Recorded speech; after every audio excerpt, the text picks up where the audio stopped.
Chapter 1830. A stone pillar suddenly collapsed, but I didn't see the two of them. Strange, what's going on? Could it be that someone can survive a fall? On top of the stone pillar, the three elders from the devil sect looked at each other and felt that it was a little difficult to understand. The sudden collapse of the stone pillar had attracted the three of them here. However, after looking around, they did not find anything. As for going down, however, the sovereign personages from the three great demonic Tao sects all had their own thoughts. The two sovereign personages from the Blood Demon Royal Hall and the Fantasy Cloud sect would definitely not take the risk. Although the two were sovereign personages, their physical bodies were not heaven-defying. If they fell, they would not fare much better than those holy venerates. As for the Heavenly Eagle Castle's sovereign personage, Xianxia was confident that he would not fall to his death. But how to get up was a problem for him. He also had to worry about whether the other two people up there would trip him up. If he was trapped for 10 or 100 years, that would be too much of a loss. Brother Hong, the demonic cultivation techniques of your Heavenly Eagle Castle mainly cultivate the physical body. How about going down and taking a look? An old man holding a ghost pennant greeted the Heavenly Eagle Castle sovereign personage rather politely. Bullshit. How is that ordinary gravity? It's clearly the legendary heart force. I might be fine if I go down, but how am I going to come up? The rather stout Heavenly Eagle Castle sovereign personage shook his head, showing no intention of going down. It's probably a mess now. If the two of them were really down there, even if they didn't fall to their deaths, they wouldn't be able to come out. If we really want to break this heart force, only if the sect masters of our three sects join hands will we have a chance. The Blood Demon Royal Hall's sovereign personage seated on the underworld ghost bird said softly, "The faux god flame is sufficient for the three sects to work together. However, what if there is no one down there?" The three sovereign personages discussed endlessly, unable to come to a consensus. In the pitch-black abyss, the little monk and Xianxia were unable to see or hear the situation above. He could only feel a few terrifying wills piercing through the obstruction of his heart force and scanning the area several times before leaving. "Big brother, what should we do?" the little monk asked nervously. Xianxia said calmly, "After they leave, we'll split up and see if there's a way out." In fact, even if he couldn't find a way out, Xianxia still had another risky method to keep as a record. "All right." Xiaoqian's calmness infected the little monk. Yanqian's nervousness eased significantly. The vast space was like a labyrinth. To Xiaoqian and the little monk, each of the stone pillars was like a heavenly pillar. Looking up, he couldn't see the top at all. Half a day later, the two of them met under the divine flame precious pillar. They spread their hands, but neither of them came to a conclusion. "I didn't come across any fortuitous encounters." The small monk rubbed his bald head and said gloomily. Xiaoqian cursed in his heart. "Do you think that opportunities are like cabbages that can be found anywhere? Let's take a break and continue searching." The space was very big. Since the two of them had not finished walking, they might still have a chance. Yes. Xiaoqian sat down cross-legged and swallowed another healing pill, mobilizing his true essence to speed up the recovery of his injuries. After breaking through to peak early stage star venerate, Xiaoqian had not checked his cultivation properly yet. When he looked inside with his spiritual sense, he saw that the space within the 9-star primal core had expanded significantly. The 9 spots of starlight carved on the primal core had also become increasingly resplendent, vaguely showing signs of breaking out, forming the scene of 9 stars revolving around the primal core. When Xiaoqian entered the primal core, the demonic chi veritable essence energy and spiritual energy veritable essence energy maintained a balance. However, they could not fill the entire primal core space like before, being everywhere, leaving no gaps. How to balance the two veritable essence energy in the future would be a headache for Xiaoqian.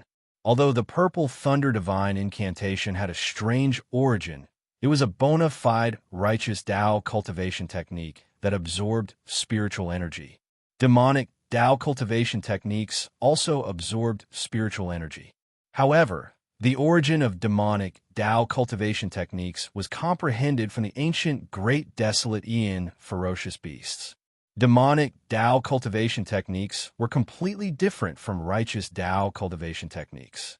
They walked the path of being vicious and tyrannical, benefiting only oneself.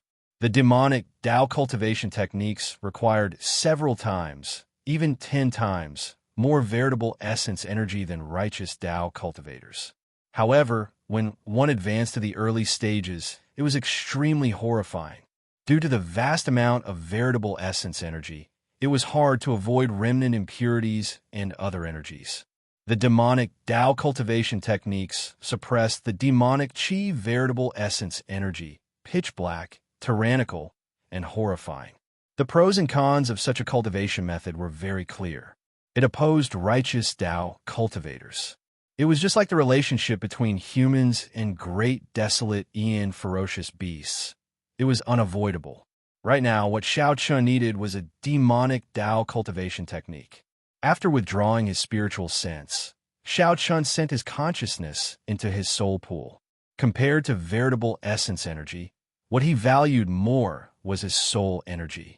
Xianxia already understood the importance of soul energy when he was in the major primal core realm. After advancing to the star venerate realm, Xianxia's consciousness could easily inspect his soul pool. His soul pool was as vast and boundless as before. The azure-colored dragon seal formed by his soul hovered in the center. The surroundings were vast and hazy, with a layer of white fog spreading. Many bright spots of light in the sky looked like stars, lighting up his soul pool. The star venerate realm was also known as the starry sky realm. This was because the sky in his soul pool was filled with spots of light. This was a mysterious phenomenon that would appear only after one advanced to star venerate. When starlight flickered in one's eyes, it was like the many stars decorating the sky. Then, one's will of soul could fly out. The strong could even let their will of soul truly roam the starry heavens. It was like the primordial spirit of an immortal leaving his body. When Xianxia opened his eyes again, most of his injuries were already healed. Then, he had a simple conversation with the little monk. The two continued exploring the surroundings. When they met again, they returned empty-handed. 3 days later, "Big brother, it looks like the two of us will really have to grow old alone here." The two had already explored the space at the bottom of the stone pillar. The surroundings were all dead ends. After obtaining the result, the little monk became more open-minded. Being able to die here with Big Brother Xiao is pretty good. After leaving the temple, aside from Master, I met many people. Either they ran when they saw me, or they saw that I was young and wanted to cheat me. Xianxia mumbled a lot. At first, it sounded normal. However, as he spoke, tears started flowing out. In the end, the little monk was still young. His eyes had not matured yet, and the childishness on his face had not faded. Thinking about death, he still found it hard to feel happy. Speaking of which, little monk, how old are you? Sob, sob, sob. 17. What's wrong? The little monk said in a somewhat choked voice. 17. Xianxia knew that Yin Shun was not yet 20. However, he was surprised. He was not even 18. That made sense. In the end, Yin Shun was only 17. How could he let go of the thought of dying here? If it were Xianxia, he probably would not be able to do it either. Wait a minute, 17 years old, silver Buddhist light. Master said that my birth is the greatest blessing. He suspects that I am the reincarnation of an esteemed monk. My comprehension ability and talent are even more terrifying than that of a demonic genius. Suddenly, many scenes flashed in Xiaoqian's mind. The fragmented memories of the dragon race experts' faux god flame suddenly appeared. The silver Buddhist light did not represent the reincarnation of an esteemed monk. Instead, it was the reincarnation of a Buddha, from the previous epoch that rivaled an immortal. 17 years. When Xiaoqian thought about the time, he happened to match up with that Buddha. Mahasvara Buddha. Mahasvara Buddha. Suddenly, Xiaoqian felt somewhat excited in his heart. There was an answer to all these questions. Buddhists talk about fate and believe in karma. I saw some Buddhist essence in you. Perhaps we can meet again. In that instant, Xiao Chan recalled the words of the Mahesvara Buddha before he passed away. This fate has not been extinguished, and karma still exists. The little monk's body was covered in killing and sin. One could say that he was covered in filth. However, his heart was pure, clean, crystalline, and transparent. Great freedom. Everything about the little monk was now firmly in line with these three words. Buddha is in my heart, and Buddha is a true Buddha. If there is no Buddha in my heart, how can I find a true Buddha? With Buddha in one's heart, even if one committed overwhelming sin and killed boundlessly, one can still be free and unfettered. Xiao Chan pressed his palms together and solemnly bowed to the little monk. This fate has not been extinguished, and karma still exists. Venerable, you are right. Thank you. Whether it was the Adumbra Buddha on the Emperor's Road, you saved my life, Xiao Chun, or the Buddhist sect's magic skill, Dermic World, which allowed me to escape danger several times, or the various instructions you gave me before you passed away, or now, when the Sarira entered my body and suppressed the demonic nature in my body. Both of them received a bow from me, Xiao Chun. Chapter 1831. Xiao Chen's inexplicable bow immediately confused the little monk. He smiled between tears and said, "Big brother, I am not an esteemed monk or a Buddha. It is useless for you to bow to me. The two of us will still be trapped here until we die." However, right after the little monk spoke, he saw the image of a large Buddha behind Xiao Chun. This Buddha pressed his palms together and smiled, exuding a supreme Buddhist might. This was not the strangest thing. The strangest thing was that the little monk actually felt that this large Buddha image was smiling at him. Who said that the two of us will die here?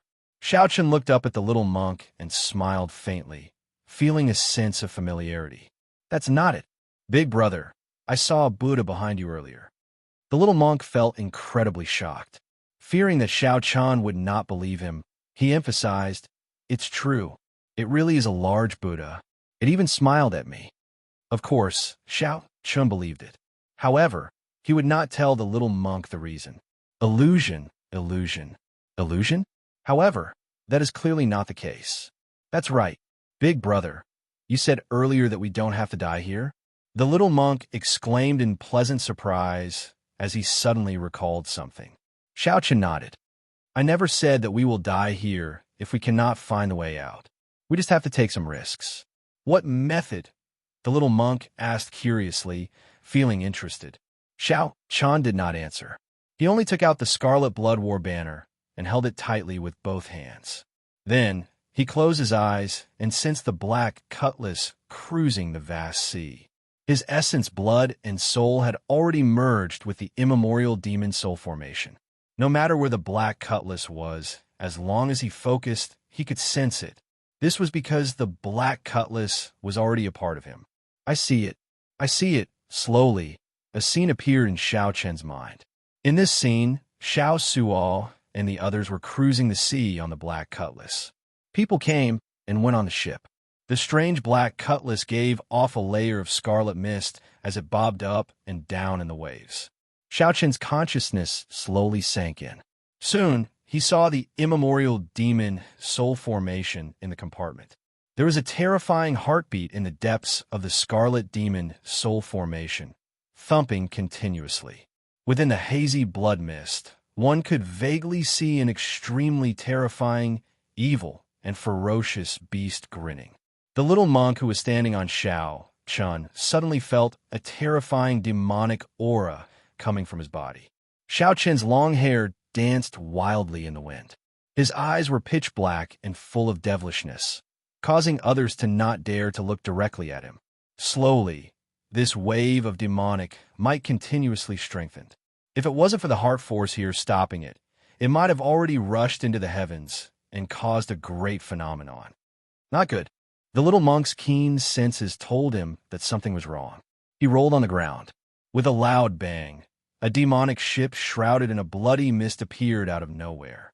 As Xiao Chan stood at the bow of the ship, Xiao Suo and the others rushed out of the deck, putting up their guard and feeling suspicious. When Xiao Chun, who was at the bow of the ship, saw him, his expression relaxed. "Young Master Xiao, what is going on?" Elder Tang and the others asked in confusion. "We'll talk about it later. Xiao Suo, come here for a moment." Xiao Chun turned around and withdrew his demonic might, returning to normal. Then his gaze fell on Xiao Su. Xiao Suo felt that something was wrong. His intuition told him that something big was about to happen to him. "Big brother, what's the matter?" Xiao Suo asked as he looked at Xiao Chun, showing a nervous expression and feeling somewhat nervous in his heart. Xiao Chun did not say anything. He opened his palm, and the faux god flame that the Scarlet Blood Pirate King left behind slowly appeared, hovering in the air. "Senior, what do you think of this person? This is the person you chose for me? His talent is ordinary, and he is rather old."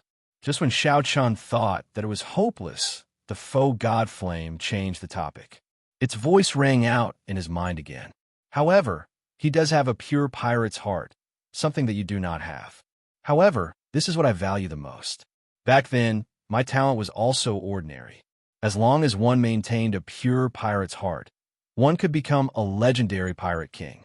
That would not be incredible no matter what era it was." Xiao Chun smiled faintly. Indeed, it was as he expected. Back then, when the Scarlet Blood Pirate Kings said that he lacked something, Xiao Chun recalled that he lacked a pirate's heart.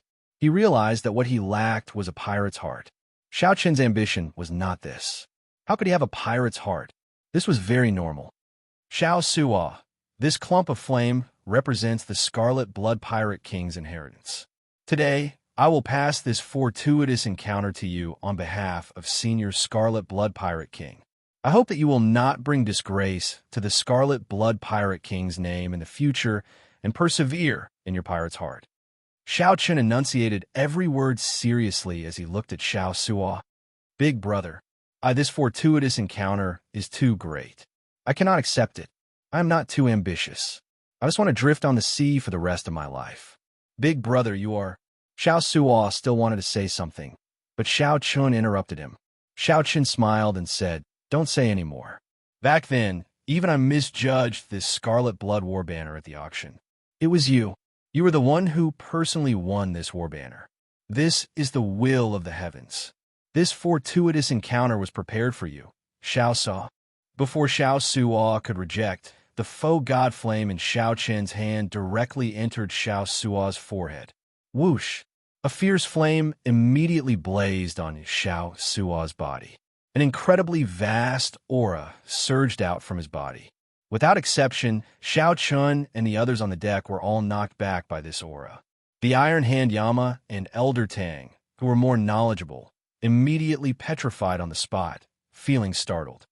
Faux God Flame. "This is the legendary Faux God Flame." The Iron Hand Yama muttered, "It really is a Faux God Flame. Furthermore, it is the Faux God Flame left behind by the legendary pirate, the Scarlet Blood Pirate King." Suddenly realizing something, the Iron Hand Yama looked at Xiao Chun and asked, "Xiao Chun, did you snatch this from Xianxia?" Xiao Chun shook his head and said no. Indeed, Xiao Chun had taken it from under the noses of 10-odd holy venerates, including Xianxia, and the many demonic Dao sect true inheritors. What about Xianxia? Elder Tang and the Iron Hand Yama looked around, feeling cautious and fearful. Clearly, Xianxia left too great an impression on them, nearly leaving a barrier in their hearts that they could not overcome. "Hee, I killed him with one saber strike," the little monk Yin Shan said with a cocky expression as he ran over with a smile. "Where did this little bald donkey come from? Just chant the scriptures properly and stop messing around." The Iron Hand Yama looked over speechlessly, not believing Yinshin at all. If it were in the past, he would have directly pushed the little monk away when he was in a bad temper. Xiao Chun said softly, "I did indeed die at his hands. Without him, I would not have survived until now. Let me introduce you. This is Yin Shun, a Buddhist sect expert from the Central Great Realm. He is known as Cough, Cough." The little monk coughed, and Xiao Chun recalled. He smiled and said, "His nickname is not important. What is important is that Yinja did indeed die at his hands. You don't have to worry about Yinju appearing again in the future. The Iron Hand Yama and Elder Tang showed shocked expressions as they looked at the little monk in disbelief. However, since this was what Xiao Chun said, it was absolutely true. It was nothing much. Seniors, there is no need to be too shocked. The little monk Yin Chun smiled faintly, showing the demeanor of an expert. Whoosh! Just at this moment, Xiao Sua's aura on the deck suddenly withdrew. In the next moment, he opened his eyes, and a brilliant light flashed in them. Xiao Sua did not open his cultivation. However, his gaze was deep and calm. Everyone could sense that Xiao Sua was no longer the same as he was in the past. Envy flashed in the eyes of the Iron Hand Yama and Elder Tang. Of course, the two would not hold any grudges. Xiao Chun had risked his life to obtain this faux god flame. The two would not mind who Xiao Chun gave the inheritance to. However, they could not help but feel disappointed. Big brother. Xiao Sua leaped into the air and landed before Xiao Chun. Xiao Chun nodded slightly. I already obtained the complete memories of the Scarlet Blood Pirate King. Although the treasures in this stone pillar are very difficult to take out, the entire Scarlet Blood Pirate King's body is filled with vast treasures. However, the entire Scarlet Blood Pirate King's body is filled with vast treasures. What we have seen now is just the tip of the iceberg. Xiao Sua's aura turned much steadier. While he spoke of shocking matters, he was now incredibly calm and steady. Xiao Chun was not surprised by Xiao Sua's words. In his opinion, the entire 100,000 Great Peaks were the Scarlet Blood Pirate King's body. Just this body alone was already so valuable that it was immeasurable. Right now, Xiao Chun was not concerned about this. He nodded and said, right now, there are still some sovereign personages in the Scarlet Blood Pirate King's body. We are trapped here, unable to get out. Xiao Sua smiled calmly and said, that is simple. Xiao Sua gently snapped his fingers, and a mark appeared in the bodies of Xiao Chun and the others. In the next moment, Xiao Sua snapped his fingers again. He smiled and said, it's done. I've already sent out all those without the scarlet blood mark in their bodies. The cave entrance is also closed. They have inherited the Scarlet Blood Pirate King's will. Even if sovereign personages gather here, they will have to obey the Scarlet Blood Pirate King's will. Come, let's go to the blazing sea of blood. The Scarlet Blood Pirate King's warship is there. Chapter 1832. After inheriting the Scarlet Blood Pirate King's will, Xiao Sua was like a monarch in the Scarlet Blood Pirate King's physical body. He could easily do many things that were unimaginable in the eyes of ordinary people. For example, with 2 snaps of his fingers, he could easily move those sovereign personages away. With a thought, the black cutlass carried everyone into the blazing scarlet sea like it teleported. The problem that had troubled Xiao Chun and the small monk was easily solved, just like that. How miraculous! I came out just like that. On the deck, the little monk stood at the bow of the ship. As he looked at the boundless blazing sea of blood, he sighed ruefully. Boom! 10,000 li ahead, the scarlet flame waves parted, revealing a majestic scarlet pirate ship. With a tremendous pressure, it rode the wind and broke through the waves. Scarlet Blood Warship. The pirate crew of the Black Cutlass immediately felt excited. However, when the Scarlet Blood pirate ship got closer, they discovered that the ship was in ruins. It looked old, as if it had gone through a heaven-shaking battle. It had already been tens of thousands of years, and they hadn't had the time to rest. Xiao Chun saw it clearly. Not bad. The skeleton is still there, and the formation is not damaged. You just need to repair it slowly. I don't think you can afford to give you a legendary battleship all at once. Xiao Sua nodded. Before the Scarlet Blood Pirate King died, he seemed to have purposely arranged this. Regardless, it's not too bad. It has a solid foundation, and with enough resources, it will become a legendary battleship sooner or later. Xiao Chun sighed lightly, and only after a long time did he say, it's time to part ways. Both of you can enter closed-door cultivation here for a while. There are still many fortuitous encounters in the Scarlet Blood Pirate King's body. After cultivating here for half a year, he will definitely gain a lot. Xiao Sua knew what Xiao Chun meant. The moment the black cutlass completely demonized, it was no longer suitable for the crew to remain. Big brother, thank you, Xianxia said solemnly as he looked at Xiao Chun. For a moment, he did not know what to say. Xiao Chun smiled casually and said, "Don't stand on ceremony with me. It's settled then. What about you, big brother? Do you need to go into seclusion here? There's no need for that. The biggest thing I've understood here is that I've broken the demon barrier in my heart. I've already wasted too much time, and I can't delay any longer. I have to go to the place I want to go. Take care." Xianxia did not force Xiao Chun to stay. He called out, and everyone on the black cutlass came over to say goodbye to Xiao Chun. After this parting, he really did not know when they would have the chance to meet again. Luo Nan and Fei, the young couple, Elder Tang, and the Iron Hand Yama were much more saddened than the others. Big brother Xiao Chun, take care. Fei will miss you too. Fei was still the same as before. Every time they parted, her eyes would be filled with tears. On the other hand, Luo Nan appeared rather calm. He performed a cupped fist salute and said, "Big brother Xiao, although I do not know what you're going to do, I can sense it." This trip of Big Brother Xiao's was not easy. Xiao Chun was very satisfied to have such a group of friends to send him off when he was leaving. "Goodbye," Xiao Chun said with a cupped fist salute. He felt some reluctance in his heart. He did not know when they would meet again. At the bow of the Scarlet Blood Warship, Xianxia held up the Scarlet Blood War banner and ferociously waved it. Then, an irresistible force sent the black cutlass out. This was because Xiao Chun had specifically instructed the Scarlet Blood Warship to be sent as far as possible, lest they ran into the people of the three great demonic Dao sections. When the black cutlass reappeared, Xiao Chun did not know where it was, either. Looking at the little monk beside him, Xiao Chun smiled and said, "It's just the two of us again. Hee hee. Speaking of which, big brother, are you going to the Central Great Realm?" "Yes." "Where exactly?" "The Central Great Realm is incredibly vast. There are 4 dynasties, 8 empires, many tribes, and all sorts of desolate places. It is simply too big. The dragon race. That is the Divine Dragon Empire. That is a good place. However, I have never been there before and am not very familiar with it." Xiao Chun felt excited. The little monk before him came from the Central Great Realm. He could ask the little monk for advice on how to get to the Central Great Realm. "Oh, right. Little monk, I still have not asked why you came to the Ash Gray Sea." Xiao Chun asked out of curiosity.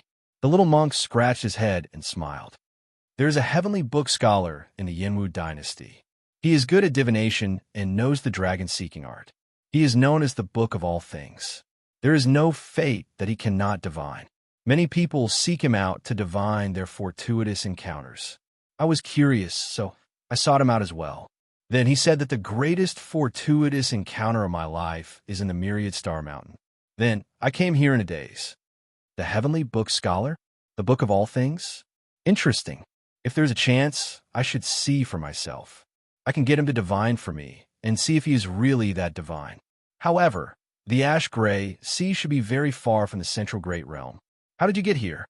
Compared to the heavenly book scholar, Xiao Chun was more concerned about this. How to get to the Central Great Realm. There are trans-realm transportation formations. The Ash Gray Sea has them as well. However, they require a lot of spirit jades, and there is a limit to how long they can be activated.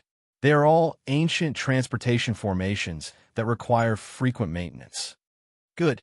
Bring me to the trans-realm transportation formation.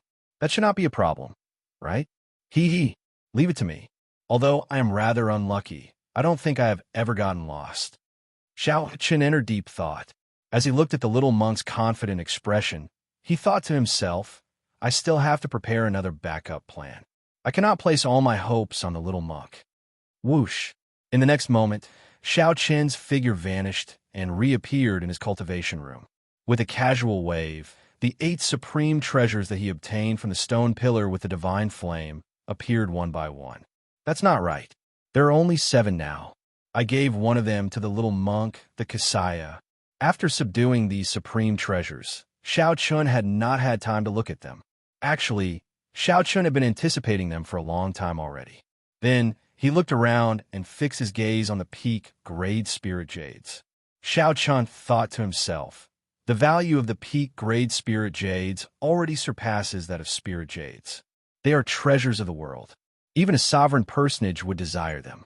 Everything else aside, just the spiritual energy contained in the peak grade spirit jades could allow Xiao Chun to break through to middle stage star venerate without any difficulty. The most important thing was that the spiritual energy in it was exceptionally pure and dense, not containing any impurities. If Xiao Chun relied on it to advance, he would not need to spend time consolidating his veritable essence energy. However, it was too much of pity to use it now. Furthermore, he could not maximize its value. After putting it away, Xiao Chen's gaze landed on the medicinal pill that was clearly for ferocious beasts to consume. This medicinal pill was about the size of a chicken egg. It was bright red, and a flame burned on its surface. One could easily feel its ferocious and tyrannical medicinal energy without even consuming it. Clearly, Xiao Chun had no use for it. If the demon blood vulture were here, he could consider letting it consume it. After all, it had followed him for a long time. Unfortunately, Xiao Chun did not know where it ran off to. He could only put it away for now and think about it in the future. Next was the pipa. As Xiao Chun gently plucked it, a melodious sound rang out, sounding exceptionally clean. This was also a soul tool. It was very valuable, but Xiao Chun could not tell how valuable it was. After all, Xiao Chun was not proficient in everything. He knew very little about musical instruments. Suddenly, Xiao Chun thought of a person, and his lips curled up in a smile. It was not headliner Ling Long, but his martial nephew, Ling Yu. Didn't Ling Yu already admire headliner Ling Long for a long time and even set a 5-year time limit with her? Xiao Chun decided to keep it for Ling Yu. When Ling Yu went to ask for her, he would use it as a betrothal gift. The remaining items were a ghost pennant, a treasure bow, a secret manual, and a mutated fruit. These were the 4 supreme treasures that Xiao Chun valued the most. These 4 items were a direct help to Xiao Chen's strength. With a wave of his hand, Xiao Chun grasped the treasure bow. Then, he looked at it carefully and saw 3 words carved on it. God Shadow. It turned out that this bow was called the God Shadow bow. Did it mean that the arrows it fired were like the afterimages left behind by God? Just this name inspired Xiao Chen's anticipation and excitement. In the past, Xiao Chen also liked using bows. Back in the Sky Dome realm, that Soul Slayer had helped him kill many strong enemies. There was a bow, but no arrows. However, there should be some arrows in his storage ring. After searching, Xiao Chun found many arrows. However, they were all high-quality arrows forged in the Sky Dome realm. He did not know if they could be used with the God Shadow bow. Suddenly, Xiao Chun thought of something. He circulated the heavenly heart art, and a strand of heart flame soared up from his palm. This was a simplified version of heart force formed from soul energy. Xiao Chun thought back to when the little monk easily shattered an ancient stone pillar with a heavenly heart finger. The might of the heart force was still fresh in Xiao Chen's mind. At that time, he had been worrying about how to use this heart flame. Now that he had a bow and arrows, Xiao Chun immediately thought of how to use them. A smile appeared on Xiao Chen's face as he put away the God Shadow bow. Then, he went to look for the little monk, Yin Chun, with a smile on his face. Big brother, why are you smiling so happily? What's the matter? The little monk asked out of curiosity, not knowing that danger was approaching. After you comprehended the heavenly heart finger, you have not had an opponent to practice with. I thought about it and decided that since I have nothing to do, I might as well help you practice with it. Xiao Chen showed a calm expression, not showing any fluctuations as he spoke softly. The little monk smiled and said, "Haha, Big brother really understands me. My hands have been itching for the past few days. After I comprehended my unique secret technique, I could not find an opponent to practice with. It was very frustrating. However, the heavenly heart finger is very mighty. Furthermore, I just comprehended it. I will not take responsibility if I accidentally injure Big Brother." Xiao Chen smiled and said, "Don't worry. Just do your best." The 2 went to the deck and pointed to the sea. Then, the little monk leaped off and flew 1 kilometer. A little further. Whoosh! The ash-gray sea moved like it was flat ground. The little monk flew 5 kilometers away and shouted, "Is that enough?" Still not enough. After moving 100 kilometers, Xianxia verified that the little monk's vision was somewhat blurry. Then he took out the god's shadow bow and nocked an arrow. "Why does it feel like something is wrong?" the little monk said, feeling it was strange as he scratched his head. Chapter 1833.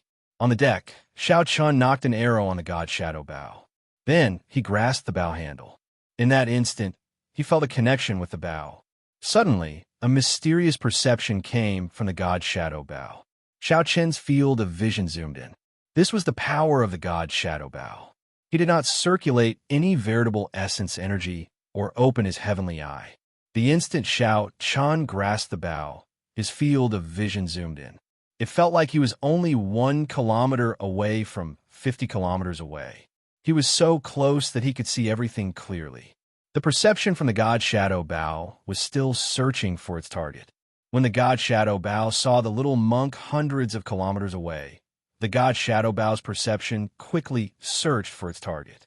When it saw the little monk hundreds of kilometers away, a vague question immediately appeared in Xiaoqian's mind. That was the god's shadow bow's consciousness, asking Xiaoqian if he was the target. This was probably the feeling of being connected by heart and flesh. After the god's shadow bow obtained Xiaoqian's confirmation, the perception in front instantly focused on the little monk's body. The little monk, who felt that something was wrong, moved quickly, flashing about. The little monk's movement technique was so terrifying that even a regular holy venerate would not be able to catch him. However, no matter how the little monk moved, Xiaoqian could see all the trajectories clearly. A formless line shot out from the god's shadow bow, firmly locking onto the little monk. Between the 2 points in the line, Xiaoqian, you do not need to do anything else. You only need to draw the bowstring. Even if you hide to the ends of the world, it will be useless. Buzz! Xiaoqian slowly drew the bowstring. He immediately felt his soul energy flow into the bow like flowing water. However, the bowstring did not move at all, showing no intention of moving at all. "I can't draw it." Xiaoqian immediately felt startled. He felt that he had gone overboard. He had underestimated the might of a soul tool. Furthermore, the bow in his hand was no ordinary soul tool. The 8 supreme treasures that the Scarlet Blood Pirate King had purposely collected were all very special. It was very likely that the little monk would really die after this arrow was shot. Not to mention using the heart flame. Just shooting this arrow made Xiaoqian's heart pound. However, there was no turning back. "Little monk, I can only let you down." After draining a third of Xiaoqian's soul energy, the god shadow bow's bowstring finally drew back by 1 centimeter. Boom! Just as Xiaoqian was about to let go, the arrow knocked on the bow exploded, unable to withstand the immense force. A huge hole instantly appeared on the deck of the demonic ship. The huge force sent Xiaoqian flying on the spot, and his body directly crashed into the observation deck. With a bang, Xiaoqian spat out a mouthful of blood and collapsed to the ground. His face was extremely weak. Wang, the bowstring was still vibrating slightly, and the remaining energy exploded in all directions. Bang! Bang! The defenses of the black cutlass appeared extremely weak before this power. One after another, huge holes were blasted open. Waves rolled in all directions, causing the entire ship to shake violently. A moment later, the entire demonic ship was blown up, leaving only its skeleton. Xiaoqian struggled to get up. He let out a bitter laugh when he saw this scene. This time, he had indeed gone too far and played himself. There was a reason why soul tools were called soul treasures. No wonder only rank 6 demonic sects knew of them. Ordinary people could not control them as they pleased. The price of a mistake would not be as simple as death. "Big brother, what are you doing? Why don't I understand?" The little monk heard the terrifying explosion and rushed over. The scene before him stunned him. The completed black cutlass was riddled with holes. Xiaoqian's complexion was pale and weak. For an instant earlier, I felt death approaching. No matter what I did, I cannot shake it off. That nearly scared me to death. Big brother, quickly tell me what martial technique you used the heavenly heart art to research. I really do not understand at all. The little monk said excitedly, not understanding what was going on. He thought that Xianxia had used the heavenly heart finger to comprehend an extremely terrifying martial technique like him. In the end, the little monk did not grasp the degree of control, resulting in failure. Xianxia said indifferently, "If you can understand it, am I still your big brother? Quickly go and capture a ferocious beast for me. The more ferocious, the better." Okay. Yin scratched his head and left to carry out the order. How unlucky. As Xianxia looked at the black cutlass, he felt like crying, but no tears came out. However, after being with the little monk, his heart had already become very strong. He was mentally prepared for any misfortune. Fortunately, this black cutlass was now a demonic ship. It only needed one ferocious beast. After the immemorial demon soul formation absorbed flesh and souls, the ship could slowly recover. There was no need to worry. Holding the god's shadow bow, Xianxia carefully put it away. He made up his mind not to use it unless he had no other choice. The god's shadow bow was a great killing tool. He could not test the might of the heart flame. Instead, he might as well use an ordinary bow to test it. After rummaging through his storage ring, Xianxia took out the dust-covered Soul Slayer bow. Then, he gently patted the bow to get rid of the dust. When he saw this bow, he could not help thinking about the past in the Sky Dome realm. He remembered that this bow could bring out a lot of might based on how much vital chi one had. Its origins were very mysterious. One could draw this bow only with pure vital chi. However, Xianxia knew that there was no such thing as a limit in this world. The Kunlun realm had not tested this bow's limits yet. Now it was a good time to test it out. Boom! Xianxia knocked an arrow, drew the bow, and drew the bowstring. When Xianxia used one cauldron force, it startled him slightly. To think that he did not draw the bow to its fullest. Xianxia continued to pour in more vital chi. Soon, it reached 10 cauldron force. Xianxia discovered that the more vital chi he infused, the more horrifying the resistance he faced. He could not help feeling startled. What exactly was the origin of this bow? Now that he was in the Kunlun realm, he still could not draw it to its fullest. After thinking about it, there was only one possibility. Xianxia could only say that when forging this bow, the formation he infused in it might have been an immortal Tao formation from the previous epoch. The strength of the formation made up for the bow's inferior material. By the time Xianxia used 20 cauldron force, the bowstring was still not drawn to its fullest. Dragon roars rang out endlessly in his body. As Xianxia drew the Soul Slayer bow, his aura soared continuously. An item from the Sky Dome realm gave him a pleasant surprise. The heavenly heart art slowly circulated, and a strand of heart flame appeared at the tail of the arrow. Then it spread out and merged with the entire arrow. Whoosh! Xianxia let go, and the arrow infused with heart flame soared into the sky. The arrow immediately pierced through a late-stage, star-venerate ferocious beast in the sky. It cried out miserably as it fell into the sea. The black cutlass pounced over like a hungry tiger. The immemorial demon soul formation activated, and scarlet demonic chi spread out, quickly swallowing up the ferocious beast. As the black cutlass swallowed up the ferocious beast, the blood mist spreading out thickened. The holes in the black cutlass slowly healed. Xianxia stood upright while holding the bow, entering deep thought. It seemed to be weaker than the little monk's heavenly heart finger. However, it was much faster. Furthermore, the drain was negligible. Xianxia took out another arrow. However, this time, he knocked 3 arrows at the same time. The 3 arrows infused with heart flame tore through the sky. In the next moment, 3 miserable cries came from the sky as 3 ferocious beasts fell into the water. Xianxia smiled faintly and said, "Without a doubt, this simplified version of heart force is the most perfect combination with the bow and arrow." Then, Xianxia knocked another arrow. Using only one cauldron force, he drew the bowstring and opened his heavenly eye. Immediately, Xiao Qian's vision expanded. Using his heavenly eye, he allowed the Soul Slayer bow in his hand to reach a level similar to the God Shadow bow. Xiao Qian wanted to test the limits of the Heart Flame's range and might when infused with an arrow. Soon, his vision extended to 500 kilometers. Then, Xiao Qian locked on to a towering mountain. Boom! The instant Xiao Qian let go, that towering mountain turned into dust and vanished from the vast sea. This development stunned Xiao Qian. In the next moment, he startled awake. What fast speed! This was already a power that the Soul Slayer bow could not achieve. Heart Force, even the simplified version of Heart Force, had a flabbergasting might.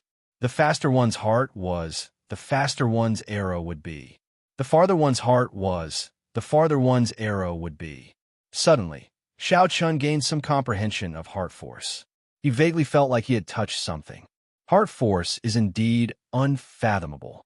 Back then, when I saw those stone pillar spaces in the Scarlet Blood Pirate King's body, I felt that they were boundlessly vast, comparable to the starry heavens. Perhaps they were influenced by the Scarlet Blood Pirate King's Heart Force. Xiao Qian collected his thoughts and muttered to himself, no matter what, he had figured out how to use this simplified version of Heart Force, just like the little monk. The little monk was the reincarnation of a great Buddha. His horrifying comprehension ability could not be judged by the standards of ordinary people. The Heavenly Heart Finger was not created by just anyone. Even without Xiao Qian's comprehension ability, he could still find a way to use Heart Force that was not inferior to the little monk's. It was already something to be proud of. Satisfied, Xiao Qian put away the Soul Slayer bow. There were still 3 supreme treasures that he had not looked at carefully. One was a secret manual, one was the Xianxia Beast Ghost Pennant, and one was a wondrous mutated fruit. Just by smelling the mutated fruit, Xiao Qian felt a comfortable chill. He felt an urge to burn his bloodline. This was a mutated fruit that strengthened the physique and improved the power of one's bloodline. Its ability was the same as the life juice source that Xiao Qian once obtained. However, its effects should be vastly different. It was not time to consume it yet.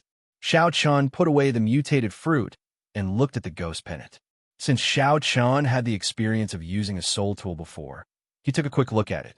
Then, he only left his mark in the ghost pennant before placing it in his storage ring. Just thinking about the God Shadow bow, he knew that the ghost pennant's might was not far from it. Finally, there was only one secret manual left.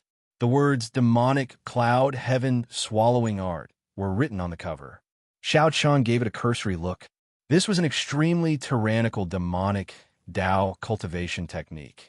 The demonic clouds that lingered in the starry sea formed because the Scarlet Blood Pirate King cultivated this demonic Tao cultivation technique. After flipping through it, Xiao Qian carefully put away as well. Indeed, he lacked a demonic Tao cultivation technique.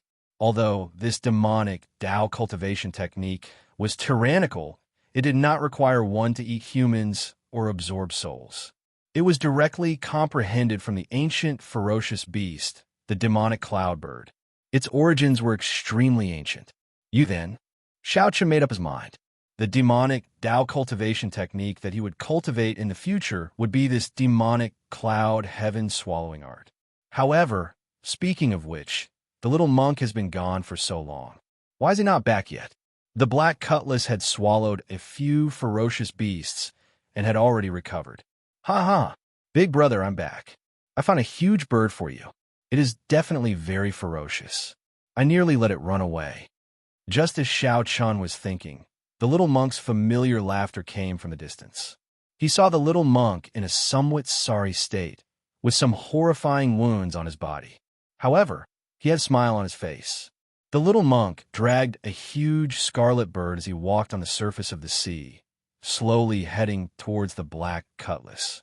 Nearly all the feathers on that huge bird had been plucked clean, looking very miserable. He struggled ceaselessly and let out miserable howls, but he just couldn't break free. Xiao Qian frowned slightly. Why did this bird's voice sound somewhat familiar? Furthermore, that figure and silhouette seemed familiar. Chapter 1834. Big brother, this bird is very ferocious. is really foolish. Ha ha ha ha. It purposely fled a few times and then turned back to sneak attack. Did it think that I did not know? The little monk was very ruthless. He forcefully folded the wings of the huge bird together and tried to grab it. Just like that, he dragged it over the surface of the sea. Whoosh! Xiaoqian found this somewhat familiar. His figure flashed, and he landed on the surface of the sea to observe it closely. Aside from the feathers on its tail, the scarlet bird had lost nearly all its feathers. It was bald, and its huge body now looked pitifully thin and weak.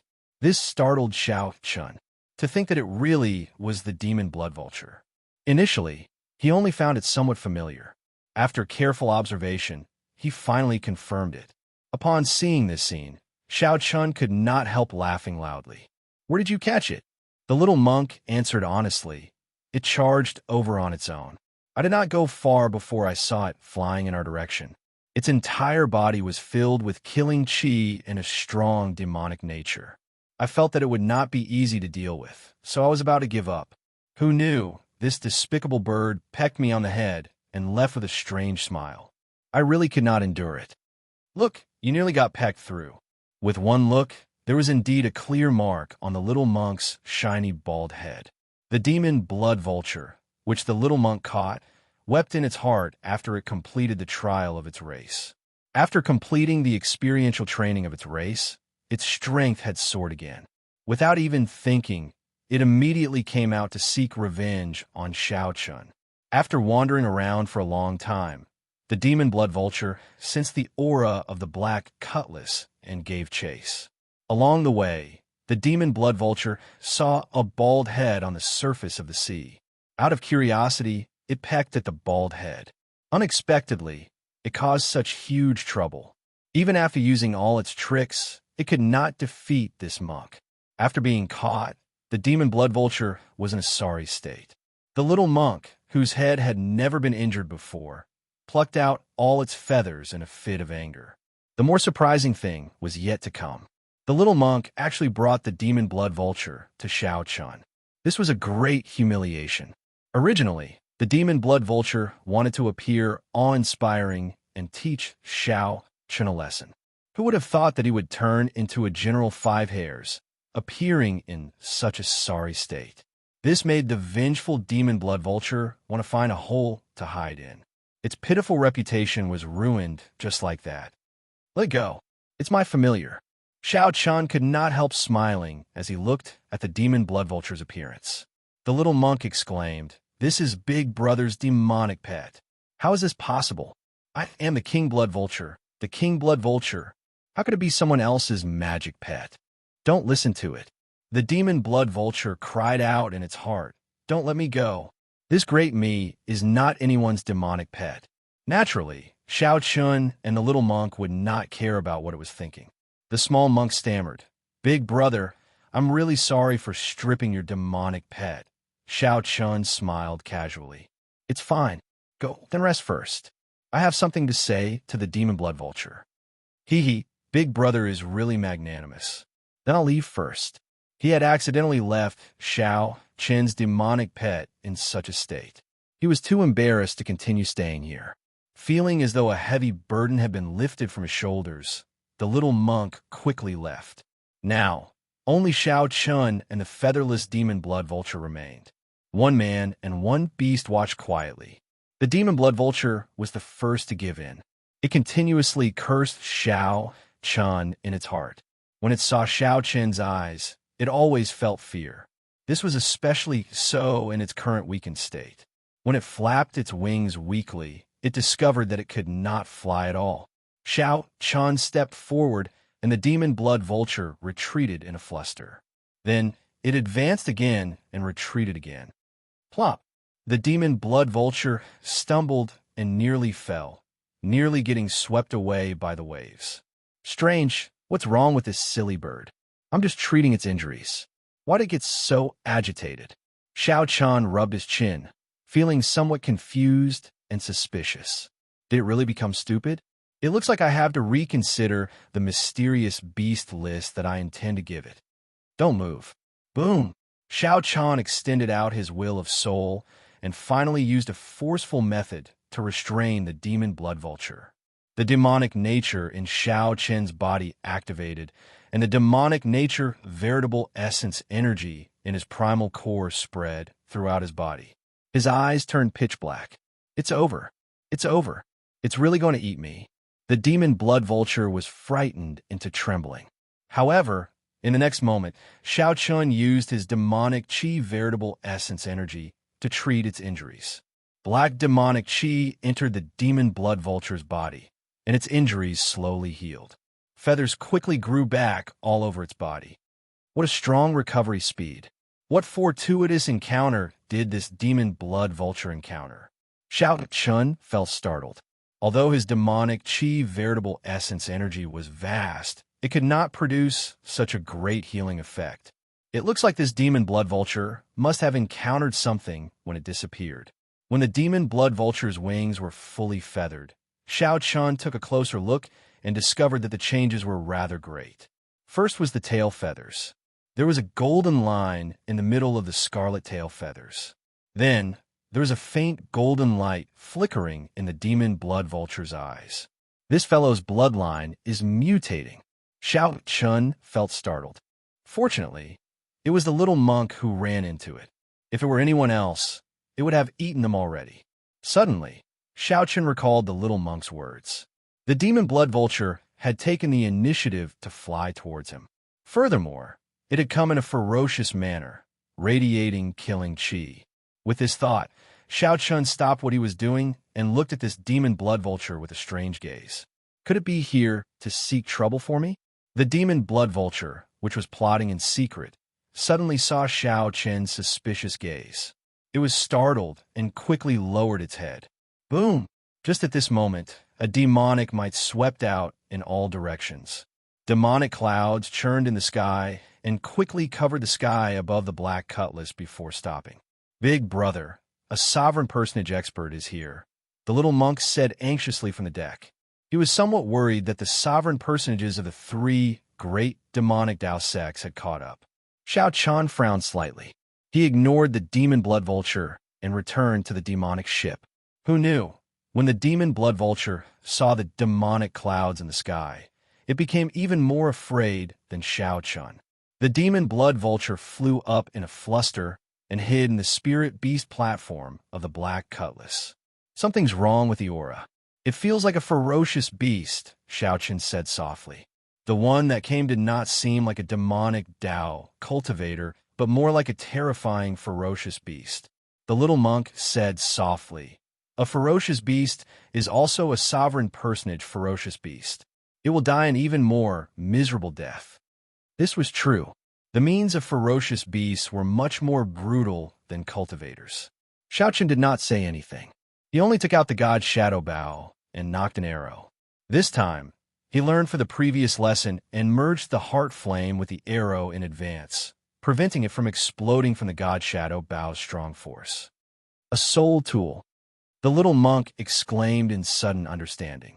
Big brother, were you trying to use this soul tool to shoot me earlier? I was wondering why I could not shake off the feeling of death looming over me. Xianxia's expression did not change as he countered indifferently. How can that be? Am I that kind of person? You are. The demon blood vulture thought to itself as it peeked its head out from the spirit beast platform. The little monk scratched his head, wondering if he had wronged his big brother. Young man, put away the soul tool in your hand. It cannot injure me. I do not have any malicious intent, either. Suddenly, a thought appeared in Xianxia's mind, startling him. What a terrifying, ferocious beast. The thought broke through his heart's defenses and forcefully appeared in his mind. Cannot injure me? That is hard to say. However, I believe that you do not have any malicious intent. Xianxia put away the god's shadow bow and did not prepare to attack. He saw a pair of terrifying eyes at the limits of his vision. The owner of those eyes was also a demon blood vulture. However, this demon blood vulture possessed terrifying strength, far greater than the one on the black cutlass. This demon blood vulture gave Xianxia the vague feeling that it surpassed sovereign personage, appearing somewhat unfathomable. However, this was not surprising. The demon blood vulture was a special ferocious beast in the first place. As long as it absorbed enough demonic nature, its strength could increase infinitely without any special bottlenecks. Of course, this was not the reason why Xiaoqian stopped. The main reason was that Xiaoqian felt a bloodline connection between the demon blood vulture and the demon blood vulture. The demon blood vulture, hiding on your ship, is my youngest son. It has a mischievous nature and does not like to live in groups. After disappearing for half a year, it suddenly returned to participate in the sovereign trial. To think that it managed to defeat its older brothers. Its bloodline even mutated, something unprecedented in the history of my demon blood vulture race. However, after it ate my race's holy fruit, it slipped away again, so that is the case. After understanding the cause and effect, Xiaoqian asked, "So, I want to see who exactly is the human who caused it to change so much." Xiaoqian said indifferently, "Since you have seen it, then you should know that I do not have any malicious intent toward it. I did not sign a blood contract with it or forcefully tame it. If you want to take it away, I have no objections. However, if you want to attack me, I will not just stand there and wait to be captured. No, no, no. You misunderstand. I wanted to stay by your side. I will help you form a blood contract with it." When the Blood Vulture King heard Xiaoqian say that he wanted it to take away its youngest son, it became anxious, saying no 3 times in a row. This reply stunned Xiaoqian. He did not know what to say. What kind of father would give his descendant to someone else to sign a blood contract with? Why are you not willing? In that case, I can give you some benefits. What do you want? A demonic Dao cultivation technique? Or a demonic Dao treasure? Or a divine item at the bottom of the sea? Or the essence blood of ferocious beasts? We can discuss it. Seeing Xiaoqian remain silent, the Blood Vulture King thought that Xiaoqian was unwilling. Xiaoqian's lips twitched involuntarily. Is this fellow's biological son? There's no need. Subduing a demon blood vulture with a mutated bloodline would be a great help to me. Xiaoqian felt somewhat embarrassed. Giving him a demon blood vulture for free was already a great gain. He was too embarrassed to ask for other treasures. Ha ha ha. Unexpectedly, there is such a good person like you in the human race. In that case, I will let this unfilial son follow you for 100 years. The mysterious Blood Vulture King in the distance seemed to execute some secret technique. Then, the demon blood vulture in the spirit beast platform cried out miserably. The demon blood vulture in the spirit beast platform released its demonic nature and turned into a beam of red light soaring into the sky. In the next moment, the demon blood vulture quickly descended toward Xiaoqian. Then, this beam of red light turned into a ring on Xiaoqian's index finger. Kassier. Xiaoqian vaguely felt an additional appendage to his soul. This attachment was placed on the scarlet ring on his finger. Goodbye. The horrifying demonic clouds in the sky came quickly and left even faster, going far away like the receding tide. What were they doing? They left again? The little monk asked, feeling it was strange as he rubbed his head. Xiaoqian looked at the ring on his finger. Then, he looked into the distance and said, "They're here to sell their son." Chapter 1835. What? Since the Blood Vulture King only communicated with Xiaoqian, the little monk could not figure out what was going on. What does he mean by selling his son? Xiaoqian smiled faintly and did not say anything more. His gaze fell on the scarlet ring on his index finger, and he revealed a playful smile. Finally, Lin Fan had some means to control the Blood Demon General. As long as he wanted to, he could turn the Blood Demon General into a ring at any time and lock it in his hand. He could boldly increase the Blood Demon General's strength without worrying about a backlash. Where's my dad? Just at this moment, a young but aged voice rang out in Xiaoqian's mind. That was the Demon Blood Vulture's voice. Previously, he had not signed a blood contract with it, so he could not communicate with it. Now, he could use his thoughts to communicate. This was the first time Xiaoqian heard the Demon Blood Vulture's voice, which surprised him. Your dad left. Left? Huh. That scared this old man to death. I thought that old bastard would take me back and lock me up again. Xiaoqian's expression immediately turned petrified, not knowing what to say. What's going on? Why can't I move? What's going on? Xiaoqian patiently explained what happened earlier to the Blood Vulture King. Damn, that old bastard even sold his own son. Is there any justice in this world? Does he still have a conscience? No. Send me back. Xiaoqian entered deep thought. He seemed to understand why the Blood Vulture King was willing to sacrifice himself to give this demon Blood Vulture away. The Blood Vulture King was simply a little demon king. To put it nicely, he was unruly. To put it bluntly, he was a fool. Ignoring the demon Blood Vulture's hooting, Xiaoqian asked the little monk, "How much longer will it take for us to reach the trans-realm transportation formation in the Ash Gray Sea?" The little monk took out the sea chart. After studying it for a while, he replied, "It is still far away. When we were sent out from the Myriad Star Mountain, we deviated too much. It will take at least 3 to 4 months." 3 to 4 months? That was acceptable. The Ash Gray Sea was vast, and the Myriad Star Sea was just a corner. Xiaoqian recalled that when he went to the Starlight Sea, it took him 2 months. This time, it would only take him 3 or 4 months to reach the Trans-Realm Transportation Formation. Furthermore, Xiaoqian indeed needed 3 to 4 months to consolidate his strength. Now, it is time to discuss the matter of exchanging the incomplete Mahamaya abstinence violation saber technique with me. The two of them each had an incomplete manual. Only by exchanging it would they be able to maximize their profits. It was beneficial to both of them. The little monk giggled and said, "All right, I have been waiting for this moment for a long time. I was just waiting for Big Brother to speak. I have grasped a total of 3 moves of the Mahamaya abstinence violation saber technique. An Immortal Realm, 3 Life Flower, and Merciless Killing. But so far, I've only focused on 1 move in the world. It's better not to bite off more than I can chew for a saber technique of this level. You have to choose a move and understand it thoroughly before connecting it with other moves. Then, your progress will be very fast." Xiaoqian couldn't agree more. Right now, he was only focusing on severing the mundane and was in the process of turning simplicity into complexity. This move was broken down into a set of dreamlike, mundane world saber techniques. There were a total of 3 moves: creating dreams with the saber, entering dreams with the saber, and using dreams as saber. After thoroughly comprehending this saber technique, he would be able to comprehend breaking the mundane by simplifying it. As for the other moves of the Mahamaya abstinence violation saber technique, he would be able to achieve twice the results with half the effort. However, the prerequisite was that he had sufficient saber manuals. The two exchanged saber manuals and immediately grasped 6 moves of the Mahamaya abstinence violation saber technique.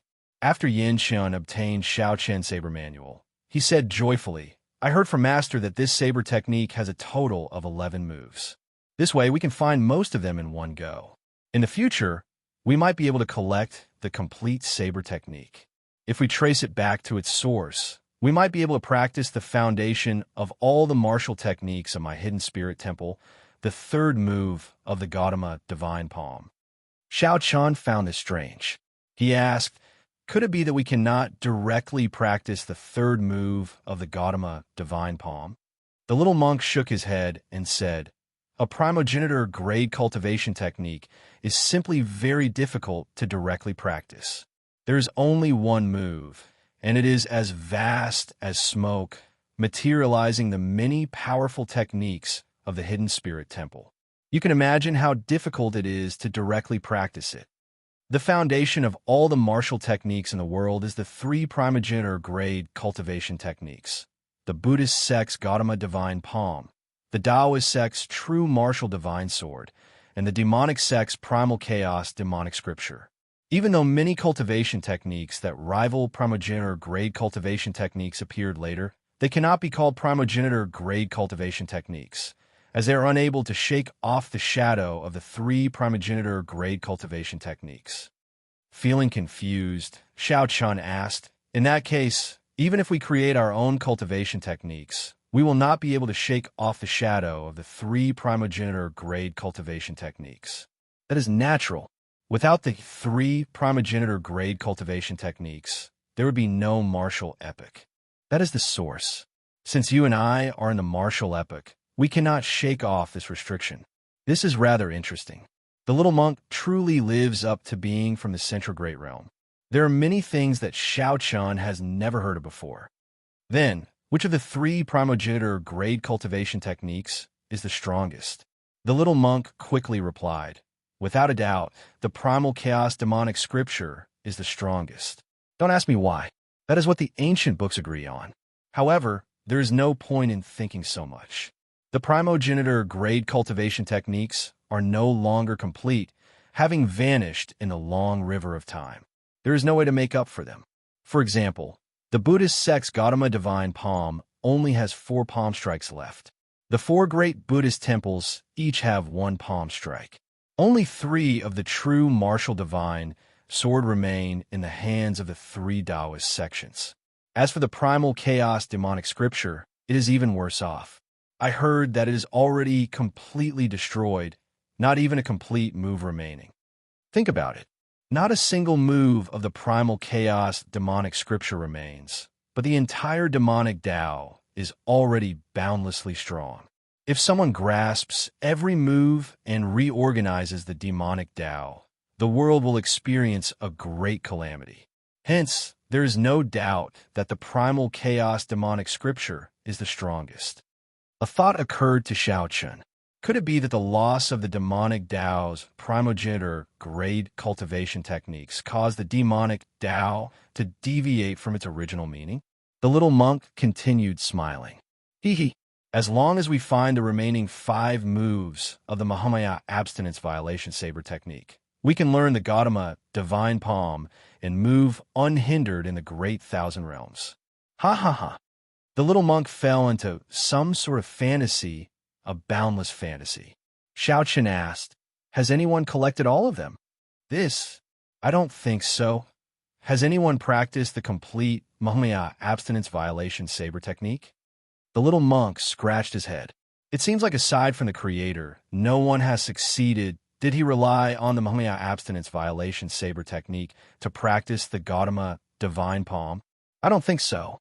The creator of this saber technique has always been a taboo in the Buddhist sections. There are no records of when the saber technique was formed. Once it was formed, it suffered many setbacks. It was lost several times, and it is now completely lost. I have never heard of anyone restoring it. Xiaochun smiled and said, hence, it is not realistic to rely on this to practice the Gautama divine palm. It is more reliable to directly cultivate and comprehend it. Even if one cannot successfully cultivate it, one can rely on the Gautama divine palm to comprehend a cultivation technique or martial technique that suits one. This blow dealt the little monk a heavy blow. He stopped thinking. Then he took the incomplete manual that Xiaochun wrote for him and went back to study it. Like the little monk, Xiaochun returned to the cultivation room and started studying it. Although he would not immediately start cultivating it, he still needed to read it. He would more or less gain some comprehensions. In the mortal realm, 3 life flower, kill without mercy, as Xiaochun read. He felt the Mahamaya abstinence violation saber technique's vastness and heaviness. He felt somewhat curious. What kind of genius was the creator of this saber technique? However, Xiaochun had too many things to do now. He did not have time to think too much or spend too much time thinking about it. He needed to consolidate his cultivation. It was time to cultivate some of the cultivation techniques that were previously restricted by his cultivation realm after breaking through to the Cloud Sea realm. First was the Ice-Feathered Divine Incantation. This ice-attributed medial-grade earth-ranked cultivation technique could already be cultivated to a higher level. The Ice-Feathered Divine Incantation had a total of 6 layers. Xiaochun, who already cultivated the 3rd layer, prepared to cultivate it to peak consummation of the 6th layer in one go. He wanted to see if he could merge the 6 layers and cultivate it to the hidden 7th layer. However, since this was a medial-grade earth-ranked cultivation technique without any restrictions, it was best to cultivate it to consummation as soon as possible. Xiaochun took out spirit jades and placed them in the spirit gathering formation under the prayer mat. Then, he started cultivating. 3 days later, Xiao Chun successfully broke through and cultivated the Ice Feather Divine Incantation to the 4th layer. After another 7 days, Xiao Chun successfully cultivated the 5th layer without any difficulty. He discovered that his physical body could cultivate the Ice Feather Divine Incantation rather quickly. However, he exhausted a lot of resources. In less than half a month, he had exhausted 1 million medial grade spirit jades. The 6th layer took longer. He spent half a month before he managed to open all his meridians. Whoosh! After successfully cultivating the Ice Feather Divine Incantation's 6th layer and completing a major cycle, Xiao Chun opened his eyes. He slowly spat out a mouthful of turbid qi. His black hair had already turned white. Vaguely, Xiao Chun felt that the additional ice-attributed energy in his body had a good suppressive effect on his demonic nature. No matter what, he could maintain a clear mind, like ancient ice, unaffected by the various negative emotions. When Xiao Chun looked into the average-sized cultivation room, he saw a chill. Crystalline ice feathers drifted down like snowflakes. It looks like this Ice Feather Divine Incantation has some tricks up its sleeve. It is not as simple as I thought. Xiao Chun muttered to himself. He did not say anything more, preparing to give it a try before continuing his closed-door cultivation.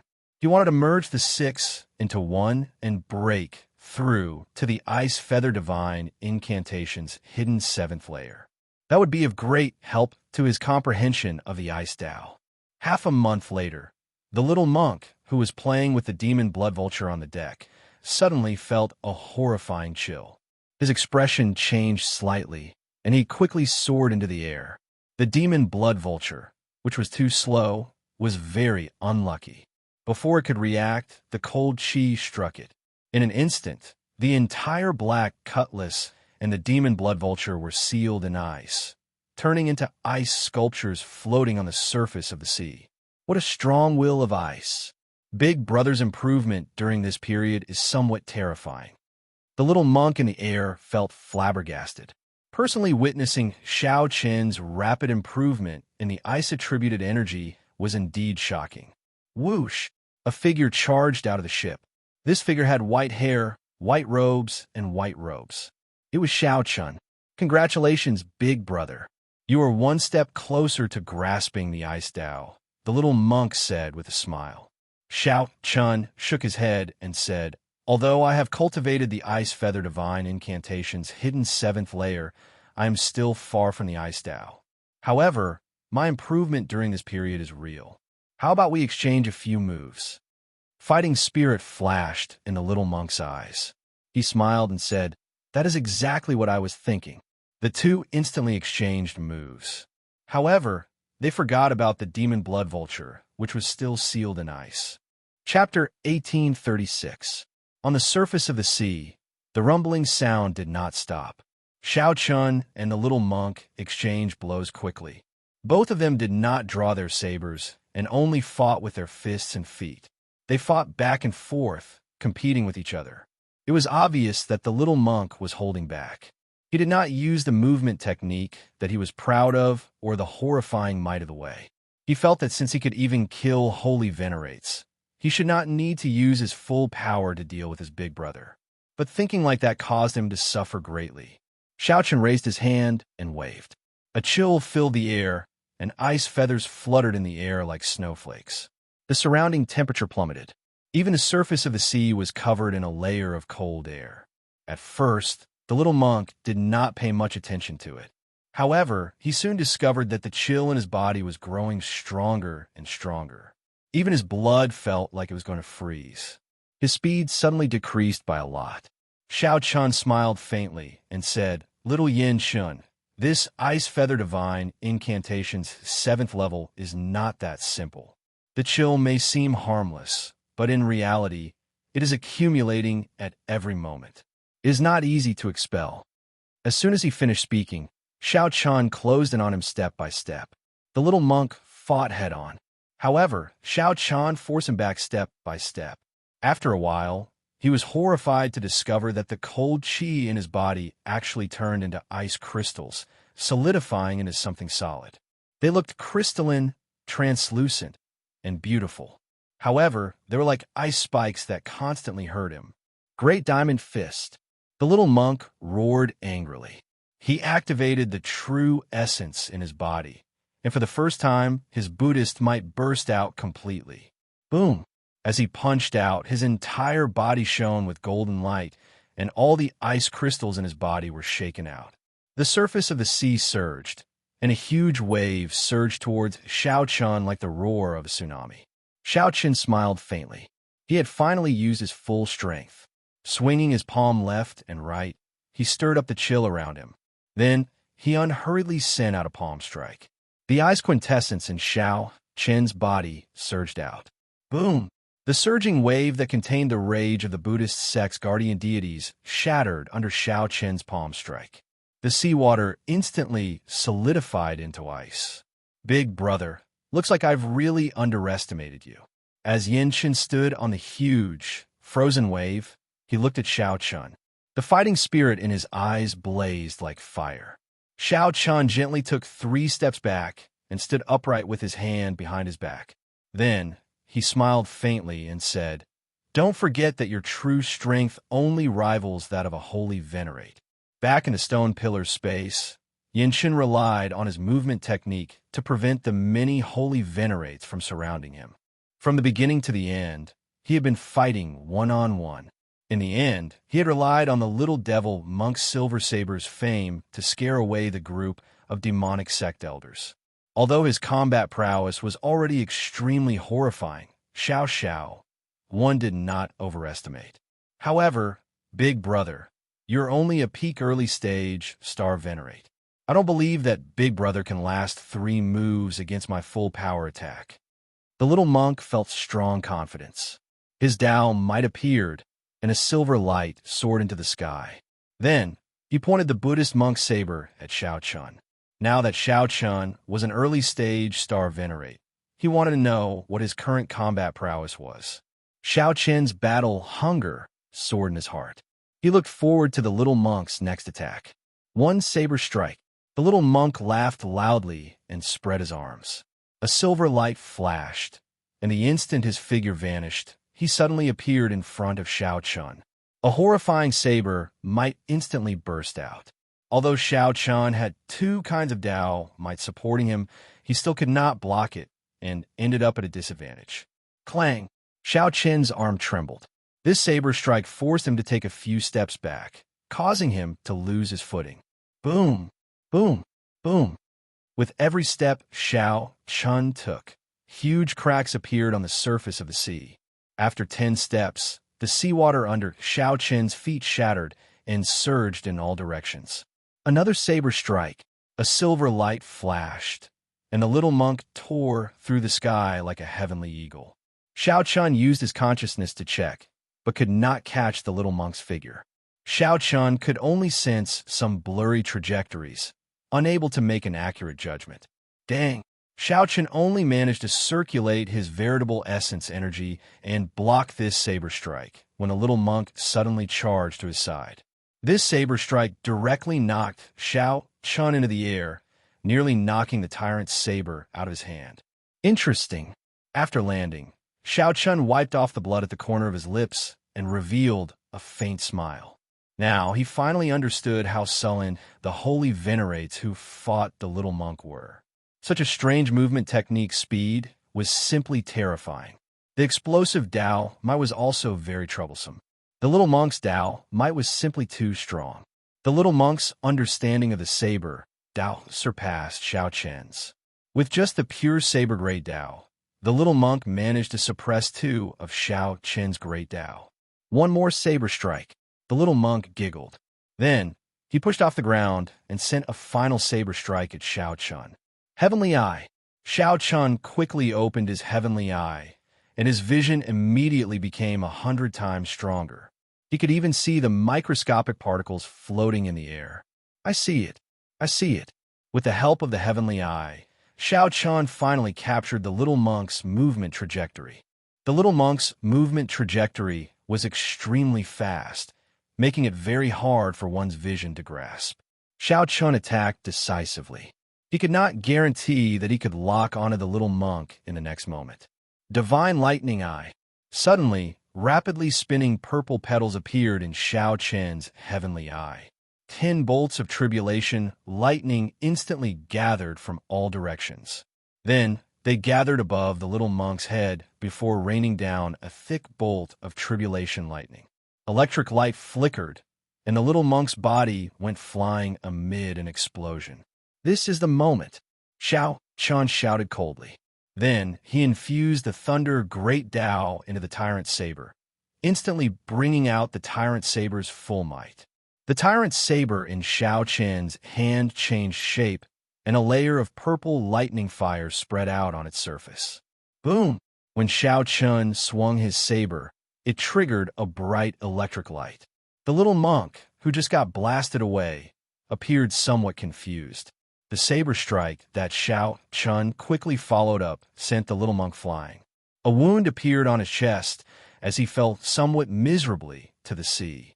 "Ha ha! Big Brother is indeed Big Brother. I really did not expect this move." After the little monk stood up, his fighting spirit soared as he laughed without end. Xianxia sheathed his saber and said indifferently, "Let's fight again tomorrow." "Don't." Xianxia immediately vomited blood. He had just suffered a great loss, and now, Xianxia actually said that he was not going to fight anymore. Naturally, Xianxia would not continue fighting. He had already seen the little monk's strength, which made him understand his many weaknesses. Coincidentally, Xianxia thought of several perfect ideas that he needed to digest and comprehend. Furthermore, he should stop while he was ahead. The first time the Heavenly Eye and the Divine Lightning Eye merged, Xianxia obtained miraculous results. However, that might not be the case if he continued fighting. 3 moves are over. Remember not to boast next time. An existence that could instantly kill a holy venerate was indeed extraordinary. This made Xianxia feel somewhat troubled. The little monk walked over with his head hanging low. Xianxia consoled him. "We'll continue tomorrow." "It's a deal, then?" Xianxia immediately perked up. His eyes lit up as he giggled. Youths were indeed driven. However, Xianxia did not know that he already had a vague idea on how to curb Xianxia's speed. One day was sufficient to change many things. "Big Brother, we seem to have forgotten something." Xianxia suddenly thought of something.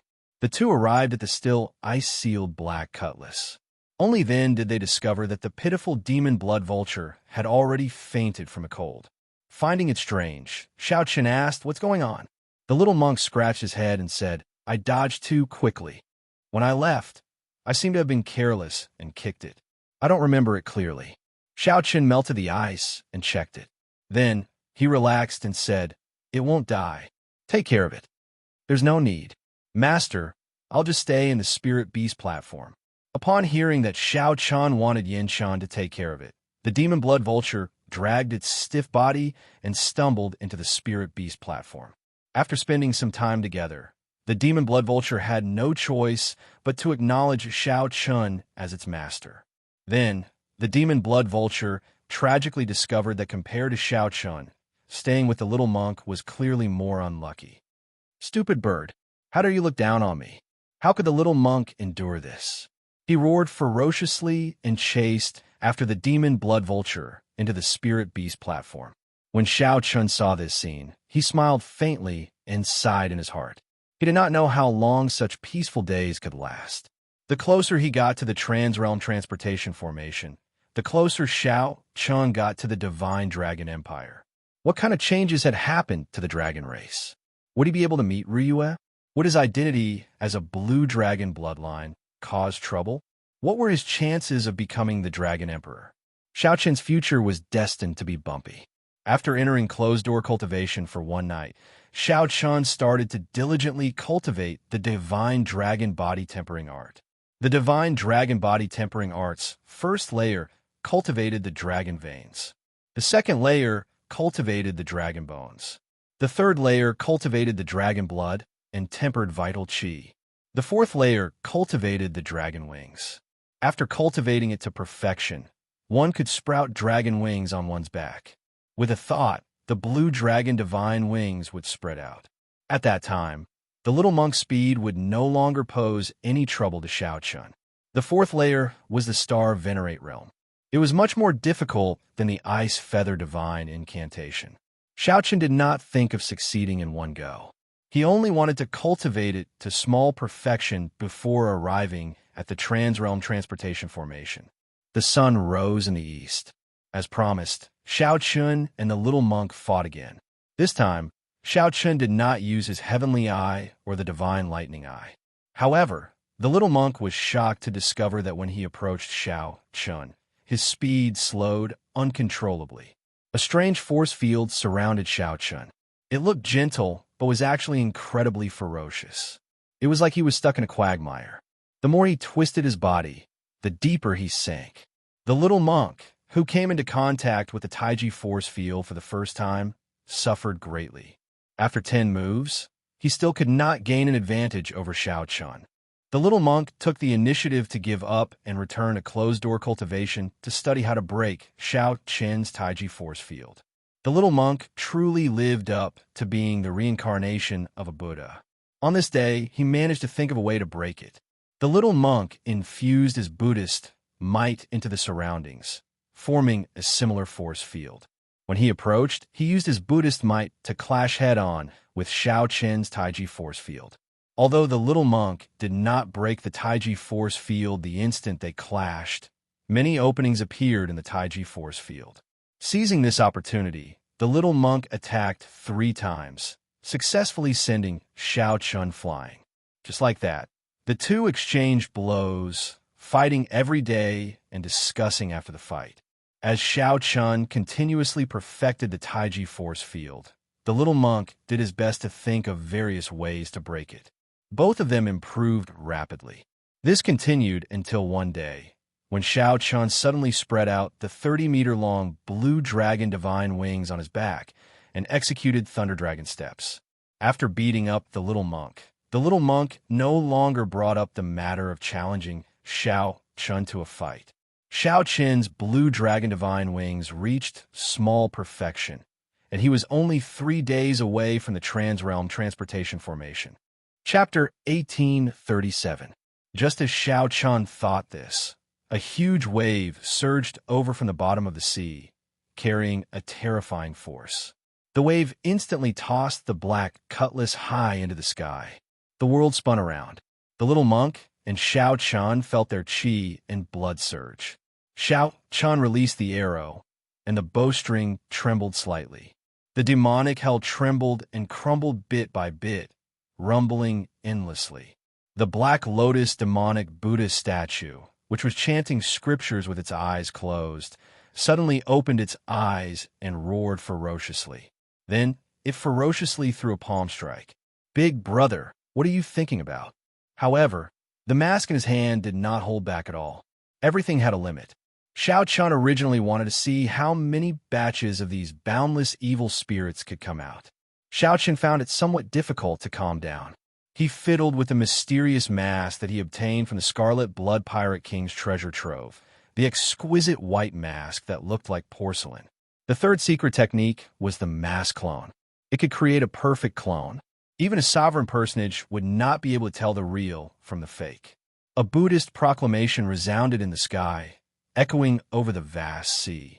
A Buddha statue appeared in the clouds, sitting on a black lotus throne. Many Buddhist halos appeared behind it, filling the sky with a black Buddhist light spreading over the vast sea. Xianxia looked around. It was like a small world had appeared out of nowhere. There were no signs of illusions at all. Layers of Buddhist light layered behind it. A horrifying Buddhist might spread out, appearing boundless.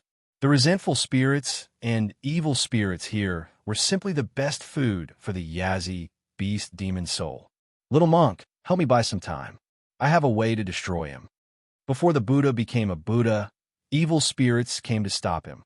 The Buddha did not get angry, sad, joyful, or hurt. He touched the ground with his hand and turned the evil spirits into ashes. That's not right.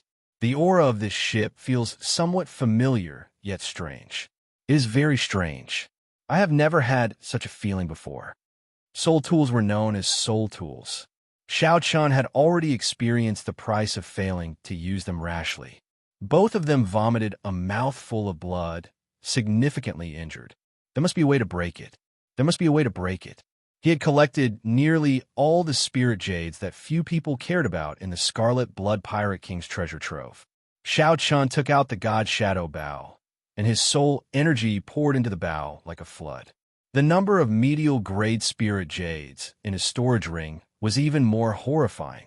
Xiao Chun and the little monk drew their sabers in an instant. Saber lights flew everywhere, and tens of thousands of evil spirits were turned to ashes on the spot. Boom! It was his bad luck that brought such a strong enemy to Xiao Chun. However, the sea of misery was a vast sea of vengeful spirits and evil spirits. It gathered countless negative emotions, and it was impossible to kill them all. Kill! The two of them were in unbearable pain from the burning, unable to retaliate at all. In the sea of bitterness, they were like evil spirits, causing the resentful spirits in the surroundings to laugh. Amidst the pain, Xiao Chun transmitted his voice with great difficulty. Xianxia's thoughts raced as he thought of all sorts of methods. This was a Buddha statue and not the real Black Lotus demonic ancestor. The blue dragon divine wings reached the small success stage. Xiao Chen's speed increased by more than 10 times after he unfurled it. Returning to the divine dragon empire was perfectly normal. The little monk's expression changed drastically, and a trace of fear flashed in his eyes. Big brother, this is the demonic world's hell. The Black Lotus demonic ancestor personally created it. To think that someone could summon the Black Lotus demonic ancestor. It must be the Black Lotus sect venerate personally coming. The little monk suddenly appeared beside Xiao Chun. When he saw Xiao Chun in a daze, he asked softly, "Now is the time?" Xiao Chun slowly discovered that this thought was somewhat naive. There were still 3 more days before they arrived at the Transrealm Transportation Formation. The little monk Yin Chen's expression changed slightly, revealing a confused expression. A fierce flame blazed in the two's hearts, burning them to the point of pain, causing them to wail in anguish. However, during this period, the little monk had been in closed-door cultivation, thinking about how to defeat Xiao Chun again. Xiao Chun found this strange, but he did not overthink it. Perhaps the scriptures on the mask were just random additions. More importantly, after the divine dragon war body spread out its wings, it reached a mental state. The piercing Buddhist light forced the Black Lotus demonic ancestor to close his eyes, not daring to look directly at it. Some ancient scriptures were carved on the mask. The two fought to the point of exhaustion on the ship, sinking into an endless massacre. Xiao Chun glanced at it and did not care. There are ships coming and going on the ash-gray sea. This is not strange. A huge black palm rushed over on the vast sea, looking like it wanted to crush both the two and the ship. Xiao Chun carefully sensed that the mask covered up all of his aura.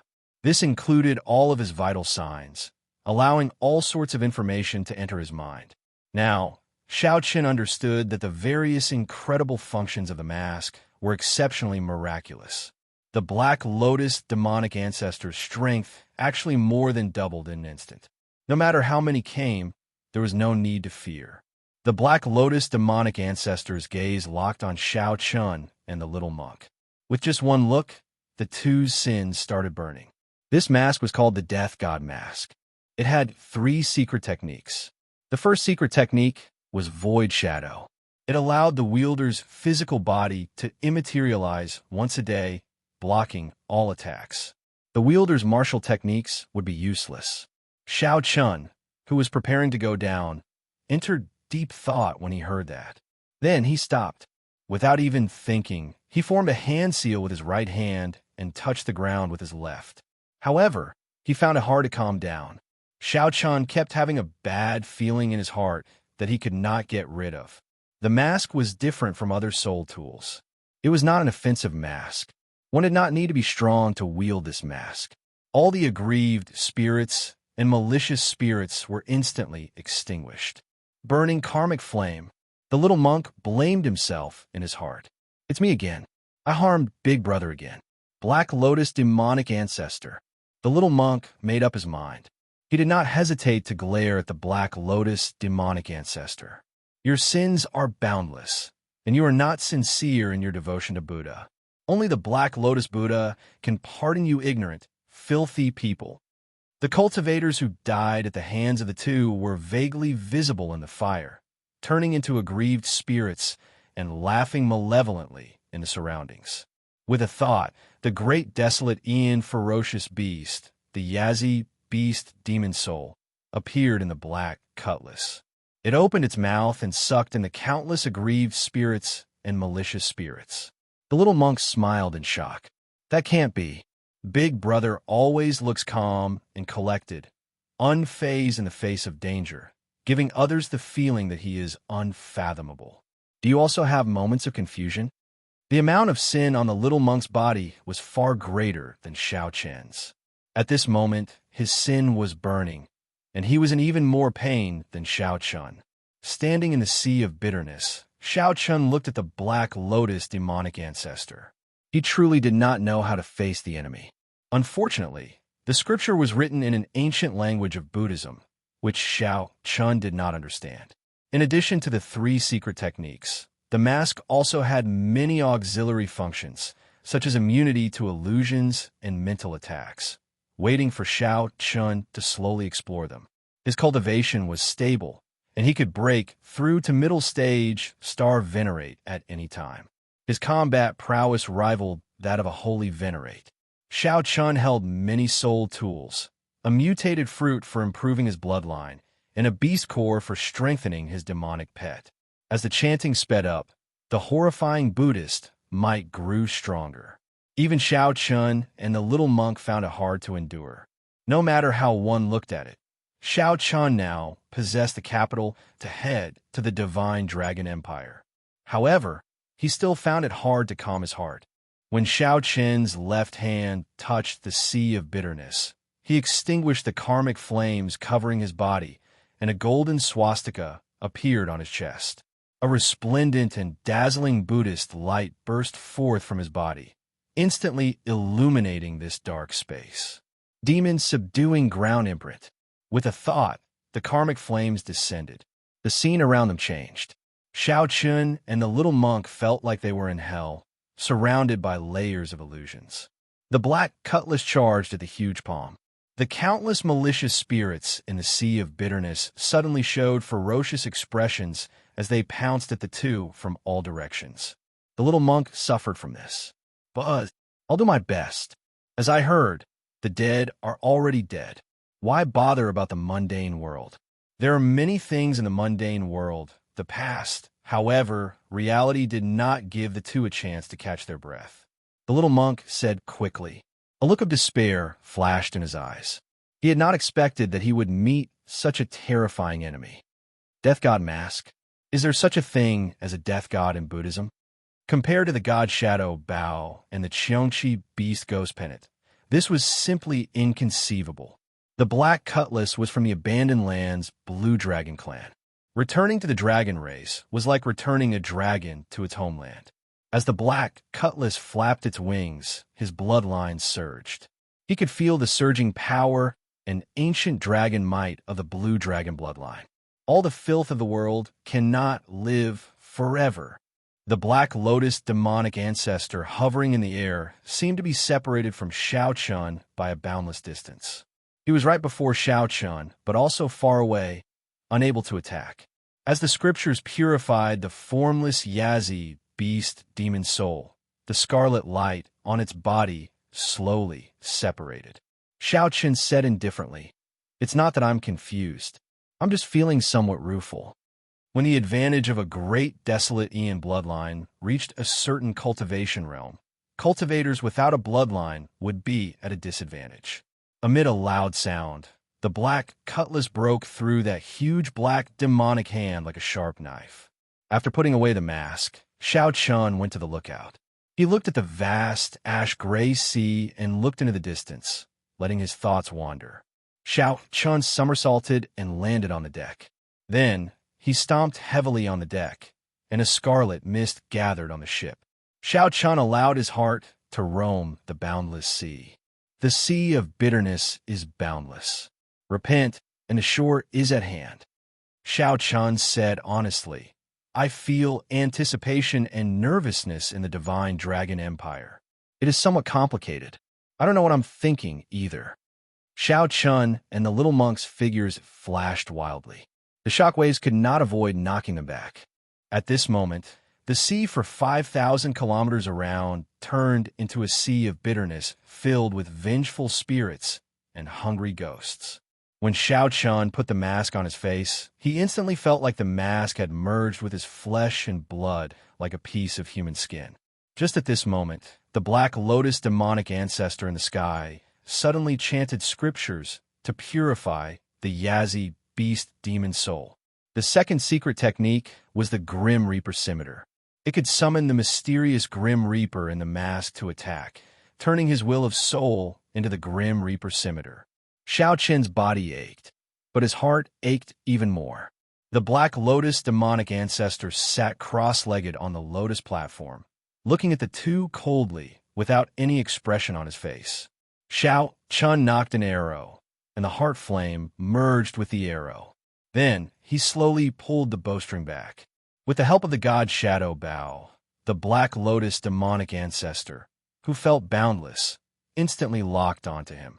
Xianxia looked into the distance and said with a frown, It seems like a ship is heading towards us. Perhaps I should ask the little monk for guidance. Could it be the Black Lotus Church? Whoosh.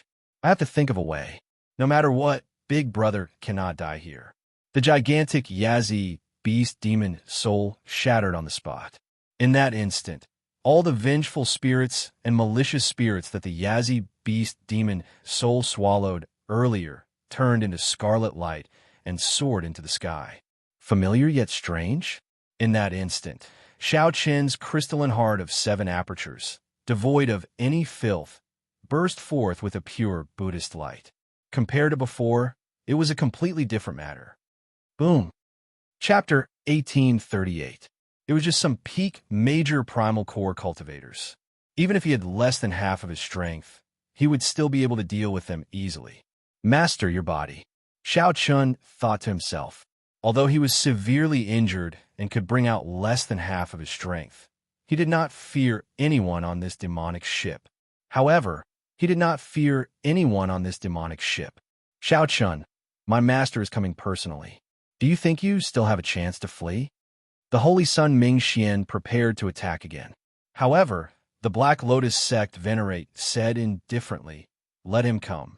The Black Lotus sect Venerate had a special Black Lotus mark on them that could dodge the Black Lotus sect Venerate's attack. Little monk. The Holy Sun Mingxian stepped forward from the bow of the ship and appeared before Xiao. Whoosh! Die! Now, he was even more injured, his survival unknown. A gloomy look flashed in the Black Lotus sect Venerate's deep, black eyes. The Black Lotus sect Venerate formed 9 hand seals in an instant. Each hand seal turned into a different demonic Buddha image that appeared before Xiao. The demonic bone relic was left behind by the sacred ancestor when he passed away. Why would it appear on him? The Black Lotus sect Venerate no longer had many trump cards to use. The Buddhist light continuously extended forward. In a few breaths, it would catch up to Xiao's black cutlass. All the outstanding talents and older generation heroes of the Kunlun realm died in the demonic calamity. Damn it, it's fine. It is just life and death. Master has already seen through it. As long as we obtain the demonic bone relic, my Black Lotus Church can rise again at any time. Xiao looked into the distance and saw the Black Lotus Church's banner at the bow of the ship. He could even vaguely make out some figures standing at the bow. To think that a peak major primal core cultivator could not even block a palm strike from him.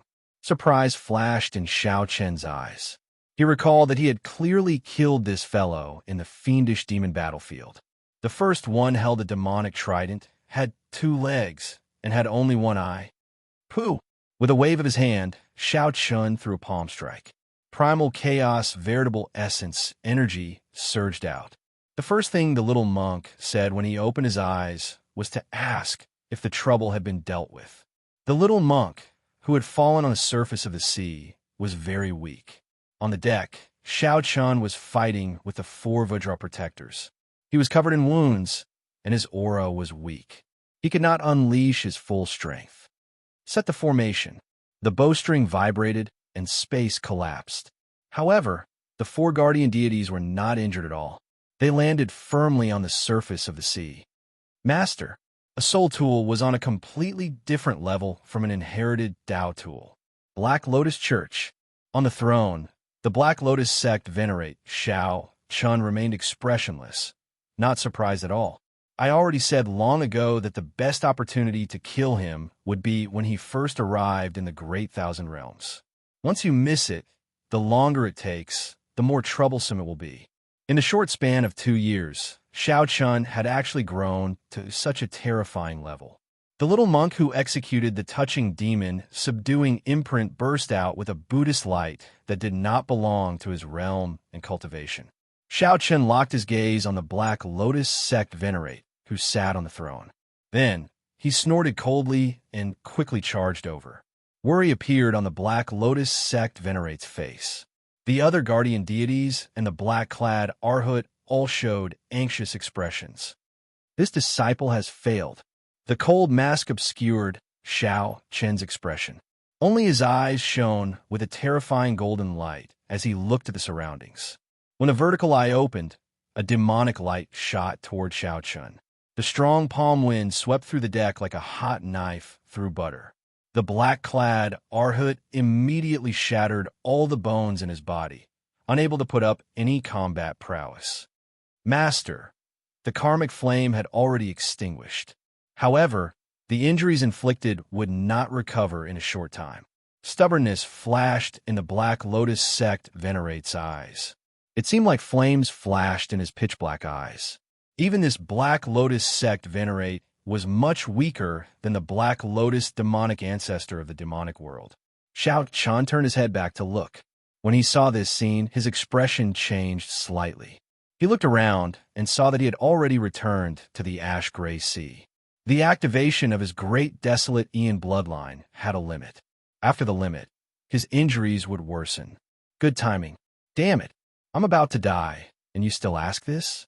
In that instant, the Black Lotus sect venerate unleashed the might of a sovereign descending upon the world.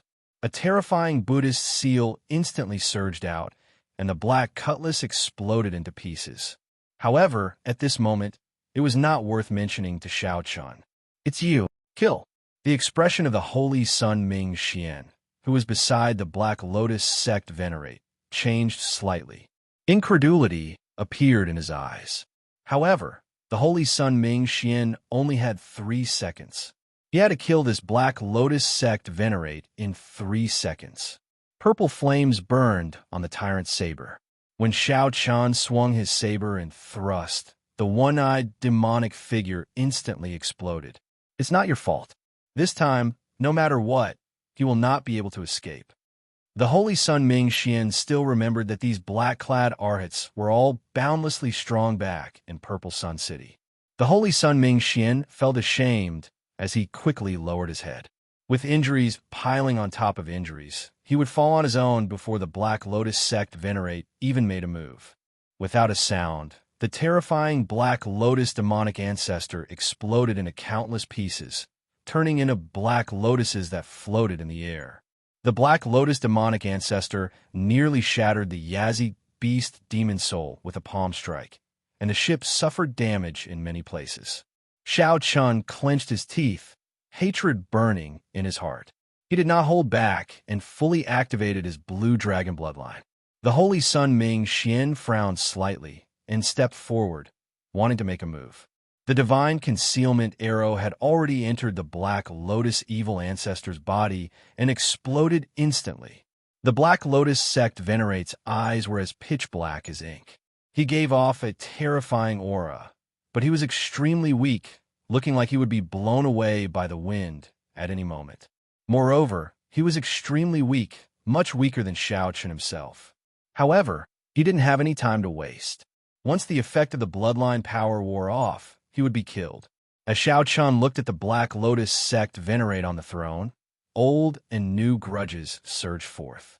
Boundless murderous intent flared in his eyes. He looked around and found the little monk floating on the surface of the sea. The little monk had already fainted. Boom! Xiaochun remained calm and unperturbed. When Xiaochun looked around, he saw a black ship blocking the way to the Transrealm Transportation Formation. However, Xiaochun could not wait any longer. When he saw a rather large crack, he carried the little monk and leaped out. Xiaochun could place all the blame on Xiaochun. The rebound from the god shadow Bao reverberated in Xiaochun's body, causing him endless pain. What was even more unbearable was that he had drained most of his soul energy, making him look incredibly weak. Xiaochun unleashed a peak strike with his weakened body. The 4 great guardian deities before him were not worth mentioning at all. Sect Venerate. The moment the two leaped out, a wave came crashing over from the surface of the sea, crashing into them. The Holy Sun Ming Xian led the way.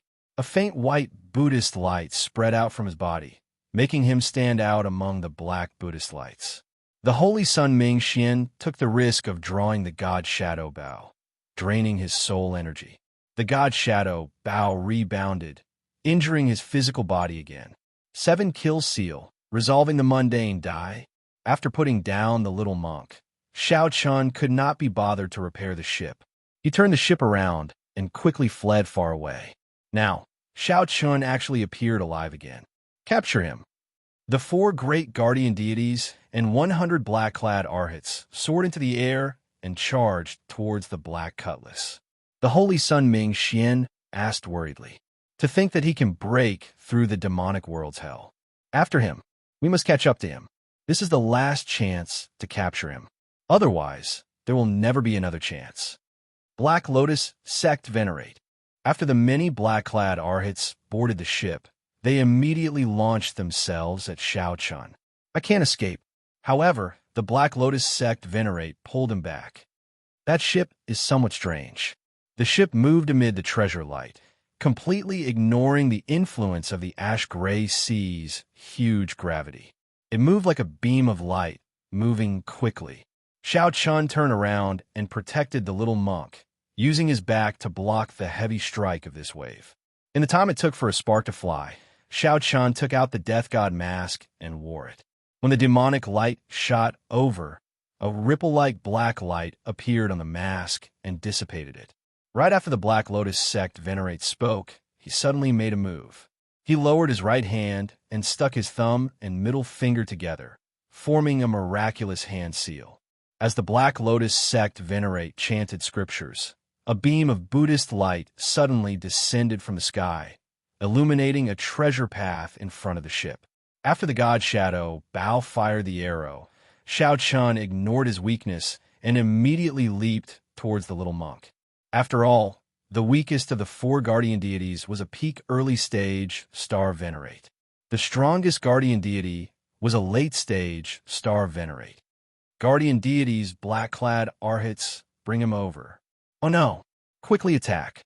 In the demonic world's hell, that horrifying Black Lotus demonic ancestor used karmic flames to burn Xiaochun to death. Xiaochun blamed himself as he looked around. The demonic world's hell was crumbling bit by bit. Everything was fated to gather on this person. However, every Black Lotus had a layer of heart flame that could not be dispelled, preventing them from reassembling. Xiaochun swung his saber, appearing eternal and inextinguishable. In one breath, he killed the 4 guardian deities. A golden light flickered in Xiaochun's eyes, and his declining aura instantly soared to the limit. However, even when the 4 guardian deities worked together, they were at a disadvantage from the start to the end, completely suppressed by Xiaochun. The thousands of black lotuses continuously gathered, trying to reassemble the Buddha image. Wuxia. The sudden killing move caught Xiaochun off guard, sending him flying. Big brother, is the demonic ancestor destroyed? Xiaochun was just about to get up anxiously when the 4 guardian deities appeared and surrounded him again. The expressions of the 4 guardian deities changed drastically. They quickly charged at Xiaochun, not holding back their killing moves at all. Wuxia. Xiao Chun vomited a few mouthfuls of blood on the surface of the sea. Only the skeleton of the black cutlass remained. With a wave of his hand, Xiao Chun collected it into his storage ring. Xiao Chen's figure flickered on the surface of the sea. Then, he leaped and landed on the dilapidated black cutlass. When he formed a hand seal, he slowly pushed it forward. That is, wearing the death god mask, Xiao Chun activated the tyrant saber's full might and broke through the 9 demonic images before landing on the ship. With just a slight pull of the bowstring, Xiao Chun shattered the Black Lotus demonic ancestor's Buddha image. Wuxia. Xiao Chun vomited a mouthful of blood as he tumbled a few times in the air.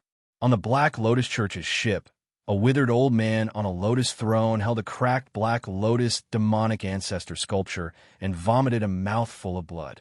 The Black Lotus Church's sect venerate revealed a strange smile on his throne, as if he had seen through all of Xiao Chen's trump cards. Doubt flashed in the Holy Sun Ming Xian's eyes, but he did not ask. There were many things that his master would not say. Even if he asked, it would be pointless. Blood flowed on the saber's tip and slowly dripped down. A terrifying demonic nature flickered in Xiao Chen's golden eyes. Then, the fragments turned into a blood mist spreading in the air.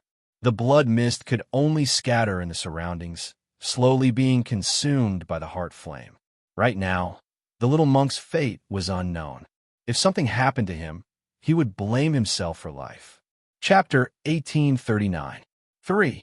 One of the Death God Mask's secret techniques, Void Shadow, appeared. The attack that the Holy Sun Ming Xian had been preparing for a long time struck the immaterialized Xiao Chen's body with terrifying demonic might. The Holy Sun Ming Xian revealed a horrified expression as he passed through Xiao Chen's body. This peak strike did not stop Xiao Chen for even a moment. The Black Lotus sect venerate's smile did not fade as he continued to look at Xiao Chen coldly. He did not make a move, nor did his expression change. 2. One of the Death God Mask's secret techniques, Masked Clone, appeared. A masked clone appeared in the air.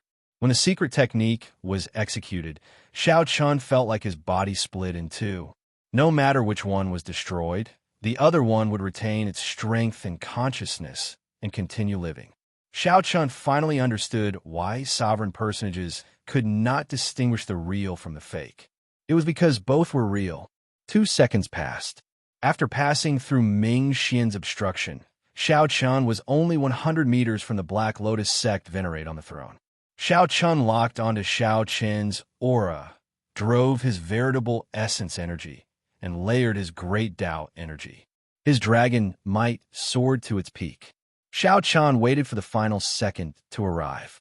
Under the mask, Xiao Chen showed a grave expression, revealing a pair of great desolate divine eyes. However, there was only a cold murderous intent and a strange demonic nature, nothing else. How long could 1 second be? 1 breath, 1 blink. The moment one raised one's head, the moment one took a step, the moment one opened one's mouth, the moment one thought, 1 second passed by.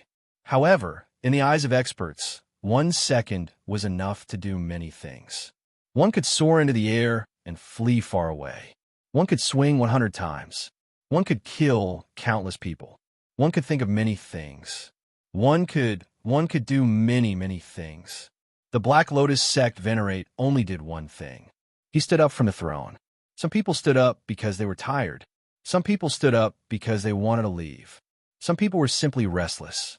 However, some people stood up for only one reason. They wanted to fight. Boom!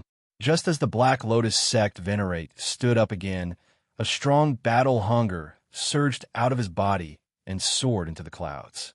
Then, it turned into a fierce flame that burned half the sky. The clouds were burning, and flames filled the sky. This battle intent was pure and simple, domineering and direct, and it caused the entire space to be locked down. The 2 clones were forced to a halt in front of him. Xiao Chen's thoughts froze. He couldn't move, he couldn't speak, and he couldn't think. The Black Lotus sect venerate slowly stretched out his hand. However, just as he was about to touch Xiao Chen, his hand slowly approached Xiao Chen. However, Just as the Black Lotus sect venerate was about to touch Xiao Chun, the lower half of his body suddenly ignited. His hand stopped before Xiao Chun's forehead forever. The Black Lotus sect venerate revealed a bitter smile as he said softly, "In my life, I have fought sovereign emperors, sovereign personages, and killed countless holy venerates. However, I have never fought a star venerate before. You should be proud. Master." When the holy son Ming Xian saw this scene, he cried out hoarsely in pain. He quickly ran over, wanting to grab the Black Lotus sect venerate's hand. However, before the Black Lotus sect venerate could touch the remnant warmth in his hand, he turned into ashes. Then, he silently glanced at Ming Xian. The Black Lotus sect venerate's gaze was filled with anticipation and love. However, he could not continue looking. He only glanced at the Black Lotus sect venerate, who once moved unhindered, able to escape unscathed under the suppression of the 4 Buddhist temples. The Black Lotus sect venerate vanished from this world forever. Only the blazing fire that burned half the sky proved the Black Lotus sect venerate's glory and past. Whoosh! The 2 clones landed on the ground and merged back into one. The great desolate Yin bloodline ended, and Xiao Chun vomited a mouthful of blood. Injuries piled on top of injuries. Xiao Chun weakly fell to the ground. He did not know whether he won or lost. The holy son Ming Xian knelt on the ground and silently chanted scriptures. His spotless, untainted body gave off an incredibly pure Buddhist nature. Xiao Chun held a stalk of sword monarch grass in his hand. If he attacked at this moment, the sword monarch grasses might would not allow him to escape. With the sword monarch grasses might, the holy son Ming Xian would definitely die. In the end, Xiao Chun did not make a move. Then, he slowly stood up and left this place, landing on the surface of the sea. When Xiao Chun looked around, the surroundings were a mess. The corpses of the Black Lotus Church's protectors and arhats floated on the surface of the sea. Their blood mixed with the seawater, forming a pungent smell. That smell was tragic and stirring. The Black Lotus sect was a declining sect, a faction that once stood on equal footing with the 4 Buddhist sections. Now, only 4-star venerates and more than 100 major primal core venerates remained. Then they all died here. That person fought his entire life and died standing. Yi Zifeng's senior brother had said clearly not to make a move for 10 years. That person had staked everything on one throw and ended up in such a state. The blazing flame in the sky continued to roar. The waves surged and roared endlessly. The holy son Ming Xian piously chanted scriptures, and Buddhist sounds drifted out. The blazing flame was the Black Lotus holy venerate's laughter after he broke free. The waves were the cries of the souls of the sect's heroes. The Buddhist sounds were blessings and prayers for the next life. Some people were laughing, some people were crying, and some people were chanting scriptures. Xiao Chun ignored them. He slowly walked towards the little monk's body in the seawater. Xiao Chun's weak body swayed as he held the tyrant's saber. His footsteps were slow, as if he would drown in the huge waves at any moment. However, even though this heart had been hurt by parting, it did not fear death. Wearing white robes and holding a saber, he would let the wind and waves surge through this life. When a cold wind blew, Xiao Chun's thin body felt somewhat cold. When he looked up, sunlight shone down, welcoming his footsteps. Xiao Chun glanced back and saw that the wind had stopped and the waves were gone. The bodies of the Black Lotus Church members floated quietly on the desolate sea. The blazing flame in the sky extinguished. On the ship, the white-robed holy son Ming Xian looked coldly at Xiao Chun. New grudges and old grudges would be settled today. However, Xiao Chun did not feel any joy or sorrow at this moment. He only glanced at the person at the bow of the ship before silently turning around. Xiao Chun raised his leg and did his best to leap up. Then, he landed beside the little monk and picked him up. The scarlet ring on Xiao Chun's finger turned into a flash of red light. The demon blood vulture carried the two over the ship, continuing towards the trans-realm transportation formation. Xiao Chun held the little monk's right hand and checked his pulse. His aura was weak, and his life force was indistinct. The little monk's life force was slowly fading. The demon-subduing, ground-touching imprint was a horrifying Buddhist sect secret technique. It was the strongest seal that the Gautama Buddha left behind before he became a Buddha. Only the abbot or holy monk of the 4 great Buddhist temples could use it. Xianxia did not know where the little monk found the courage to execute it. Furthermore, he succeeded in doing so. However, the little monk had not expected that the price was not something that an insignificant novice monk could bear. The little monk also forgot that his physical body was already extremely weak from the torment of the karmic flames. The sins on the little monk's body were even more terrifying than Xianxia's. Holding the Buddhist sect's monk saber, he was destined to spend his life killing, living in sin. Xianxia showed a helpless expression as he took out the mutated fruit that he obtained from the stone pillar with the divine flame. Originally, he had been saving it for when he went to the divine dragon empire. Now, he had no choice but to use it. I really owe you in my previous life. After opening the little monk's mouth, Xianxia muttered and fed the little monk this strong and mysterious mutated fruit. The instant the mutated fruit entered the little monk's body, his blood immediately surged. The originally weak signs of life became like that of a ferocious beast. The little monk's pale complexion also turned red. The better the effects, the more heartache Xianxia felt. Originally, he should have consumed it. However, it did not matter. It was sufficient as long as he could survive this tribulation. It was good that he was alive. Only by being alive would there be hope. Only then could he have everything. When Xianxia looked back, the flames in the sky had already completely vanished. The burned clouds gathered once more. The final traces of the Black Lotus sect venerate in the world were gone. However, just at this moment, a Buddhist might surged out from that direction and soared into the clouds. Countless black lotuses descended from the sky, and Buddhist chanting spread in all directions. Even when it reached Xianxia, he could still hear it lingering. After a moment of comprehension, he became insufferably arrogant. Xianxia knew that the Black Lotus sect venerate was already dead. However, he now had an enemy even more terrifying than the Black Lotus sect venerate. Xianxia also understood why the Black Lotus sect venerate looked at the holy sun Ming Xian in the end. More importantly, the Black Lotus sect venerate did not want the holy sun Ming Xian to make a move, as Xianxia still had means to perish together with the Black Lotus sect venerate. Only by living would there be hope. Chapter 1840. Xianxia shifted his gaze to the back. The Black Lotus sect venerate was already dead, leaving only the holy sun Ming Xian. However, the doubts in Xianxia's heart had not been resolved yet. Why did the Black Lotus sect spend so much effort to capture him? Furthermore, that Black Lotus sect venerate clearly had many old injuries. 1 year ago, Yi Zifeng left him with new injuries, preventing him from fighting for 10 years. However, the Black Lotus sect venerate still forced himself to fight. First, he summoned the Black Lotus demonic ancestor.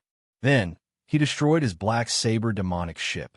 Finally, when the Black Lotus sect venerate was forced to stand up, he exhausted all his life force and would definitely die. Under the suppression of the righteous Tao, the Black Lotus sect, which was like a stray dog, did not hide its strength and bide its time. Instead, it chased after Xianxia. Why did the Black Lotus sect spend so much effort and time to lay a trap in the Kunlun realm? Perhaps this mystery would forever remain a secret. However, there was good news. The Black Lotus sect venerate was already dead. In that case, there might not be any more restrictions on the Kunlun road in the Kunlun realm. It would probably be easier for Xianxia to return in the future. Even if his old friends in the Kunlun realm wanted to come out, they would not end up like Senior Xiao did, dying 9 times out of 10. Xianxia collected his thoughts and checked the little monk's condition. After Xianxia consumed the mutated fruit that he obtained from the stone pillar with the divine flame, his complexion gradually improved. It seemed like he had even undergone some sort of transformation. This little monk seems to be getting more and more inexperienced. Xianxia found it strange that the originally inexperienced little monk's eyebrows and eyes had yet to fully open had undergone a startling change. In just a short moment, the little monk's face actually started to grow in the opposite direction. What a strong mutated fruit. It was likely that this was the heavenly treasure that Elder Chai dreamed of using to extend his life. That was not right. It was not extending his life. It was growing in reverse. While it improved his bloodline, it also changed the foundation of his physical body. This was truly astonishing. How unfortunate. If Xiaoqian had consumed it himself, his strength would have improved further. However, it would have been best if the little monk was still alive. Compared to becoming stronger and exchanging for the little monk's life, Xiaoqian was very clear on what was better. Seeing that the little monk was safe, Xiaoqian relaxed and started treating his injuries. The karmic flame burned his sins, injuring the foundation of his physical body. His soul energy was greatly depleted and would be hard to recover in a short time. He closed his eyes and adjusted his breathing. 6 hours passed, and his true essence revolved in a large circle. Xiaoqian's spirit improved slightly. Opening his eyes, Xiaoqian exhaled a mouthful of turbid air. His injuries would probably take some time to recover. The main problem was that the karmic fire had damaged the foundation of his physical body. He was already lucky to be able to survive. Karmic fire was not something that ordinary people could control. It was similar to the faintly discernible objects in myths and legends. Furthermore, it did not have much power against ordinary martial artists. The sins of ordinary people would not be able to ignite their sins. Xiaoqian and the little monk were 2 exceptions. Hey, when did I get a kid? Xiaoqian was shocked to discover a child on the demon blood vulture's back. He looked to be about 6 or 7 years old. He was bald and wore a large monk's robe. After being stunned for a moment, Xiaoqian reacted. It was the little monk, Yin Chun. His fleshly body returned to its childhood. However, the feeling he gave Xiaoqian was that he had become even stronger. Yin Chun's aura was very deep and heavy. This is too heaven-defying. Xiaoqian felt incredibly shocked. Although Xiaoqian did not know what benefits the little monk obtained, just this change alone caused him to regain his youth. Regaining his youth, even a sovereign personage, no, even a divine vein realm sovereign emperor could not do it. If this happened to them, they would wake up laughing even in their dreams. Xiaoqian thought about the Black Lotus sect venerate. If he obtained this mutated fruit, not only would he be able to get rid of all his old ailments, but his physical body and bloodline would also be strengthened. His physical body and bloodline could also be strengthened, and a reversal of his physical body's origin was equivalent to being reborn. Just thinking about it made one tremble in fear. If Xiaoqian auctioned this mutated fruit, he would immediately obtain a divine vein realm sovereign emperor who surpassed sovereign personages as a helper. The loss was too great. Xiaoqian could not bear it. However, when the sky turned bright, Xiaoqian woke up. After being stunned for a while, he revealed a playful smile. There was no more. The loss was too great, and his heart ached. A tender baby appeared on the demon blood vulture's back. The baby appeared sleepy, with delicate facial features and a shiny bald head. It was as cute as it could be. Fortunately, I did not eat it. Otherwise, I would not know how to face Lu Riyue. This scene was too beautiful. Xiaoqian smiled bitterly and shook his head, not daring to think about it. Xiaoqian checked the little monk's body and noticed that the reverse growth finally stopped. Otherwise, if it continued to grow in the opposite direction, it would be quite troublesome. However, it seemed like the problem was already very big now. How should I explain it to him after I open my eyes? What a headache, boom! Suddenly, the demon blood vulture seemed to be greatly shocked. It shook intensely, nearly flinging Xiaoqian and the little monk off. Damn, don't scare me. Master, you gave birth? Suddenly, the demon blood vulture's voice rang out in Xiaoqian's mind. It turned out that it wanted to slack off. Xiaoqian closed his eyes and flew for an entire night. As he flew, he fell asleep. When the demon blood vulture opened its eyes, it discovered a baby on its back. It nearly fell off in fright. Xiaoqian's lips twitched involuntarily. He asked coldly, "Could your father have given birth to you? How can that be? How can my father have given birth to me?" The demon blood vulture did not even think about it, decisively denying it. Puffed. Xiaoqian could not help laughing. Indeed, it was a silly bird. It turns out that you are not his. No wonder your father sold you to me. That's not right. That's not right. My father gave birth to me. My father gave birth to me personally. When the demon blood vulture heard that, it immediately retorted. This matter concerned the dignity of its bloodline and could not be spoken carelessly. Huh. Xiaoqin smiled, but did not say anything. That's still not right. My mother gave birth to me. It has nothing to do with my father. Ha ha ha.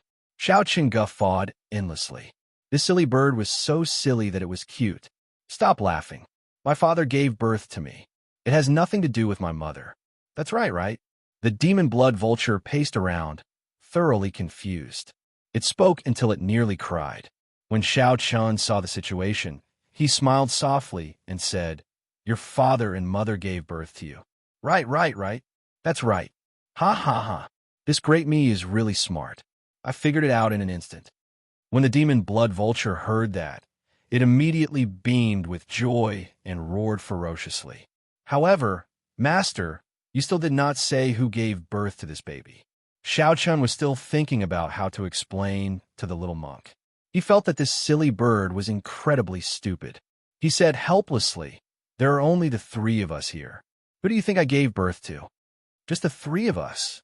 Suddenly, horror filled the demon blood vulture's heart. Aside from the little monk, there is only me. Could it be that while I was asleep? What are you thinking about? Xiaoqin heavily patted the demon blood vulture's head. This is the little monk. He ate a mutated fruit, which is why he became like this. That's good.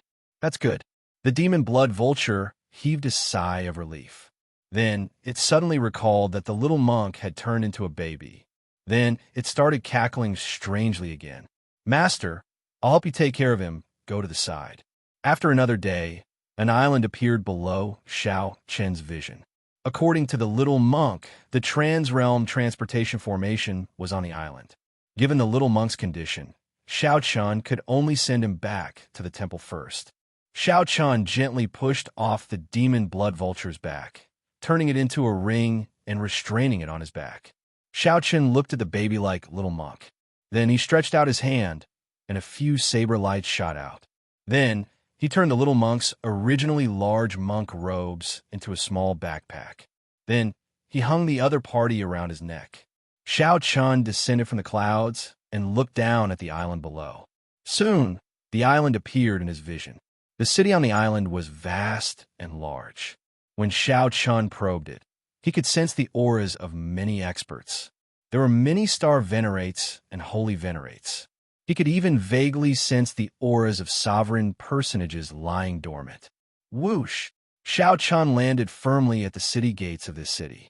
When he looked up, he saw the words Withered Leaf City above the city gates.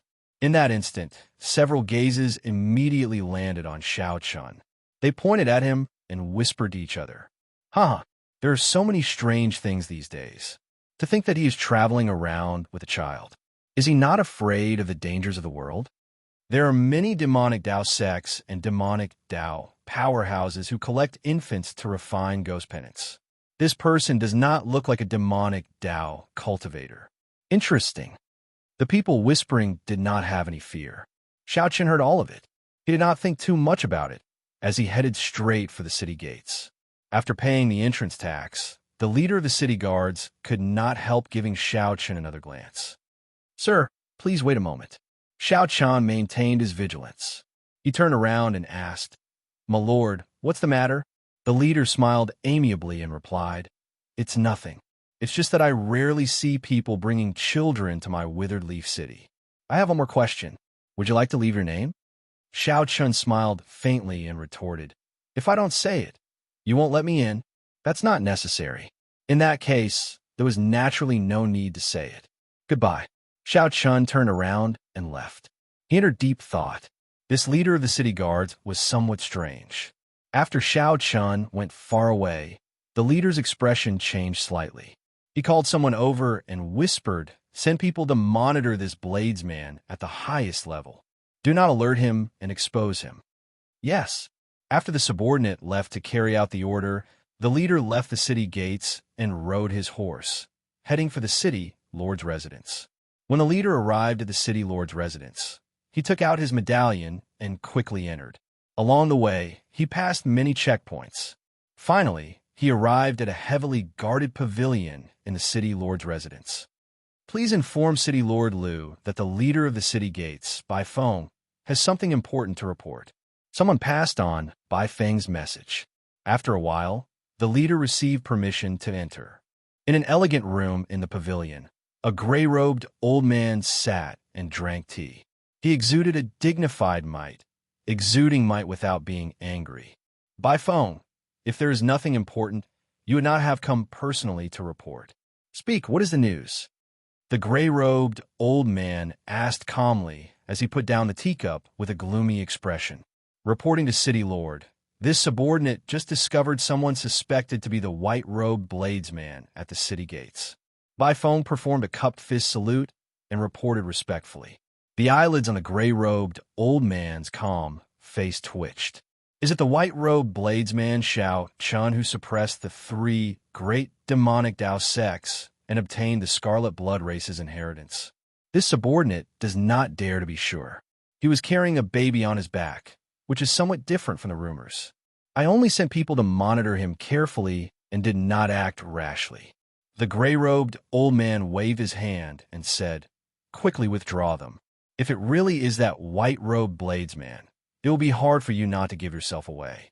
That's not right. It's already too late. That's all then. I will remember your contribution in this matter. Leave the rest to me. Thank you, City Lord. After Bai Feng withdrew, the gray-robed old man revealed a smile. Interesting. The entire demonic Dao sects of the Ash-Gray Sea are searching for you. To think that you actually came to my place. You are probably here for the Trans-Realm Transportation Formation. Chapter 1841. However, he didn't care too much about it. In his hands, it was only a matter of time before the imprint was dissolved. His joy was indescribable. In the City Lord's mansion, there should be even more powerful existences in seclusion. But right at this moment, something unexpected happened. He looked at Xianxia and said with a smile, young Master Xiao is indeed a straightforward person. You are also a smart person. This old man admires your boldness. Even if he knew that he was going to die, he would still fight for it. Otherwise, how unwilling would he be? It made him feel extremely comfortable, and his entire body felt refreshed. He felt that his strength had instantly increased by quite a bit. The withered leaf city master casually flipped through the demonic cloud heaven swallowing technique, then solemnly closed it and casually put it aside. To be able to confirm his identity so quickly, the withered leaf city lord manner was indeed impressive. In the next moment, thousands of holes appeared on his body, and dazzling sword lights shot out from every hole. Only Bai Feng, Xianxia, and himself were left in the room. For a moment, not only was he overjoyed, but he was also incomparably proud of himself. He was the youngest leader of Withered Leaf City and the most trusted subordinate of the City Lord. He was in charge of one of the city's 3 main guards, the City Guards. This untalented Bai would like to ask young Master Xiao to bestow a treasure to me. Therefore, you still have to give me a supreme treasure to make up for the pressure I've endured and the losses I've suffered. Furthermore, he also vaguely felt that he had gone too far. He felt somewhat guilty for bullying a junior like this. The moment this person appeared, it immediately caused a wave of low exclamations in the inn. With an excited expression, Xianxia quickly flipped through the secret manual. The more he read, the more shocked and excited he became. One could clearly sense that the style of this city was completely different from the other cities. After confirming Xiaoqian's location, Xiaoqian immediately brought him over. This was to avoid trouble if the other factions found out about Xiaoqian's whereabouts. Dong dong dong. The demon blood vulture's belly swelled up, and demonic qi surged from its body. It cackled strangely as it continuously refined the withered leaf city lord in its belly.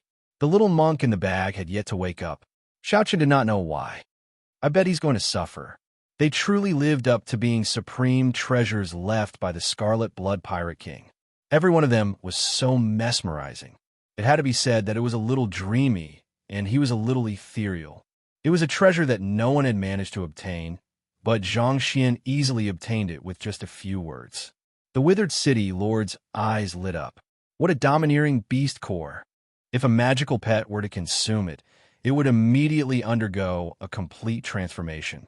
He was overjoyed as he thought about how the three demon sects had spent so much effort and lost so many people. All sovereign personages would fight to the death to obtain the supreme treasures they possessed. Once, there was a middle stage, star venerate expert of the demonic Dao sect who behaved atrociously in the city. After 10 moves, that middle stage, star venerate expert died. Demonic Dao cultivators had always been arrogant and unruly. If there was even the slightest conflict, they would start fighting. However, the order in the city was rather stable. There were practically no signs of fighting. What a grand lineup. He doesn't look like a demonic sect martial artist. Could he be a righteous Dao martial artist? He's actually carrying a baby. The withered Leaf City Lord still hadn't opened his eyes. Seeing that Xiaoqian didn't say anything, he added. Xiaoqian was deep in thought. He took off the blood-colored ring in his hand and handed it to Withered Leaf City Lord. Although Withered Leaf City was called a city, it could be seen as a strong rank 6 demonic Dao sect. Life was full of ups and downs, and not everyone could withstand it. Xiaoqian remained expressionless as he stepped forward and put away the demonic cloud heaven swallowing art, the Xianxia beast ghost pennant, and the blood-colored beast core. Originally, Xiaoqian had thought that the news would not spread very quickly after leaving Myriad Star Mountain. On the other hand, Xiaoqian remained expressionless and calm. Such boldness was indeed admirable. Xiaoqian's strength was unfathomable, even stronger than the leading elders of the 3 great demonic Dao sections. Xiaoqian remained expressionless and did not say anything. Then he decisively tossed down the Xianxia beast ghost pennant. It could only be said that Withered Leaf City had an extremely strong city lord's residence that managed it very strictly. Withered Leaf City's city lord opened his eyes and stretched out his hand to receive the Xianxia beast ghost pennant. Then he revealed a smile. You are indeed incredible, unlike those pedantic seniors who lost their lives for wealth, only regretting it when death approaches. Seeing Xiaoqian's attitude, the other customers in the hall all showed expressions of anticipation for a good show. After the matter was over, that cultivator's sect did not dare to say anything more. Before that cultivator could react, the demon blood vulture opened its jaws and swallowed him whole. However, Withered Leaf City's city lord changed the topic and continued. However, activating the Trans-Realm Transportation Formation is not something that can be done overnight. If you want to activate it now, it will be somewhat difficult. The cost of repairing it after the matter is too high. This old man would like to ask young Master Xiao for a supreme treasure to offset the cost of repairing it. However, the method of operation was somewhat special. One could directly teleport to a Starry Heaven relay station. Then, using a small Starry Heaven relay station as a springboard, one could continuously teleport to the Central Great Realm. By phone. At this moment, when Xiaoqian walked on the street, he found it surprisingly bustling. However, the people walking here were all demonic Dao cultivators. Xiaoqian was stunned for a moment. After some thought, he took out the remaining 6 sword monarch grass from his storage ring. Treasuring a jade ring becomes a crime. The people from the city lord's mansion would probably arrive soon. However, there was one thing that left a deep impression on Xiaoqian. Xiaoqian said indifferently, not saying anything more. Xiaoqian remained expressionless. He casually waved his hand and handed over the demonic cloud heaven swallowing art, the cultivation technique that the Scarlet Blood Pirate King cultivated. There were also those people who had been following Xiaoqian in secret since he entered the city. He did not know what they were planning. Withered Leaf City's city lord rejoiced at obtaining another treasure. Just as he was about to continue speaking, he found that he could not think of any good excuse. Withered Leaf City's city lord said indifferently with his eyes closed when he saw Xiaoqian, not exchanging any pleasantries at all. This was Xiaoqian's first time in the Ash-Gray Sea, so he did not have any enemies or grudges. Unexpectedly, he was still one step too late. Withered Leaf City's city lord said directly after arriving before Xiaoqian. Hence, the The majestic group followed behind Xianxia and Bai Feng, heading for the city lord's residence in a spectacular manner. White Robe King Xianxia, come with me. Even the items sold in the shops were all sorts of tools and materials that demonic Dao cultivators used to cultivate or food containing a demonic nature. How should Xianxia deal with this? This was a difficult problem. Goodbye. With ease, Xianxia's strength would soar. Breaking through to holy venerate and advancing to sovereign personage was just around the corner. Just as Xianxia was thinking about this, a person entered the inn. It was the city gate commander, Bai Feng, whom Xianxia had met earlier. Bai Feng's eyes were wide open as he looked at Xianxia, dying with a remaining grievance. Bai Feng had watched for a long time, but did not gain any benefits at all. He felt somewhat upset. At such a young age, Bai Feng already won the trust of Withered Leaf City's city lord. Furthermore, his cultivation was unfathomable. The six-sword monarch grass flashed with light and entered Bai Feng's body. A murderous intent flashed in Xianxia's heart. However, his expression did not change, and he did not say anything. It was like Bai Feng did not want others to know what happened in the room, even the city lord's residence's people. Withered Leaf City, how shrewd. Although this place was quite far away from the 10,000-star mountain, and he wouldn't meet people from the three demon sects, what he had hoped for in his life was easily realized in a single day. However, he had purposely left a restriction in this room, isolating all information from the outside world. Bai Feng was initially unhappy, but he revealed a trace of joy when he sensed the sword intent contained in the imperial sword herb.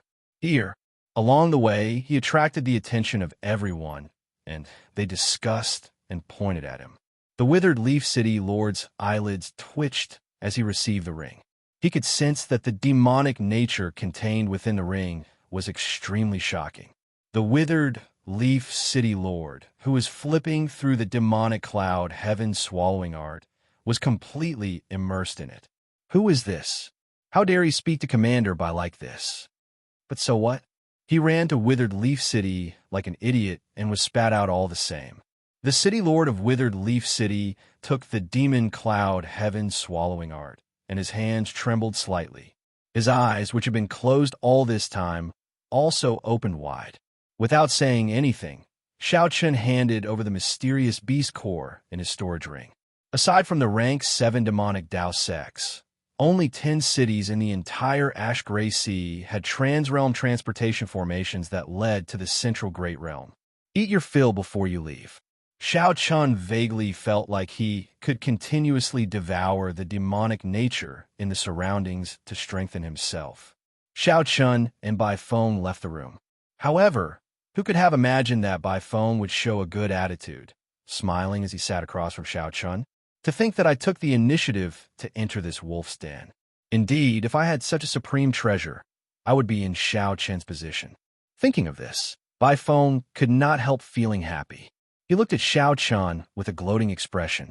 The Withered Leaf City Lord was a swift and decisive person. It did not matter. Xianxia had already survived the tribulation of the Black Lotus sect venerate. He was not afraid of this tribulation. Any of the treasures that Xianxia handed over was a supreme treasure. After sensing for a while, Xianxia discovered that the Xianxia Beast Ghost Pendant already had Xianxia's spiritual mark. It is probably not enough. The white-robed Xianxia slaughtered the true inheritors of the 3 great demonic Dao sects before the 3 holy venerates. Bai Feng said casually, revealing all the information about Xianxia, expressing his purpose for coming here. Xianxia said indifferently, revealing a mocking smile on his face. Then, he took out a medallion and handed it to Xianxia. Take my medallion and go to the Trans-Realm Transportation Formation in the residence. You can activate it and leave immediately. This old man will keep his word. I will take one of your supreme treasures and guarantee your safe departure. Aside from this, if you want to go to the Central Great Realm, you can go to the Central Great Realm. Or, if you do not agree, I will kill you and search for it myself. However, the world was vast. Sleeping came first and eating second. The Withered Leaf City Lord received the Scarlet Beast Core and placed it beside the Xianxia Beast Ghost Pendant. Then he said indifferently, "Right now, all the great demonic Dao sects in the Ash-Gray Sea are searching for news of you. Who knows how many people want to kill you? If I let you go, I will inevitably be criticized. After you leave, there is no need to care about anything. However, I will have to endure a lot of pressure." After casually choosing an inn in the city, Xiao Chun found out that the Trans-Realm Transportation Formation opened in the middle of every month. Here, Xiao Chun casually ate and drank a table full of food and wine as he muttered to himself about his fortuitous encounter. Withered Leaf City was one of them. How troublesome. Xiao Chun frowned slightly. After thinking about it, he could only assume that his experiences at Myriad Star Mountain had spread. Xiao Chun saw that more than 100 Star Venerate experts had already gathered at the inn's main entrance. Their clothes were uniform, and their eyes gleamed with killing chi. These were the elites of the army. This was how fate played with people. No matter how overwhelming one's luck was, if one was not careful, the situation could turn around in an instant. It had to be said that Xiao Chun was very astute and thoughtful. Then, he casually set it aside and continued, "I believe that you are here for the Trans-Realm Transportation Formation. This Xianxia Beast Ghost Pennant can spare your life. However, if you want to use the Trans-Realm Transportation Formation, you will have to give me a supreme treasure." This old man will get straight to the point. "I cannot take the inheritance of the faux god flame. However, you have to give me one of the 8 supreme treasures that you obtained on the stone pillar with the divine flame. Otherwise, it will be very difficult for you to leave Withered Leaf City." The transportation to the Central Great Realm was not like the transportation between other Great Realms. Only extremely ancient transportation formations could allow direct transportation. 1 hour later, under Bai Feng's lead, Xiao Chun met with Withered Leaf City's city lord. Xiao Chun had just received the medallion when Bai Feng, who was at the side, turned anxious. It looked like Xiao Chun was about to leave. Bai Feng, who was fiddling with the sword monarch grass, showed a startled expression. Just as he was about to say something, Xiao Chun stood up and performed a cup fist salute. Withered Leaf City's city lord's heart was already set on the supreme treasure that Xiao Chun gave him. He did not even raise his head as he said, "Take care. I won't send you off." This was a peak early stage Holy Venerate. It was opened only once a month, and it required an astronomical price of spirit stones. Bai Feng's gaze swept through the hall before landing on Xiao Chun. Then, he walked over with a smile. Xiao Chun did not know much about Withered Leaf City. This was all he knew. Immediately, he put on his hand and immediately felt an overwhelming demonic aura spreading throughout his body. Bai Feng's eyelids twitched as he watched from the side. He could not hide the greed in his eyes. The white-robed bladesman carrying the infant instantly became a mysterious person in Withered Leaf City. Chapter 1842. There is only one transboundary teleportation formation in the entire Soaring Dragon County, and it was located in a palace in the central plaza of Soaring Dragon City. The Transrealm Teleportation Formation here was not owned by the Soaring Dragon Marquis. The cross-border dimensional portal was a strategic resource. All the cross-border dimensional portals in Dynasty were controlled by the Imperial family. The Yin Emperor Palace controlled, protected, and maintained them. At this moment, on the Dao platform in the Soaring Dragon City's Inter-Realm Teleportation Formation, countless turbulence surged everywhere. The Daoist gate, formed by the circular light screen, was extremely unstable. It was on the verge of collapse, as if it would shatter at any moment. Looks like there's a problem. The platform on the other side is in trouble. The few elders of the Waywood formation discussed in low voices, but did not panic. This kind of matter was not strange at all. It was not strange at all. The Transrealm Teleportation Array was a teleportation array that could cross countless great realms and directly teleport one to the central great realm. They were all ancient Dao platforms that were extremely unstable. They needed to be maintained frequently and carefully looked after. Even so, there were still a few failures every 10 years.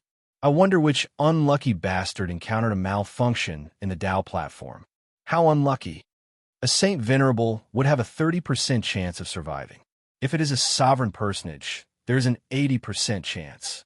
An old man asked, what if it's a Star Lord? He's definitely going to die. The old man leading the group said with absolute certainty. Bang!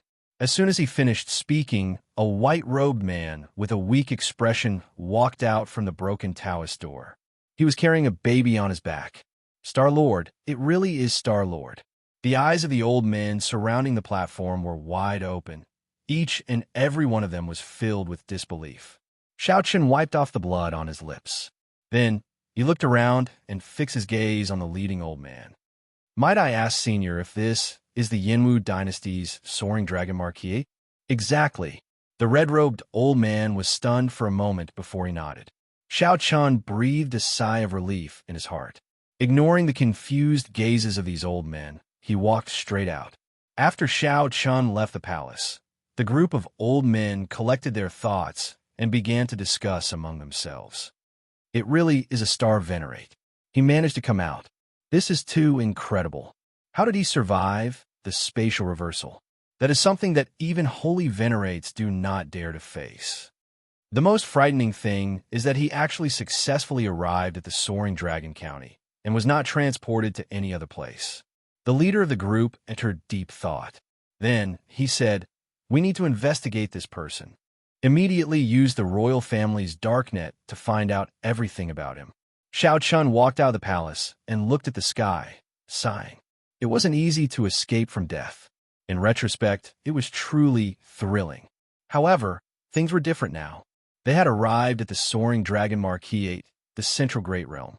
That was birds flying in the vast sky and fish leaping in the vast sea. Is this the central great world? Xianxia looked around. Apart from being more prosperous, he didn't feel anything different. The only difference was that there were more experts in the city. Star venerates like Xianxia, who could move about the Grave Island Sea without fear, were not common on the streets. But from time to time, he would run into one or two. Let's find a place to rest. After spending time with the little monk, his luck hadn't been good, and he kept getting injured. Xianxia would not believe that the little monk's body of misfortune did not affect him at all. After casually finding an inn in the soaring dragon marquis, Xianxia locked himself in and started to recuperate. This time, Xianxia needed to return his body to its peak to recover from all his injuries. Time passed very quickly. In the blink of an eye, 1 month had passed. Xianxia opened his eyes, and many stars flickered in them. A certain shackle in his body had been broken. His spirit, qi, and energy had improved by another level. The number of stars in his soul pool had doubled. I broke through. Xiaoqian's cultivation, which had been stuck at early stage Star Venerate, broke through to middle stage Star Venerate without any bottlenecks. It was not strange for him to break through unintentionally. Xiaoqian had been stuck at peak major primal core realm for too long. His foundation was incredibly firm. The moment he broke through, he reached peak early stage Star Venerate. After that, he experienced several calamities. Taking advantage of the situation to break through was reasonable. After reaching middle stage Star Venerate, advancing to late stage Star Venerate was somewhat difficult. Xiaoqian walked out of the cultivation room and arrived at the guest room. The little monk on the bed still had his eyes tightly shut. The little monk showed no signs of waking up. Xiaoqian could tell that his bloodline was undergoing some kind of rebirth. It was hard to say when the little monk would wake up. Perhaps he would wake up in the next moment. Perhaps he would not wake up for 8 to 10 years. Anything was possible. It's just a small problem. Xiaoqian smiled bitterly and pinched the little monk's cheek. Then, he placed the little monk in his backpack and left the guest room. It was time to go. I had to make good use of the time to send the little monk back to the hidden spirit temple. Carrying the little monk on his back, Xiaoqian left the room. Then, he found the innkeeper and paid for the room before leaving. Xiaoqian glanced around and showed a slightly stunned expression. Then, his gaze landed on a handsome bladesman. However, Xiaoqian did not remember this person. What a familiar aura. This person has a dragon race bloodline and is also a bladesman. It's him. It's that Jiang, he who stole the dragon race's supreme treasure and the smiling daughter pavilion's fairy basket in the soaring dragon great realm. It was a small world. What a coincidence. Unexpectedly, Xiao Chun ran into the other party here. Xiao Chun walked over with large strides and suddenly appeared. Then, he sat down across from Jiang He and placed his saber on the table. Then, he picked up a wine cup and poured wine for himself. Friend, I never treat strangers to wine, Jiang He said casually. When he inadvertently raised his head and saw Xiao Chen's appearance, he was stunned for a while. Xiao Chun smiled faintly and said, Brother Jiang He, we meet again. After Jiang He recovered with much difficulty, his trademark mischievous smile reappeared. Come. It has been 2 years since we last met. Let me see our white-robed bladesman. What improvement did you make? Wow, how scary. Your cultivation actually reached middle stage, star venerate. You really chased after me with all your might. Hey, you even have sun now. Jiang He turned around and stood behind Xiao Chun. When he saw the baby-like little monk, he immediately felt joyful. Come. Let me carry you. Jiang He carried the little monk out and sat down again. Then, he exclaimed in surprise, He does not look like you, little brother Xiao Chun. Xiao Chun smiled bitterly and said, Whatever you say. Slowly, Jiang He noticed something strange. His expression turned increasingly strange. This child is a little strange. How can he have such terrifying sins at such a young age? Xiao Chun looked around and put down his wine cup. This is not the place to talk. Let's go somewhere else. Jiang He nodded. Let's go to the courtyard I rented. All right. After a while, the two arrived at Jiang He's courtyard. Xiao Chun gave a simple explanation of the little monk's origins. Damn, this is the little demonic monk's silver saber? I'll return it to you. After learning about the little monk's origins, Jiang He was startled. He quickly placed the little monk on Xiao Chun's back. Xiao Chun smiled faintly. It looked like the little demonic monk's silver saber was indeed famous. To think that even Jiang He feared him. He's not just famous. There are too many things about him. In the Yinwu dynasty, people might not know who the crown prince is. However, everyone knows about the little demonic monk's silver saber. Jiang He still felt some regret. He kept muttering to himself like a god of misfortune already haunted him. That's enough about me. Let's talk about you. Why did you come to the Soaring Dragon Marquise? You even used a disguise. Are you here to steal again? Xiao Chun was rather calm. He was already used to the little monk's existence. He did not care much about the so-called misfortune. When Jiang He heard that, he sighed. The matter of stealing the fairy basket was exposed. Now, the Soaring Dragon Marquise and the Smiling Daughter Pavilion are chasing me. That's impossible, right? Xiao Chun felt incredibly shocked. After that, he went to the Smiling Daughter Pavilion, but the other party had no clue. Jiang He frowned helplessly and said, It's the Heavenly Book Scholar. The Smiling Daughter Pavilion spent a lot of money to hire the Heavenly Book Scholar to perform a divination in the Heavenly Mystery Tower. Originally, I had already erased the heavenly mysteries of that time. However, I ran into the Heavenly Book Scholar who calculated all lives. I could not do anything about it, and I was discovered. So, Jiang He showed a smile on his face.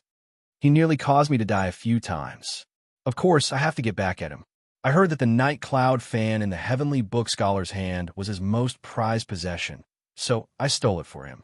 I showed him how great it is to scheme against me. Could the Heavenly Book Scholar be in the Soaring Dragon Marquise? Of course. Otherwise, why would I come all the way here? How about it? Do you want to meet this person with me? Jiang He urged as he looked at Xiao Chen's face, a hidden smile on his face. Xiao Chen wondered what Jiang He was thinking. Chapter 1843. These old bones are really unpalatable. The demon blood vulture said with some dissatisfaction as it spat out a storage ring. A holy venerate, withered Leaf City's city lord, was gone just like that. The demon blood vulture swallowed him whole, not even leaving scraps. He was truly pitiful. This pitiful person definitely had something hateful about him. He was so greedy, his desires inflated. Such an outcome could be said to be his own doing and could not be spared. If the demon blood vulture only extorted a Xianxia beast ghost pennant and then sent Xiao Chen away, this would be a fair deal. The Xianxia beast ghost pennant was a superior grade soul tool carefully selected by the Scarlet Blood Pirate King. Its value was very high, and the demon blood vulture profited greatly. Upon seeing the medallion, the guards looked at Xiao Chun, and their expressions changed. This was a rare VIP medallion.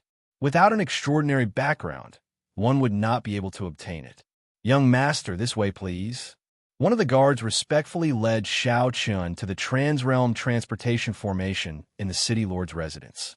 After killing Withered Leaf City's City Lord and by phone, Xiao Chun showed a calm expression, not showing any openings.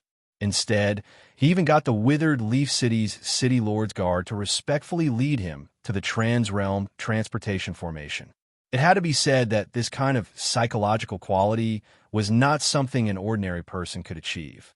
If an ordinary person killed a holy venerate, it would be impossible for it to not cause a commotion. The moment Xiao Chun stepped out of the City Lord's residence, he would be discovered. The result would be death. The City Lord's residence had many experts, far more than ordinary people imagined. The guard led Xiao Chun to a place in the City Lord's residence that was heavily guarded with many checkpoints. As this was not the time for the Transrealm Transportation Formation to open yet, there was no one here aside from the City Lord's residence experts. "Senior Ma, someone is carrying the City Lord's VIP medallion and is going to use the Transrealm Transportation Formation," the guard called out when he stopped at a checkpoint. "Medallion." A cold voice came from behind the checkpoint, sounding simple and forceful. Xiao Chun took out the medallion and got the guard to bring it over. Soon, he was invited over. After passing the checkpoint, a huge Dao platform appeared before Xiao Chun. It was made of ancient divine materials and gave off a faint glow. Flickering superior Great Spirit jades filled the gaps of the Dao platform. The entire platform had a circumference of 1,000 meters, and its surface was carved with mysterious runes that formed a complicated formation. There were many experts near the Dao platform. The scariest ones were the 8 gray-clad old men guarding the surroundings. Without exception, they were all peak late-stage star venerates, existences comparable to holy venerates. A heavy aura floated in the air. Standing in front of this transboundary teleportation array, it made people feel an extremely uncomfortable pressure. The gray-robed man addressed as Senior Ma stood up. He was a holy venerate expert. He walked toward Xiao Chun and said, "The token is real.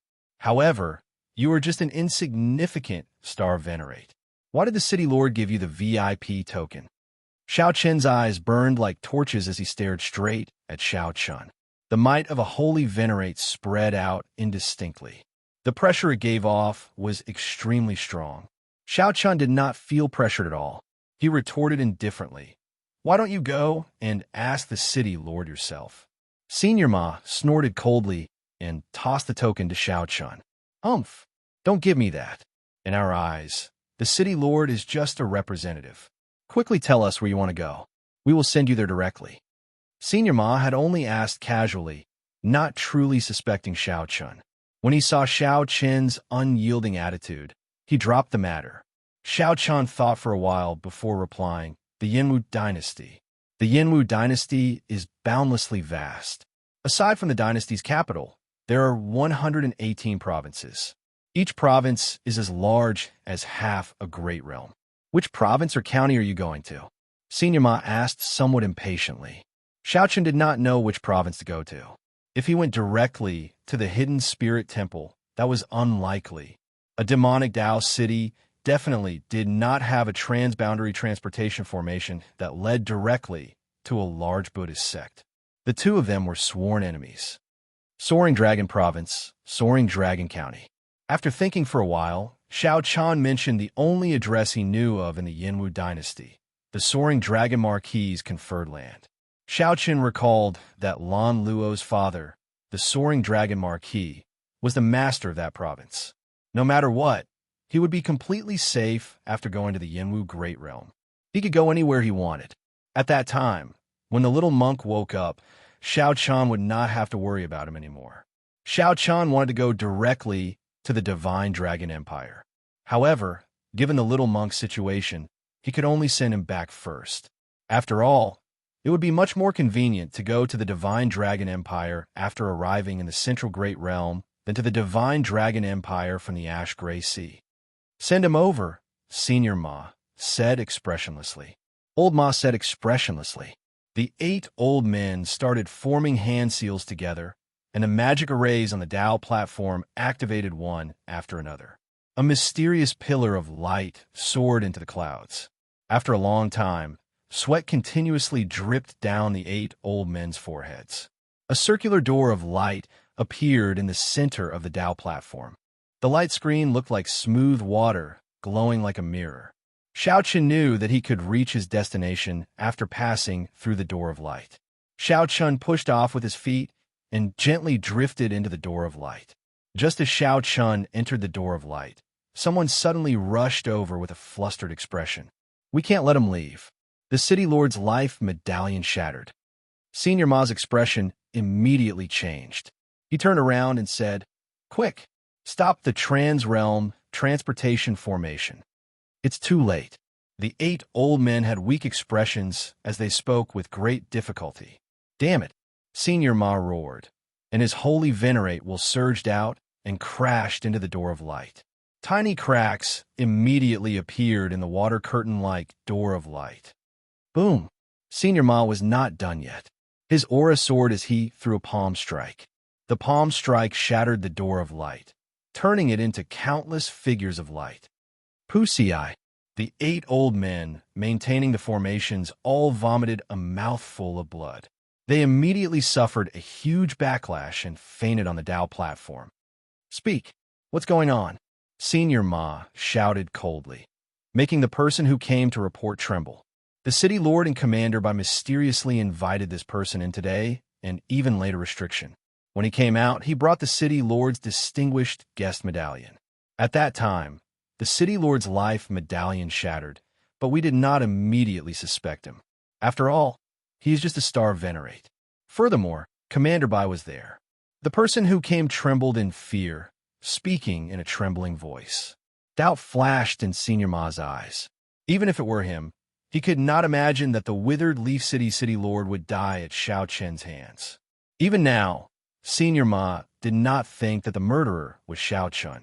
However, there had to be some connection to this matter. It had to be related to Xianxia. Senior Ma was not satisfied with just letting Xianxia leave. However, the door of light shattered. Even if this fellow appeared in the Yanwu dynasty, he would not be able to escape death. However, the city lord's death would become a mystery. Chapter 1845. The Book of Lives, the Heavenly Book Scholar. Xianxia thought to himself, as the saying goes, the mysteries of heaven cannot be revealed. Is he really that divine?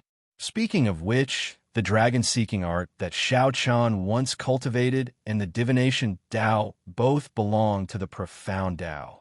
Xianxia believed in divination of the mysteries of heaven. Xianxia, who had reached the peak of the Kunlun realm, had already touched upon the Kunlun heavenly Tao.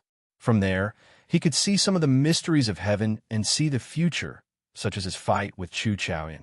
However, even if he knew, many things could not be avoided. This was how fate worked. Xianxia did not believe in fate. However, sometimes fate could not be avoided. How is it? Have you thought it through? Jiang, he looked at Xianxia, revealing a look of desire in his eyes. He really hoped that Xianxia would go with him. Let's go then. Xianxia thought. The little monk has mentioned this person several times.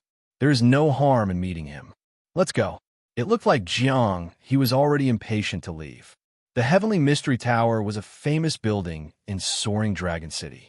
After leaving the inn, one could see the towering tower in the distance when they looked up. The tower's tip pierced the clouds, and a resplendent pearl was embedded at the top. The pearl gave off electric light in all directions, adding to its mysteriousness. Xianxia casually waved, and the cycle war chariot appeared. Then, it turned into a black chariot and quickly carried the two to their destination. While the chariot looked very close, when they actually walked, they had to cross several streets. The chariot traveled for 1 hour before finally arriving near the Heavenly Mystery Tower. Even with the cycle war chariot's speed, they still had to travel for another hour. However, they still had not left this area. This showed how vast Soaring Dragon City was somewhat inconceivably large. When the two got off the chariot, they discovered that the Heavenly Mystery Tower's doors were tightly shut. However, a large group of people gathered in front of the tower. These were probably all people who wanted to meet the Heavenly Book Scholar. Xianxia rubbed his chin and said, "This is unfortunate. The Heavenly Mystery Tower is actually closed. Is there any other way in?" Xianxia looked around as if he did not want to take the usual route. Xianxia stopped him and said, "There seems to be something in front of the door. These people should be looking at it. Is that so? Go over and take a look. Make way, make way." Xianxia squeezed in without saying a word, and those who were pushed away were furious. Still, as the saying goes, one does not slap a smiling face. Hence, Xianxia smiled apologetically, and hence led Xianxia to the front of the crowd. "It's a notice." There was a notice pasted on the door. It was very simple and clear. "Honored guests are here today. The Heavenly Book Scholar will not see outsiders. The Heavenly Mystery Tower will open at dusk." Xianxia looked up at the sky. It was not noon yet. If they waited until dusk, they would have to wait for more than half a day. What distinguished guest! Even if you do not want to meet the Heavenly Book Scholar, you can meet the other fortune tellers. Why do you have to close your doors? This is really strange.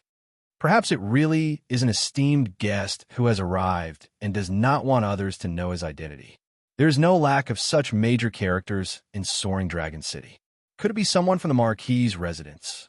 When they saw the notice, the people from all over started talking all at once. If it was a distinguished guest, there was naturally no one in Soaring Dragon City who had a more distinguished status than the people in the Marquis's mansion. However, that was hard to say.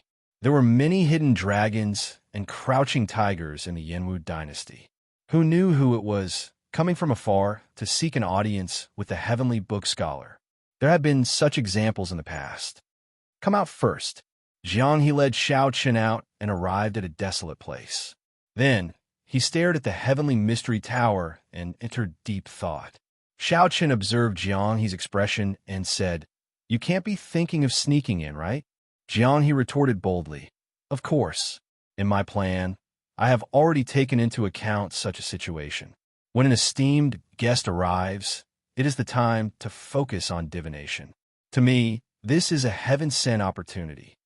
Xianxia shook his head, not thinking much of it. Just by looking at this Heavenly Mystery Tower, one would feel that it was not simple. Aside from the doors, there were no other entrances. The walls of the tower were tightly sealed, not leaving any gaps or even windows. It was basically impossible to sneak in without anyone noticing. Furthermore, it was currently daytime. There were many people nearby, making it even more difficult. "How are you going to enter?" "Of course, by walking in openly." Xianxia smiled mysteriously. Then, he took out a talisman and handed it to Xianxia. "I found this in an ancient grave. I do not know which epoch it is from, but there are only 3 of them. They can temporarily immaterialize your body for 15 minutes. That should be enough for us to enter." After receiving the talisman, Xianxia felt slightly shocked. "Your talisman is no less valuable than the folding fan in his hand. Is it worth it? That folding fan is the Heavenly Book Scholar's lifeblood. To me, the talisman is just a tool that I can casually give away. There is no comparison between the two." Xianxia stuck the talisman on his body. Then, Xianxia immediately discovered that Xianxia vanished from before his eyes. After thinking for a while, Xianxia used his soul energy to activate the talisman and stuck it on his body as well. He thought to himself, using such a precious item like this is truly a waste. Only someone like Xianxia, who did not care about anything, could be so calm. "Let's go." Although Xianxia could not see the other party, he could hear Xianxia's voice projection. He pressed forward courageously, passing through the crowd and going through the door. The immaterialized two easily passed through the door riddled with restrictions, not causing any commotion. "Let's be faster." The Heavenly Book Scholar has been performing divination on the 8th floor. The talisman only lasted for 15 minutes. They had to hurry. Otherwise, it would be problematic if they were exposed midway. Whoosh, whoosh, whoosh. The two moved quickly, passing through many restrictions and moving under the watchful eyes of many experts. His movements were unimpeded, and he was advancing at a much faster pace than he had expected. This saved them a lot of time and brought them to the 8th floor. It's in the west. Go straight, turn left, turn right, we arrived. It looked like Jiang. He was very familiar with the situation here. In less than 15 minutes, Xiao Chun and Xianxia arrived at the room where the Heavenly Book Scholar performed divination. 2 plain wooden doors stood ajar at the end of the path. Strange. Aren't we going to meet an honored guest? Why is there no one guarding the room? Why is there no sound coming from inside? Xiao Chun felt curious. His immaterialized body passed through the wooden doors and arrived at the Heavenly Book Scholar's room. The furnishings in the room gave off an ancient charm, looking very elegant. There was a white piece of paper spread out on the desk, and a maidservant was grinding it. Beside her was a white-robed scholar, who was fanning himself with his eyes closed. There was no one on the opposite chair. Xiao Chun wondered if the honored guest had already left or if the honored guest had never been here. Sit, the white-clad scholar suddenly said, revealing a smile on his delicate and pale face as he raised his head to look at Xiao Chun. You can see me? This startled Xiao Chun when he heard that. There was still a long way to go before the time limit was up. Why can't I see you? The white-clad scholar closed the folding fan in his hand and revealed a playful expression. Ghostly shadow bandit, where are you trying to run? Whoosh, whoosh. 10 odd experts suddenly appeared in the originally empty room, blocking Xiao Chun's path. Humph, you did not expect such a day to come, right, Jianghe?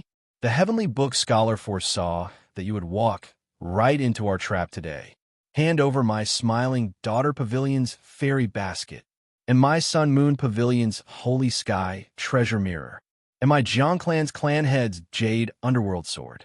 That is the only sole tool of my Jiang clan. The 10-odd people all felt indignant at this injustice, their rage unquenchable. The murderous intent in their eyes nearly spewed out as flames. Damn it, I got tricked. From the start to the end, there were no honored guests. It was just the Heavenly Book Scholar setting up the trap for Jianghe, having predicted that he would come today. However, the one who tricked Xiao Chun was Jianghe. The Heavenly Book Scholar had tampered with the talisman he gave to Xiao Chun. Before the time limit was up, the effects vanished.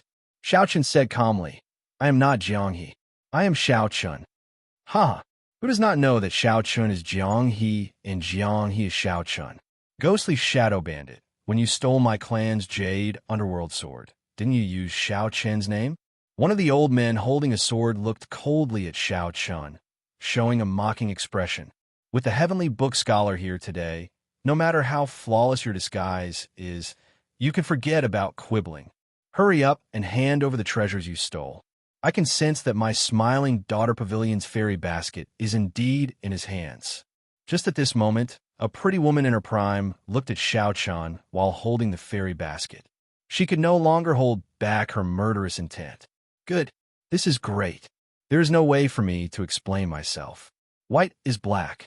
Xiao Chun turned around and looked at the Heavenly Book Scholar. Then he said, since you are known as the Book of Accounts, knowing everything, why don't you make a divination? Am I Jianghe? Right now, Xiao Chun could only rely on the Heavenly Book Scholar. He hoped that the other party was reliable. From the start to the end, the white-clad scholar did not say anything. However, some doubt appeared in his eyes as he looked at Xiao Chun. You still need to make a divination? If you're not the ghostly shadow bandit, how are you going to explain the fairy basket in your hand? The fairy basket of my Smiling Daughter Pavilion's branch is just a replica. The feeling from the original in my hand cannot be fake. That pretty woman in her prime spoke in an incredibly forceful manner, looking like she wanted to take down Xiao Chun on the spot. When the others heard this, their killing chi intensified. They all looked at Xiao Chun with extremely hostile gazes. Everyone, there is no need to be in such a rush. Once he enters the Heavenly Mystery Tower, he will be like a turtle in a jar. He will not be able to escape. The Heavenly Book Scholar said slowly, whether he is or not, I will know once I make a divination. Right after the Heavenly Book Scholar spoke, stars flickered in his eyes. He held the fan in his right hand and performed divination with his left. As the heavenly book scholar executed his divination, the white paper on the table slowly floated up. Xiaoqin's expression changed slightly. He felt like he could no longer hide any secrets before this pair of eyes. A mysterious energy invisibly encased Xiao Qin's body. Stars flickered in the heavenly book scholar's eyes, looking like the vast and boundless starry heavens. Stars were continuously destroyed before being reborn. It was like the supreme principles of the universe were all in the heavenly book scholar's eyes. "It's really him," someone suddenly exclaimed. The white paper, floating in the air, slowly revealed a portrait of a person. It was the portrait of Jiang he when Xiaoqin first met him. This stunned Xiaoqin. How can this be? How can I not know who I am? That's not right. Suddenly, the heavenly book scholar's expression changed slightly. Someone had secretly tampered with the aura of the person before him. However, the heavenly book scholar was horrified to discover a horrifying existence in this person's fate. It was unfathomable and unfathomable. The heavenly book scholar wanted to stop, but it was already too late. Wuxia. The heavenly book scholar vomited a mouthful of blood and fainted. "Young master." The maidservant at the side showed an anxious expression. The portrait floating in the air burned and turned into ashes. "Take him down. He wants to attack the heavenly book scholar." The situation instantly worsened. 10 odd holy venerates launched themselves at Xiao Qin at the same time. Chapter 1846. Even the ledger keeper of the common people can't find my innocence. Xiao Qin felt somewhat speechless. Then he turned his head to look at the 10 holy venerates surrounding him. What exactly did this Jiang he steal? To think that he provoked a group of holy venerates into being so unreasonable. For one to become a holy venerate, one's mental state and intelligence were clearly high. However, rage clearly got to Jiang he's head now. Wanted to kill Xiaoqin first. Jiang he definitely could not defeat 10 holy venerates. He could only defeat them with his wits, not force. Whoosh! Xiaoqin's figure flashed, and he landed behind the unconscious heavenly book scholar. Then he knocked out the anxious, pretty maidservant with a palm strike. Then he carried the heavenly book scholar's body and used it as a shield. Shameless! The group of holy venerates immediately held back for fear of harming the heavenly book scholar. Ghostly Shadow Bandit, quickly release the heavenly book scholar, and we can still let you die a quick death. Otherwise, it will be hard for you to die. The old man whose clan's soul tool was stolen by Jiang, he cursed endlessly, feeling incredibly frustrated. Xiaoqin sensed for a while. Right now, the entire heavenly mystery tower was startled. The experts in the tower were rushing over. In fact, there were even a few extremely terrifying auras that were rapidly rushing over. This place was not suitable for them to linger. If they did, they would definitely die. Boom! Xiaoqin could not be bothered with this group of people who kept shouting at him, but did not dare to step forward. Xiaoqin turned around and punched the wall. He activated 30% of his blue dragon bloodline and infused it with 20 cauldron force. A dragon roar immediately rang out, and the force of his punch blasted a hole in the wall. Whoosh! Nearly the instant Xiaoqin punched, Xiaoqin carried the little monk and the heavenly book scholar on his back and rushed out of the hole. After him, the holy venerates behind were stunned for a moment, feeling somewhat shocked. The force of Xiaoqin's punch actually blasted a hole in the heavenly mystery tower's wall. This was simply incredible. After startling to their senses, the holy venerates quickly moved and gave chase. Stay behind! A mysterious expert leaped out of the top floor of the heavenly mystery tower and chased after Xiaoqin. A will burst out from the center of his brows, which surged forward with a heavenly might. What a fellow! The person who came was a peak late-stage, holy venerate expert. Xiaoqin did not dare to clash head-on. He unfurled his blue dragon divine wings, and his speed suddenly soared, allowing him to dodge this holy venerate well in advance. He circulated the heavenly hard art, and the heavenly eye on his forehead opened. Xiaoqin took out the Soul Slayer bow. In the blink of an eye, he condensed arrows with his heart flame and shot out 10 odd arrows. Electric light flickered on the blue dragon divine wings. With a gentle flap, thunder and lightning roared endlessly. He pushed Xiaoqian's Thunder Great Tao to its limits. With his nimble body, swift speed, and the heart's fire arrow. Using his own strength, Xiaoqian blocked the many experts behind him, widening the distance between him and the other party. Who is that person? To think that he kidnapped the Heavenly Book Scholar. Aren't you meeting an important guest? Why did someone kidnap the Heavenly Book Scholar? What's going on? The Heavenly Book Scholar calculated all lives. How could he be kidnapped? Could it be that there is someone that he cannot figure out? This sudden scene immediately caused an uproar among the cultivators below the pagoda. After pulling away, before Xiaoqian could catch his breath, he felt many terrifying wills soar up from various directions in soaring Dragon City. These wills headed in the direction of the Heavenly Mystery Tower. The number of hidden experts in the city was truly terrifying.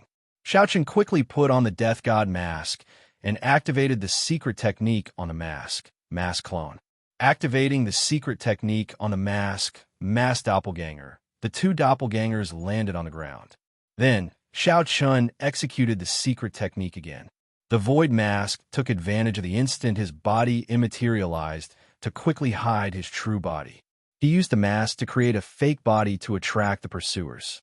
At this moment, no one noticed that a figure suddenly appeared at the top of the Heavenly Mystery Tower.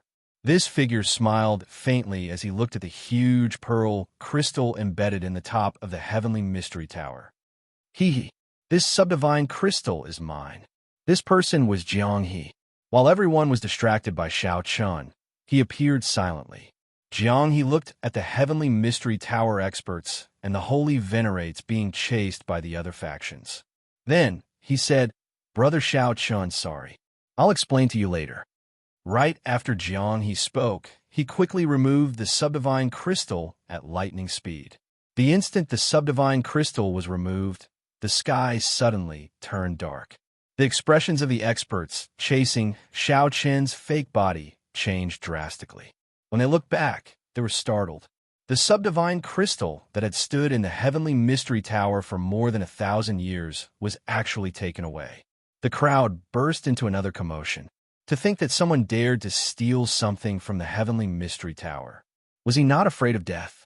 After stealing the Heavenly Mystery Tower's subdivine crystal, even if one ran to the ends of the world, one would still be found. One could offend many factions and experts in the Yinwu dynasty. However, everyone acknowledged that the Heavenly Mystery Tower and the Yin Emperor Palace were two super factions that could not be offended. Damn it, that's a fake body. When the crowd finally caught up to Xiaoqian's fake body after putting in all their effort, they all vomited blood in frustration. We let the ghostly shadow bandit escape again. It turns out that his target is that subdivine crystal. It looks like he has an accomplice. This ghostly shadow bandit is becoming increasingly arrogant. He is even targeting the Heavenly Mystery Tower. However, when did the ghostly shadow bandit obtain a pair of dragon wings? How come I have never seen them before? The chain of events was filled with mysteries and strangeness, confusing the group of people chasing after Xiaoqian. The Heavenly Mystery Tower turned chaotic at this moment. The subdivine crystal, which powered the entire Heavenly Mystery Tower, had been taken away. Many of the formations malfunctioned. Some formations that needed to continuously replenish energy were destroyed on the spot. The entire tower turned pitch black. Everyone felt incredibly confused. The most important thing was that the Heavenly Book Scholar, the Pagoda Master, was kidnapped. Without a leader, the situation became even more chaotic. The news of the Heavenly Book Scholar being kidnapped and the ghostly shadow bandit stealing the subdivine crystal quickly spread to the various major factions in the city. Such a major matter had not happened in Soaring Dragon City for a very long time already. The Marquis's residents immediately learned of the news and reported it. Even the Soaring Dragon Marquis himself was startled. Xiaoqian, who could catch his breath for now, immediately brought the Heavenly Book Scholar to Xianxia's hidden courtyard. Xiaoqian had a feeling that he would return. This was because this place was the safest. The formations he laid could erase the mysteries of heaven, preventing others from divining it. After looking around the courtyard, Xianxia thought for a while. Then, he placed the heavenly book scholar on a stool at a stone table in the courtyard. Xianxia placed the folding fan in his right hand on the stone table with his back to the door. Time passed quietly. Xianxia closed his eyes and waited quietly. When the sky turned dark, footsteps came from outside. Xianxia quickly opened his eyes. Xianxia, who was in a good mood, immediately felt stunned when he pushed the door open. What entered Xianxia's eyes was the heavenly book scholar's back. He exclaimed hoarsely, "That's impossible. I already laid a heaven-bewildering formation here. You cannot possibly divinate it. You lost." The heavenly book scholar, who should have continued sleeping, suddenly turned around and waved his folding fan. The door behind Jiang he suddenly closed tightly. Flowing lights spread out in the entire courtyard, and countless figures flickered. With the heavenly book scholar's fan, the heaven-bewildering formation suddenly turned into a heaven-sealing formation, directly sealing off this space. Interesting. When did you wake up?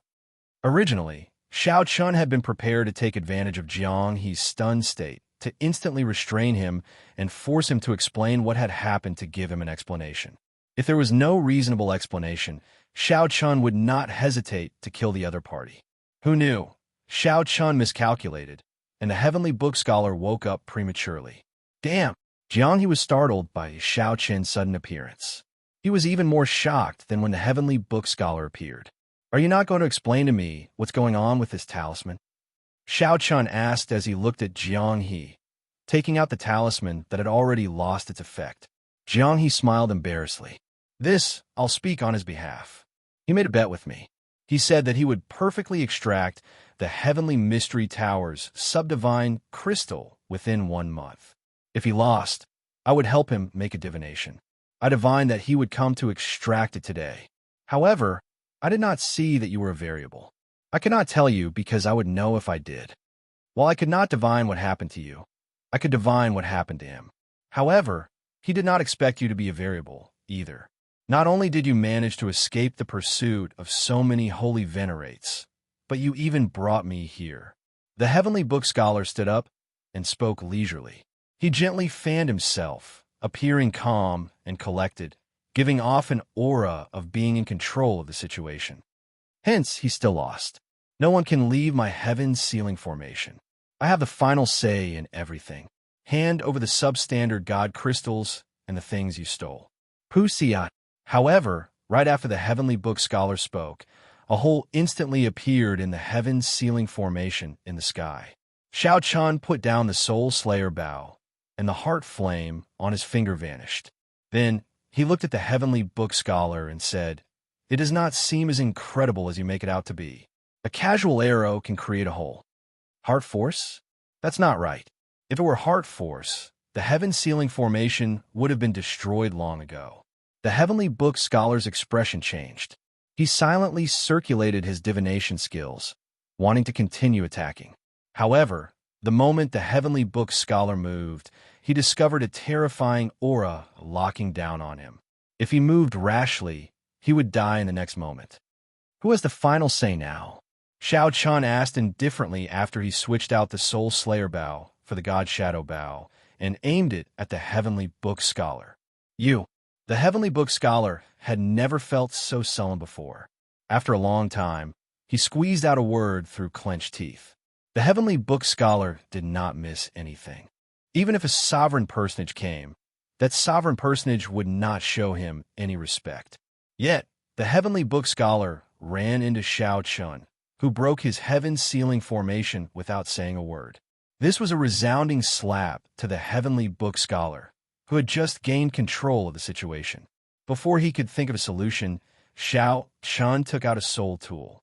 This was truly unreasonable and extremely tyrannical. Who has lost now? Xianxia asked.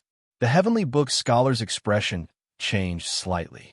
However, when he saw the God Shadow bow in Xianxia's hand, he said with a sullen expression, "Me." As the saying goes, if one admits a bet, one must be willing to admit defeat. I did not force you, right? A smile appeared on Xianxia's icy face. However, he did not put away the god shadow bow, continuing to lock down on the heavenly book scholar. Xiao Jiang, he felt warmth in his heart. Unexpectedly, Xiao Chun would still help him at this moment. Stop wasting time. Hurry up.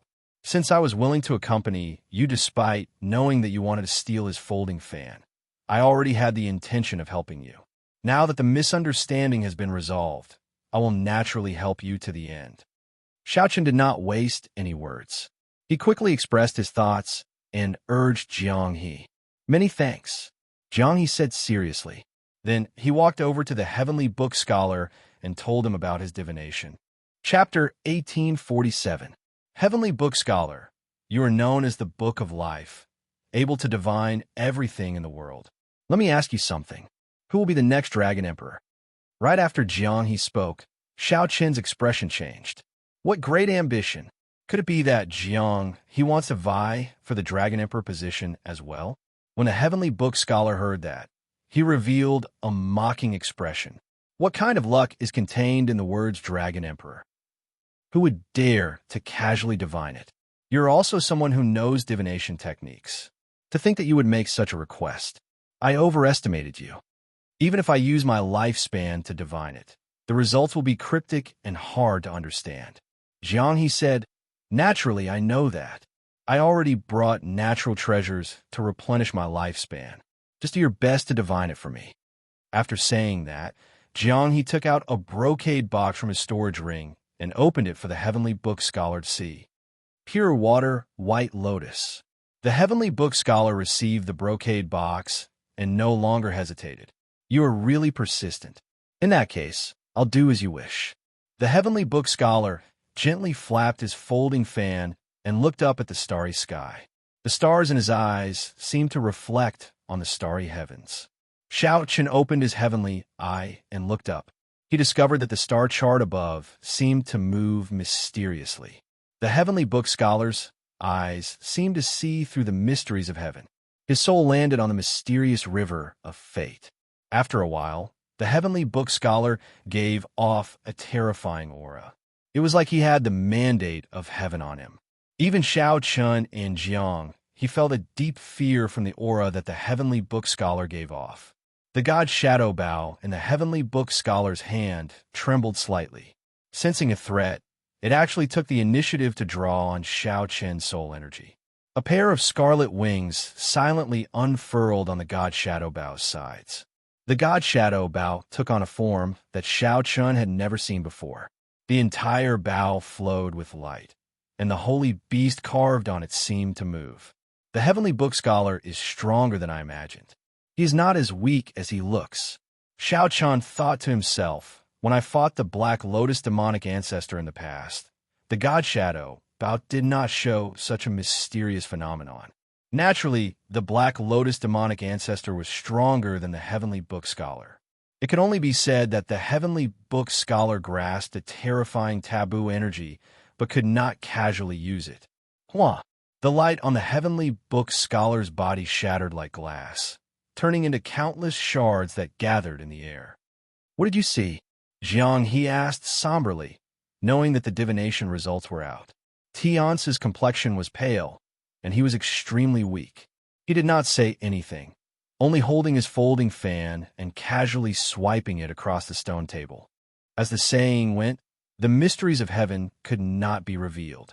Naturally, the Heavenly Book Scholar would not reveal everything he saw. It was just a casual stroke, and how much Jiang he could comprehend would depend on himself. This is a saber mark that you simulated. Are you trying to say that the next Dragon Emperor will be a good saber user? Among the outstanding young talents of the dragon race, aside from the willow leaf saber, I am the next best. Jiang he muttered to himself. Could it be that the next Dragon Emperor will be Lu Riyue? In history, the dragon race did have female emperors. With Lu Riyue's talent and elegance, she did indeed have the potential to become the Dragon Emperor. The Heavenly Book Scholar remained expressionless as he said indifferently, "What I want to say is all in this stroke. There is no need for you to continue asking me." Thank you. Jiang he did not bother saying anything else. He took out the subdivine crystal and handed it to the Heavenly Book Scholar. After casually receiving the subdivine crystal, the heavenly book scholar looked at Xianxia and said, "Friend, you can put away your bow, right?" Xianxia smiled faintly and put the god shadow bow back into his storage ring. Then he walked over to the stone table and looked at the mark, entering deep thought. It was indeed a saber mark. Xianxia and Jiang, he were both peak bladesmen. They could tell what mark the heavenly book scholar wanted to simulate with one glance. However, this saber mark might not indicate that the next Dragon Emperor would be a bladesman. After the divination ended, the heavenly book scholar retrieved the subdivine crystal. Then he stood up to leave. When the heavenly book scholar saw Xianxia, he paused for a moment before sitting down again. "I will give you a word for free. Although I cannot perform a divination for you, I can give you a word." Word reading. Brother Xianxia, the heavenly book scholar, first became famous because he read the words of the three princes of the dynasty. Jiang, he explained from the side. The heavenly book scholar's word reading was also excellent. Or rather, it should be said that this was his specialty. The heavenly book scholar took out paper, ink, brush, and inkstone. Then he said, "Please." Xianxia picked up the brush and entered deep thought. However, he did not know what to write. After staring for a while, he dipped the brush in ink and did not stop writing. Then he wrote a word without hesitation. "Moon." The heavenly book scholar looked at Xianxia curiously and asked, "What do you want?" "To seek peace of mind." "Haha. In that case, it looks like you will not get it. The road ahead is hard to break, and it is hard to find peace of mind." The heavenly book scholar smiled faintly as he fanned himself with his folding fan after looking at Xianxia's handwriting. Xianxia entered deep thought. "What do you mean? If one wants peace of mind, one has to be upright and bright, without any shadows. Without the moon, how can one's heart be at peace? Now, look at your handwriting. The writing is casual, but it is clean, decisive, and straightforward. Your eyes and expressions can lie, but your words cannot. You must have a firm and resolute character, someone who kills decisively. Now, look at your final stroke. There should be a hook when you write the word moon. However, there is none. It plunges straight down like a sharp saber, neat and tidy, looking grand and majestic as it falls from the sky, looking like a sovereign descending from the nine heavens. This moon is like fire, watered by hot-bloodedness and lofty sentiments. It burns fiercely, comparable to the blazing sun. This moon is like a saber, dazzling with saber light, pressuring with pride and sharpness. Naturally, the heavenly book scholar would not casually give conclusion. He had his own reasoning and origins. Jiang, he felt somewhat confused. No matter how you look at it, these are all merits. Why is the conclusion so different? The heavenly book scholar replied indifferently. That is because of what he seeks. How can a heart burning without hesitation be at peace? How can a proud and aloof saber be willing to be mediocre, unhindered by the world? If you seek riches and honor, fame, or righteousness, they're all good words. However, what you seek is peace of mind. This heart cannot be at peace. As Xianxia looked at the word moon on the white paper, he felt slightly stunned, not saying anything. However, Jiang, he asked on Xianxia's behalf, "Is there a way to break it?" Naturally, there is. This moon is like fire, burning fiercely, eager to soar into the sky. It does not want to stop for even half a step. Just stay here. As long as this moon does not rise, you will be at peace. The heavenly book scholar seemed to have expected this question. He smiled faintly and casually spoke of a way to break it. As the white-clad scholar waved his folding fan, he looked very graceful. Xianxia had not expected the other party to see so much from just the word moon. As for whether it was accurate or not, that would depend on whether one believed it or not. Goodbye. The heavenly book scholar closed his folding fan and performed a cupped fist salute, appearing extremely carefree. "Wait a moment," Xianxia suddenly said softly. The heavenly book scholar's expression changed slightly as he asked, "What is it?" "There's no rush. I will not take out the god shadow bow again. I want to ask you something. A few months ago, did you receive a young monk with delicate features and divine a fortuitous encounter for him? So what if I did? Nothing much. It's just that the little monk is not happy and wants to have a heart-to-heart talk with you. The little demonic monk's silver saber? Shock flashed in the heavenly book scholar's eyes. People like him, who were proficient in divination and deducing the mysteries of heaven, were the ones he was most unwilling to meet. After walking the divination path, one would naturally have a deep belief in the heavenly Tao and fate. When a calamity came knocking, nothing good would come out of it. The heavenly book scholar showed a doubtful expression as he looked around and did not see anyone. He smiled and said, "Young master, please don't joke around." Xianxia smiled and said, "I never joke around." Bang! Right after the heavenly book scholar spoke, the little monk leaped out of the bag on Xianxia's back. Then his tender little fist instantly landed on the heavenly book scholar's face. "I ended up like this because I listened to your nonsense. I'll beat you to death. I'll beat you to death." The little monk's baby-like face did its best to make an angry expression. However, no matter how hard it tried, it still looked incredibly cute when paired with that tender little face. The little monk's tiny fist striking the heavenly book scholar's face looked more like an affectionate gesture. However, the heavenly book scholar was in unbearable pain.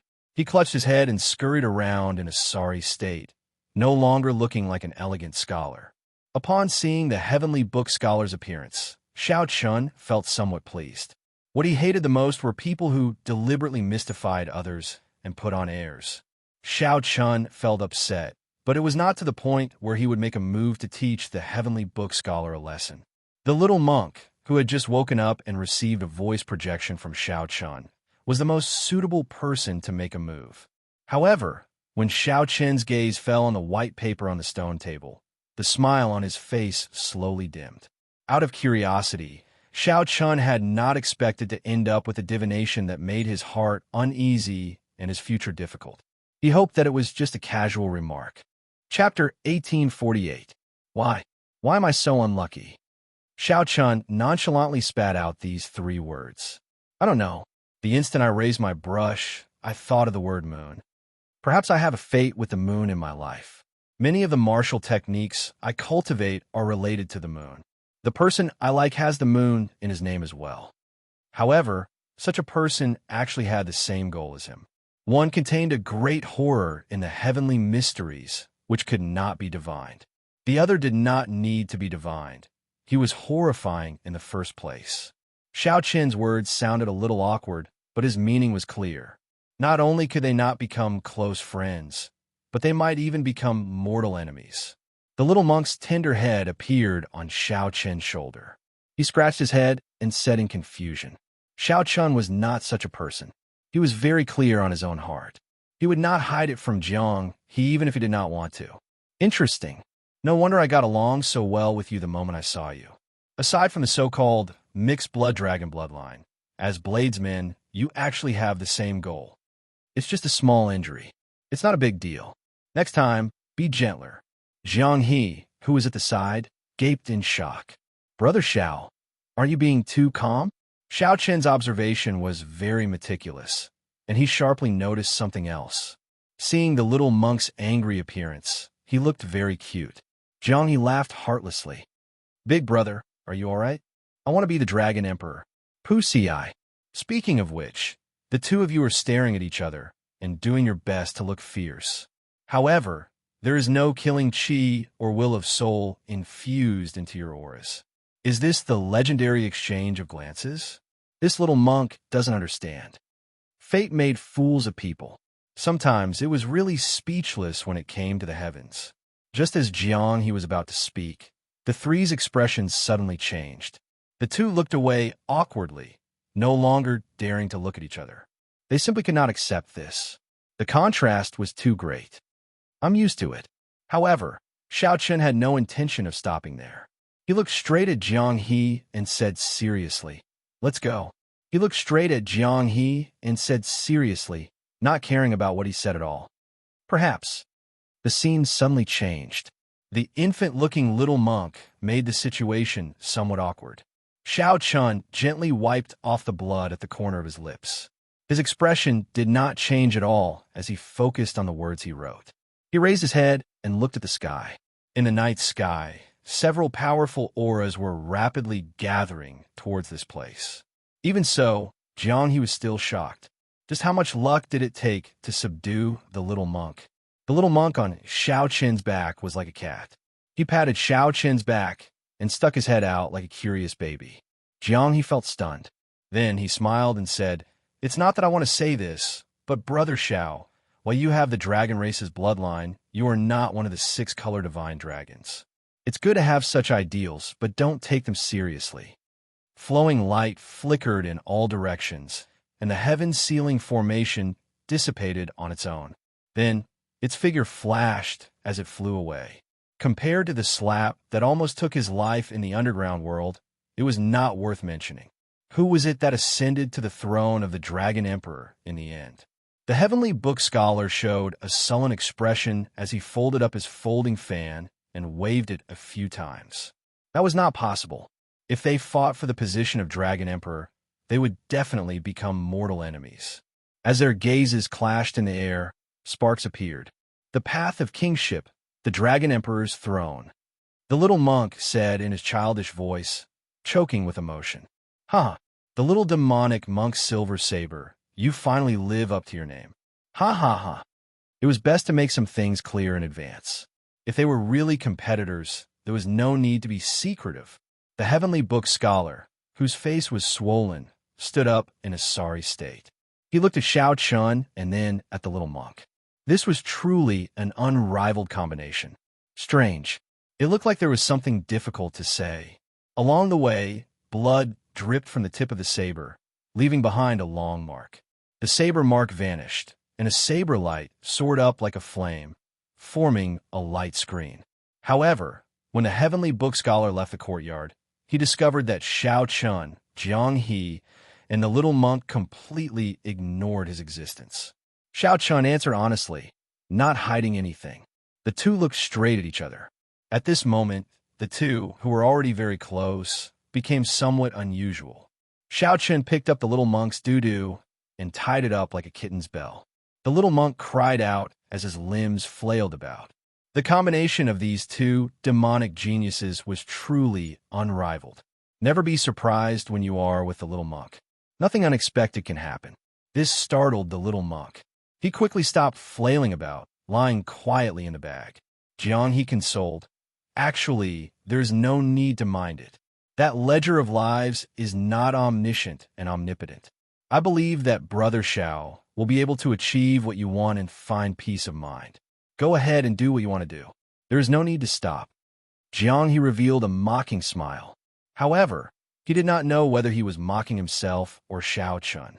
The moment I switched the heaven-bewildering formation to the heaven-sealing formation, it could no longer stop the heavenly mystery tower's great sages from divining. If there is any trouble later, don't blame it on me. When that person turned around, the scene suddenly vanished and the light screen shattered. This made the heavenly book scholar, who felt neglected for the first time, depressed. A mysterious phenomenon immediately appeared. When Xiao Chun heard that, he smiled and said, "It seems like you have an unranked bloodline as well. Get up. Stop stepping on my words." Seeing that Xiao Chun was still looking at the moon character on the paper, Jianghe asked out of curiosity, "Brother Xiao, why are you writing the moon character?" "That's not right. I'm a curious baby in the first place." Xiao Chun felt so frustrated that he wanted to vomit blood. So, he fell asleep and woke up as a baby. Then, he leaped up and landed on the stone table. The scene of two outstanding talents fighting against each other, the indescribable hatred instantly crumbled. It seemed like Jianghe's words contained something that he could not say. After beating up the heavenly book scholar for 15 minutes, the little monk's anger subsided slightly. It was not that Xiao Chun was calm enough. He was really used to it. The little monk felt depressed and frustrated. He swung his fists around, randomly hammering Xiao Chun's back. The situation turned even more awkward. Jianghe's expression changed slightly. His smile faded, and his expression turned cold, turning grave. However, just as Jianghe focused, the scene flickered. In the next moment, he saw only a person's feet walking towards the Dragon Emperor's throne. Even though the heavenly book of life had always been calm and unruffled, controlling the situation with a wave of his fan, the heavenly book of life was not able to do so. What do you think? So what if he vomited blood? However, he still could not change the fate of being tossed into the undergarment by Xianxia. There were very few bladesmen that could catch Xianxia's eye. There were even fewer that he could befriend. However, Xianxia was undoubtedly one of those few. The trouble that the heavenly book scholar mentioned had arrived. The scene on the light screen flickered. An ancient throne sat at the end of the continuous steps. Xianxia sat down again and looked at the saber mark that the heavenly book scholar left behind. Then he reached out and caressed it. Xianxia said, "I'm different." Xianxia grunted and vomited a mouthful of blood, showing a pained expression. However, he could not do anything to these two demonic geniuses, one big and one small. He could only hide far away. Are you serious? However, Xianxia was certain that the final contenders were the three bladesmen. Xianxia countered. He did not want to see such a situation happen. However, sometimes he could not avoid it. Three blurry figures, each radiating a powerful saber intent, held their sabers and ran up the steps with all their might. Xiaoqian's sudden question made Xiangxi's eyes flicker. After some thought, he asked, "Can we not bring up this topic?" Xiangxi felt slightly startled. He instantly recognized the throne and the steps. Then, he anxiously looked at the light screen. Xiangxi smiled and said, "You really do not know how fortunate you are. Your physical body has been reforged, and your strength has improved further. Your future potential is even more boundless. Who knows how many older generation experts would go crazy with envy when they see you. Perhaps I'm different from you?" Xiaoqian looked calmly at Xiangxi. Then, he enunciated every word clearly. "I never joke around. I really want to be the Dragon Emperor. I'm very clear about my inner thoughts and my goal. I will also put in a lot of effort to achieve it, even at the cost of my life. I don't care. I want to become bigger. I want to become bigger." The rage in the little monk's face did not diminish. As he looked at the familiar people around him, they all became giants. Xiaoqian put away the white paper, and the saber mark that the heavenly book scholar left appeared on the stone table. Then, he looked at Xiangxi and asked, "You want to be the Dragon Emperor?" "That's right. That's right. Why?" Xiangshan smiled embarrassedly. "Brother Xiao, stop joking." Chapter 1849. The tune was still as gentle as before, as clear as water, as gentle and pleasant as before, as intoxicating as before. There was actually someone who wasn't afraid of death today and had offended all of these powers. That's it then. What are they doing? To think that they took the initiative to land on the Smiling Daughter Pavilion's warship. Ordinary people would not dare to erase the might of the warship. Visible ripples spread out from the warship, looking like ripples on water, causing space to tremble. Many people with a keen sense of smell sensed an unusual aura. None of the factions behind them were weaker than the Jiang clan. His words were filled with decisiveness, domineeringness, and confidence. With such a background, many experts followed in secret, wanting to see what was going on. What happened? To think that the Jiang clan actually sent out the Purple Thunder warship. The Jiang clan only has 3 of these warships. Practically all these factions had their important treasures stolen. Furthermore, Jiang Chun has been roaming free, embarrassing the various factions long ago. Now that we caught him, we will not let him escape again. With the appearance of the Smiling Daughter Pavilion, many of the cultivators in the city, who were watching, could no longer hold back and soared into the air. Who is the ghostly shadow bandit? Could it be that the ghostly shadow bandit has always been 2 people? What countermeasures do you have? All sorts of startled cries rang out endlessly from below. Everyone broke out in a cold sweat at the audacity of the 2 in the air. Many people could already imagine the sound waves tearing the 2 into shreds, their blood filling the night sky. The rage in Jiang Chen's voice made everyone shudder in fear. Jiang looked at the warship flying over from the west and said softly, "The Smiling Daughter Pavilion has the deepest accumulations among these factions. However, this is not the imperial capital, after all. A warship sent out by a county city cannot be that strong. Jiang, he was startled at first. Then, he realized that the only way was to steal the warship. However, the murderous aura contained within was like raging waves that shook the heavens. It's the Jiang clan's purple thunder warship. The deep sound of the war drums startled all the cultivators in soaring Dragon City. It would be very difficult for a person to escape from a warship. However, if one could use the other party's warship, the situation would be different. However, there was no panic or hesitation in his eyes. The little monk was wearing a red dadu, exposing his two tender buttocks. However, he was not afraid. This lineup is truly grand. It seems that the various clans truly hate the ghostly shadow bandit to the bone. Yes, first leader. However, what shocked them even more was yet to come. To the west of soaring Dragon City, a fortress ship bathed in a jade light, surrounded by clouds and looking like the stars and the moon, leisurely approached. The night was as dark as ink, and the bright moon hung in the sky. People couldn't help but open their eyes to look, wanting to see her beautiful face. So, no one knew why the Jiang clan was so enraged that they actually dispatched a purple thunder battleship.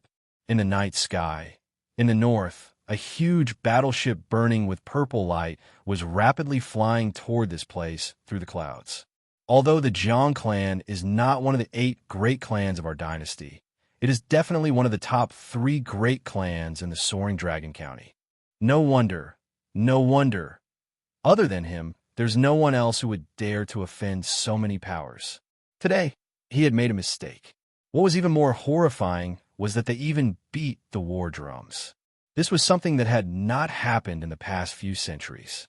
Damn, it really is the Smiling Daughter Pavilion's warship. It was as if what he said was just a trivial matter. These warships were all as fast as 7-star pirate ships. They were terrifyingly fast. An ancient Jiang character was written on the warship's bow. War drums rumbled on the warship, shaking the surroundings and sounding deafening. Be obedient and don't cause trouble. However, the expressions of those two did not change, not showing any change in their expressions. Are they sending themselves to death? Inside the courtyard, Xianxia looked at the warships flying over from all directions and entered deep thought. It looks like tonight is going to be a tough night. Don't underestimate the Smiling Daughter Pavilion's strength. In terms of accumulations, even the Jiang clan cannot compare to them.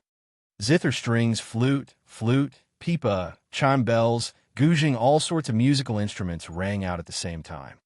Ding, ding, dong, dong. The thunderous war drums seemed like they would knock down the lunar palace in the sky. The best part was yet to come.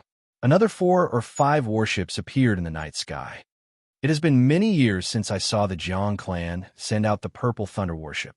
It was like the 2 figures fell from the bright moon to the mundane world. Before the surging attacks, they were as insignificant as a lone boat in the vast sea. Humph! 2 sonic booms rang out in the courtyard. Xianxia and Jiang, he flew into the sky at the same time, traveling 10 kilometers in the blink of an eye. Normally, if one offended one of these factions, one would not be able to escape death. 2 resplendent saber lights burst out of the 2's hands at the same time. Xianxia picked up the little monk and tossed him into his backpack, thinking of a countermeasure. Jiang, he entered deep thought. It seemed like he had underestimated Xianxia. This person was far more terrifying than he imagined. Xianxia smiled faintly and said, I was the one who brought the heavenly book scholar here. If we're talking about trouble, it should be me who implicated you. He could not bear to watch. Xianxia turned around and looked at Hope. His eyes were like clear water, calm and unperturbed. It was like a startled swan, and everywhere it passed, it left behind a mist of light. In the night sky, he looked like a jade ribbon falling from the sky, drifting in the tranquil night. What exactly happened? To think that a place of pleasure like the Smiling Daughter Pavilion would send out its warship. In the past, Xianxia had the heaven-bewildering formation, which could erase the heavenly mysteries, so he did not have to worry about being surrounded and attacked. Xianxia could vaguely see several young women on the brightly lit warship. They played all sorts of exquisite musical instruments. Their swaying figures reflected hazy jade-green figures in the warship's lights. The problem now was not something that could be resolved by tearing down one warship. Upon hearing this roar, everyone immediately understood why they were here. Buzz! All the cultivators who were paying attention to this scene were completely shocked. This was really frightening. The infant stood on the stone table and looked up at the sky, revealing lofty sentiments on his face. I have to go and take a look. The Jiang clan's purple thunder warship was like a resplendent pearl, its burning light rivaling the moon. It's the ghostly shadow bandit. Of these warships, which one is the weakest? Xianxia asked. Jiang, he was the one who provoked this enemy. It should not be this weak. Anyone with a good, I could tell that the killing intent and offensive power mixed in the sound waves could instantly kill an early stage holy venerate. Cultivators might be more agile than warships and have greater explosive speed. However, competing with warships in endurance was just seeking death. The smiling daughter pavilion's warship, standing in the clouds, Xiaochun looked down at the surroundings. The crystalline jade warship looked like an immortal boat. However, it was actually extremely fast. However, in the next moment, the sound of two treasured sabers being drawn was even more intoxicating than the beautiful music of countless musical instruments. This cleared up many people's doubts. A cold light flashed in Xiao Chen's eyes as he said, "Snatch the warship." Xiao Chen thought back to the Heavenly Mystery Tower's divine crystal and mysterious kidnapping of the Heavenly Book Scholar. Big brothers, don't be afraid. I'll tear down a warship and open a path for you. Suddenly, a ferocious roar came from the Jiang clan's purple thunder warship, echoing in the night sky. Two people? Ghostly shadow bandit. You will definitely die today. Bang! Even from 500 kilometers away, Xiao Chun could feel the strong fighting spirit spreading out from that ancient warship. Jiang, he said somewhat helplessly, "Sorry, I implicated you. I did not expect the matter to blow up so much." Regardless of whether it was the handsome, white-clothed young man who gave off a cold and arrogant aura, or the gray-clothed young man who had a trace of a cynical smile on the corners of his mouth, neither of them retreated at all. The people who rushed over to watch the commotion looked up. Under the full moon, the two figures looked like they came out of a painting. A cold snort came from the Jade Light Pavilion's warship. A pretty woman on the warship said coldly, "You are seeking death. Just injure them. None of these two people are allowed to die." The warships of the various factions had already locked onto this place and sealed off all the paths. Come. Let's go over and take a look." Jiang Yi asked. The Heavenly Mystery Tower, the Sun-Moon Pavilion, the Thundercloud Sect, and the Jade Water Mountain Manor. They're all the top factions of our soaring Dragon Marquis. What happened? The Smiling Daughter Pavilion is a place of crouching tigers and hidden dragons, with many experts. If there were no experts holding down the place, it would have been overturned long ago. The gentleness was heartbreakingly beautiful. Xiao Chun could not help getting intoxicated. He only slowly opened his eyes when the song ended. What was even more horrifying was that these warships all headed in the same direction. A melodious, clear, and pleasing voice came from the brightly lit warship, sounding like the rumbling war drums. The night was no longer there, only this light illuminating the surroundings. This is just a surprise. A place of romance like the Smiling Daughter Pavilion rarely gets angry. I really wonder who could be so startling as to anger the Smiling Daughter Pavilion. Since these people made up their minds, they no longer hesitated. Not to mention whether the little monk could tear down the warship or not. Even if he could, the other warships would quickly seal the gap. There was simply no way to run. It would be difficult to escape from under the noses of others. Chapter 1850. Two strands of saber light swept out. In an instant, the ferocious, surging sound wave attacks that tore through the flood did not lose any momentum. The two infused their wills of soul and saber Tao, great Tao energy into their saber strikes. Hence, the instant they drew their sabers, the might was terrifyingly strong. The two strands of saber light were like two blazing suns competing in the night sky, lighting up this dark world. Kill! After breaking the sound wave attacks of 100 musical instruments on the fortress ship with one strike, the two's auras flourished as a rainbow as they quickly descended towards the fortress ship. The two's thinking was very simple. The music Dao attacks were not strong in terms of sound alone. If he couldn't interrupt the other party's rhythm with a single strike, then he would lose. If they could not break the other party's rhythm with one strike, they would be in big trouble. Even if the two had incredible means, they would be helpless. In fact, they might even sink deep into it, unable to extricate themselves and unable to escape. Without needing to communicate, the two knew what to do. There was only one choice, and the battle quickly and go all out. The pretty woman in the fortress ship was the headmistress of Soaring Dragon City's Smiling Daughter Pavilion. Her stage name was once Xianxia. Now, people addressed her as Headmistress Shui. At this moment, the two strands of saber light already tore through the sound waves and crashed into the fortress ship. Boom! The saber light clashed intensely with the fortress ship's shield. Amid loud rumbling, the entire fortress ship shook. Many musical instruments fell to the ground. The graceful women also felt dizzy and panicked. Ding! At the crucial moment, Headmistress Shui sat on the ship's roof and quickly played her fingers. In one breath, Headmistress Shui played hundreds of melodious tunes at a dazzling speed. The flustered woman in the fortress ship quickly stabilized her emotions. Then, she played the musical instrument in her hand according to Headmistress Shui's tunes. A song of intoxicating beauty. Where can one find a bosom friend? A song of cold autumn waters, who says that spring surpasses the autumn wind. Fallen leaves fill the sky with hundreds of flowers. A song of heartbreak, flowers scatter and fill the sky. Who will pity the beauty of the red fades? A song of heartbreak. How can one recall the past from the beginning? Cutting flowers and laughing. The shadow of the lantern grows thin. Now the red conch grows sad.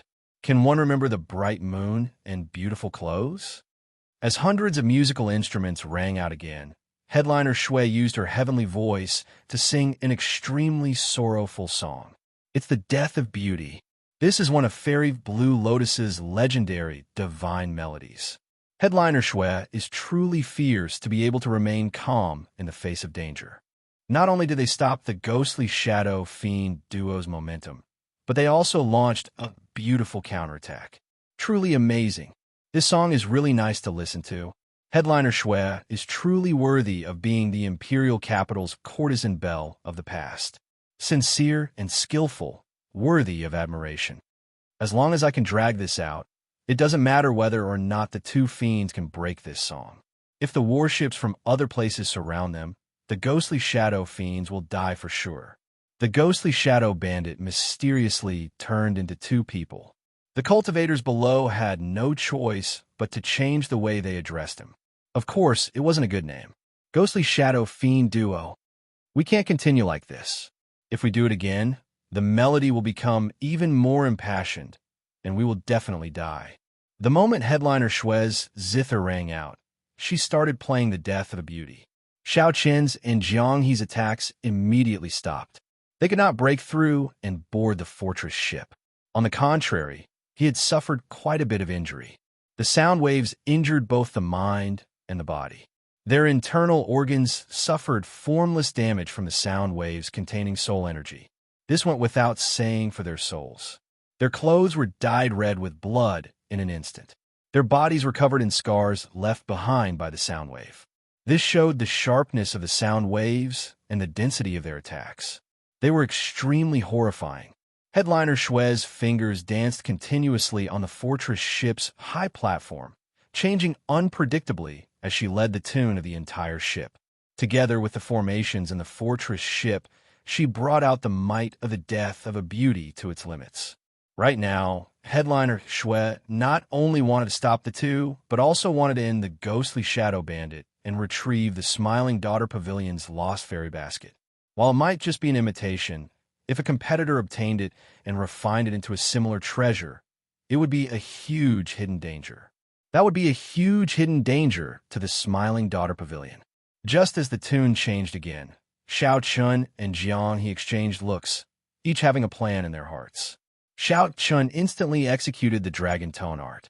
The formless dragon might in his body gathered in his chest, forming a huge whirlpool. At this moment, Xianxia activated 30% of his blue dragon bloodline, increasing the might of the whirlpool of dragon might. The winds and clouds above suddenly changed. A strong wind blew, and the formless dragon, Qi, formed a gigantic dragon head. The instant Xianxia roared, Jianghe opened his mouth and let out a terrifying dragon roar. On the other side, Jianghe roared at nearly the same time as Xianxia. However, Jianghe used a different kind of dragon tone secret technique. Compared to Xiaoqian's resounding dragon roar, Jianghe's was sharper and had a smaller range. However, it was more focused. Boom! The two heaven dragon roars merged. Jianghe's dragon roar pierced the fortress ship's shield, and Xiaoqian's sonorous dragon roar followed closely behind, sweeping through the entire fortress ship. Bang! Bang! Bang! Bang! Immediately, the strings of the instruments on the fortress ship broke one by one, and the flutes exploded. The musicians all vomited a mouthful of blood, suffering a huge backlash. Xiaoqian and Jiang, he took this opportunity to land on the deck. Whoosh! Cold lights flickered endlessly. The musicians on the ship did not just sit there and wait for death. They drew cold swords from their instruments and quickly stabbed at Xiaoqian and Jianghe. The two faced their enemies on their own. As Xiaoqian circulated his primal chaos veritable essence energy, the Taiji force field appeared, working together with the Thunder Dragon 9 transformations. Xiaoqian's figure flickered. None of the people who came to block him could last a single move. After the musicians lost their instruments, their combat prowess would definitely plummet. Clearly, they were far inferior to Xiaoqian in close combat. On the other side, Jianghe's figure became even more fleeting. As his figure flickered, he left behind many mysterious and unfathomable black shadows. He was so fast that no one could discover his true body.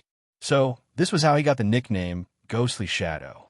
Not only that, but his saber light became even more tyrannical.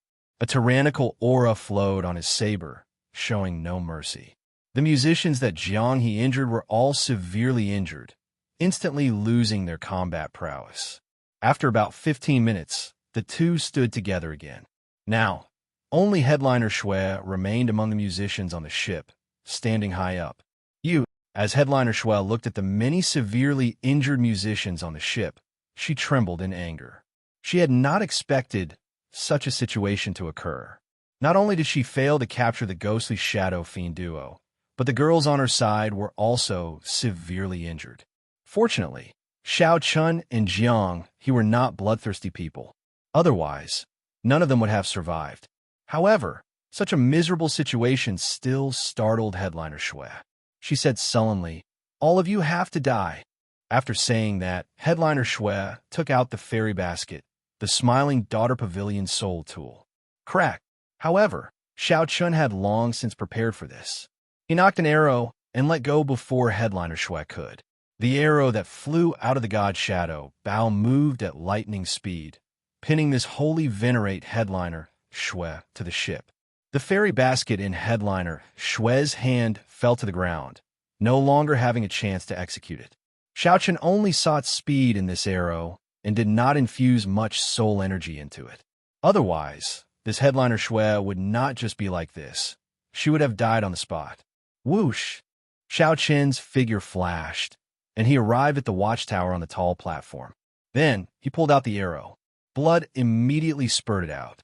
Headliner Shui's tender skin drained of all color. She appeared haggard, severely injured both in her physical body and soul. Xiaoqian raised his foot and kicked the fairy basket up. Then, he held it in his hand and returned it to Headliner Shui. Startled cries rang out continuously on the ship. Jianghe infused some energy into the many young girls and tossed them off the ship. The girls that he tossed off would not be in any danger of dying, falling to their deaths. Although the ghostly shadow bandit had stolen countless treasures, he did not have the hobby of killing people for fun. He was just somewhat frivolous and heartless. Ha ha ha! Girls are falling from the sky. Catch them. The ghostly shadow bandit laughed as he tossed the girls off the ship, eliciting startled cries from below. Damn, girls really fell. They are the musicians of the Smiling Daughter Pavilion. They are all great beauties. Quick, quick, pick one up and take her back as your wife. Ha ha ha. What's the rush? They are all musicians of the Smiling Daughter Pavilion. Do you really dare to force yourself on them? What do you know? Don't you know what it means to be a hero saving a damsel in distress? Damn, don't block me. Ghostly shadow fiend duo. Quick, quick, toss a few more down. Such actions stirred up a huge commotion among the thousands of cultivators below. Thousands of people soared into the air in the night, waiting for the beauties to be tossed off the ship. Such a scene was rare to see even in 1,000 years. You are all shameless, despicable hooligans. Headliner Xue hugged the fairy basket as she pointed at the two. Tears leaked out of her poorly beautiful face as her entire body trembled as she cursed angrily. However, before Headliner Xue finished, she let out a startled cry. Someone had tossed her down as well. Stop playing around. I'll cover the rear. You go to the control room. Xiao Chun said softly from the watchtower. Then he continued, drawing his bow, and looked at the warship that was still some distance away. Hee, got it. Jiang, he clapped his hands and tossed the last two beauties down. Then he rushed to the control room. Chapter 1851. As Xiao Chun held the god shadow bow from the crow's nest, he could see every warship within hundreds of kilometers clearly. Ever since Xiao Chun obtained the god shadow bow, he had never brought out even a tenth of its might. Even he did not know how great the potential of this bow was. The earlier arrow only drew the bow slightly. Before the bowstring was drawn, it severely injured a holy venerate on the spot. After advancing to middle stage star venerate, Xiao Chen's soul energy had increased significantly. That earlier arrow had not drained much of his soul energy. Xiao Chun felt some anticipation, so he infused the rest of his soul energy into the bow. He wondered how much might it could bring out. Could it bring out its second form, spreading its divine wings, like when it faced the heavenly book scholar? The fortress ship had already started moving. Under Jiang He's control, it quickly headed out of the city. With this fortress ship, Jiang He no longer had to fear the pursuit of the warships behind. He could compete with them in terms of endurance. Damn it, we absolutely cannot let them get away. After them, the Jiang clan's Purple Thunder warship took the lead and gave chase. War drums shook the sky, and electric lights shot out, illuminating the surroundings in a purple haze. A formation above the warship continuously absorbed the surrounding lightning-attributed energy. The lightning-attributed energy gathered into a resplendent ball of lightning, containing horrifying energy and startling might. The ball of lightning could shoot out at any moment. However, as the fortress ship Xiao Chun was on belonged to the Smiling Daughter Pavilion, the Jiang clan had some misgivings. If they destroyed the other party's fortress ship, the Jiang clan would not know what to do after this, so they hesitated. Before the very last moment, it was best not to release it. After all, there was still a chance to catch up. You then? While the Jiang clan's people hesitated, Xiao Chun did not. He drew the bowstring, and a divine figure seemed to flash in the sky. The moment Xiao Chun let go, that ball of lightning instantly exploded. The speed of the arrow surpassed human thought. It was as if the moment Xiao Chun let go, the huge and horrifying ball of lightning was struck by the arrow. The energy contained in the God Shadow Bow's arrow detonated the ball of lightning. In an instant, the Jiang clan's warship appeared in the air. The warship turned into a resplendent firework, continuously giving off fiery light. Fireworks filled the sky, filling the night sky. Only the damaged main body of the Purple Thunder warship remained, on the verge of collapse. The Jiang clan cultivators on it had fled long ago. Joy and sorrow separated. The Jiang clan's people, who came in ferociously, obtained a result that no one expected. Stop! Stop! Stop! Stop! He has a soul tool in his hand. The other pursuing warships were frightened out of their wits. They were all stunned by the inconceivable scene of the Jiang clan's warship. Just a moment ago, The Purple Thunder warship was still in peak condition. How did it explode? How exactly did he break through the defense? What did he use? How did he detonate the thunderballs? It was truly frightening. The most frightening thing was that the Jiang family did not retaliate at all. Several holy venerates on the warship actually did not discover how the other party attacked and did not make a move to stop them. Tonight was destined to make everyone go crazy. The cultivators in Soaring Dragon City would not be able to forget this for many years to come. Of Chun of the Ghost of the Ling. First, they threw out the Smiling Daughter Pavilion's beauties, causing chaos everywhere. Even now, it was still not over. Then, they shot out an arrow and detonated the Purple Thunder warship. Everyone could not recover from the shock. Brother Xiao, things are not good. The Marquis' residence's people are here as well. Jiang, he said somewhat anxiously as he controlled the situation. With such a huge commotion, it would be hard for the city guards not to show up. However, given the current situation, it would be difficult for the city guards to control the situation. Actually, the city guards have been observing in secret from the very start. The city lord's residence was optimistic about the various factions of the Soaring Dragon Marquis surrounding the ghostly Shadow Bandit. They did not mind the two sides fighting. To the Soaring Dragon Marquis's lord, weakening some of the clans and sects in the city would not only be a huge benefit, but it would also be a happy outcome. This would further strengthen the Marquis' residence's control. That was what it meant when the Marquis' residence grew stronger. However, now that the situation was completely out of control, they had to show themselves to stabilize the chaos. Abandoned ship. Xiao Chun looked around and discovered the city lord's residence's warships in every direction of the city gates. He was somewhat surprised that the city lord's residence would participate as well. Such a fight between factions did not affect the interests of the city lord's residence. Normally, the smart people would choose to watch from the sidelines. Xiao Chun and Jiang, he immediately decided to abandon the warship. They chose the most chaotic place on the ground as a foothold. The cultivators below seemed to have gone crazy, fighting in a chaotic manner. They all asked where the Smiling Daughter Pavilion's musicians of the ghostly Shadow Fiend duo had left behind were. Jiang, he felt somewhat rueful and surprised.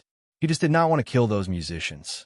Who would have thought that it would create such a chaotic situation? Quick, quick, quick! Everyone, quickly give chase.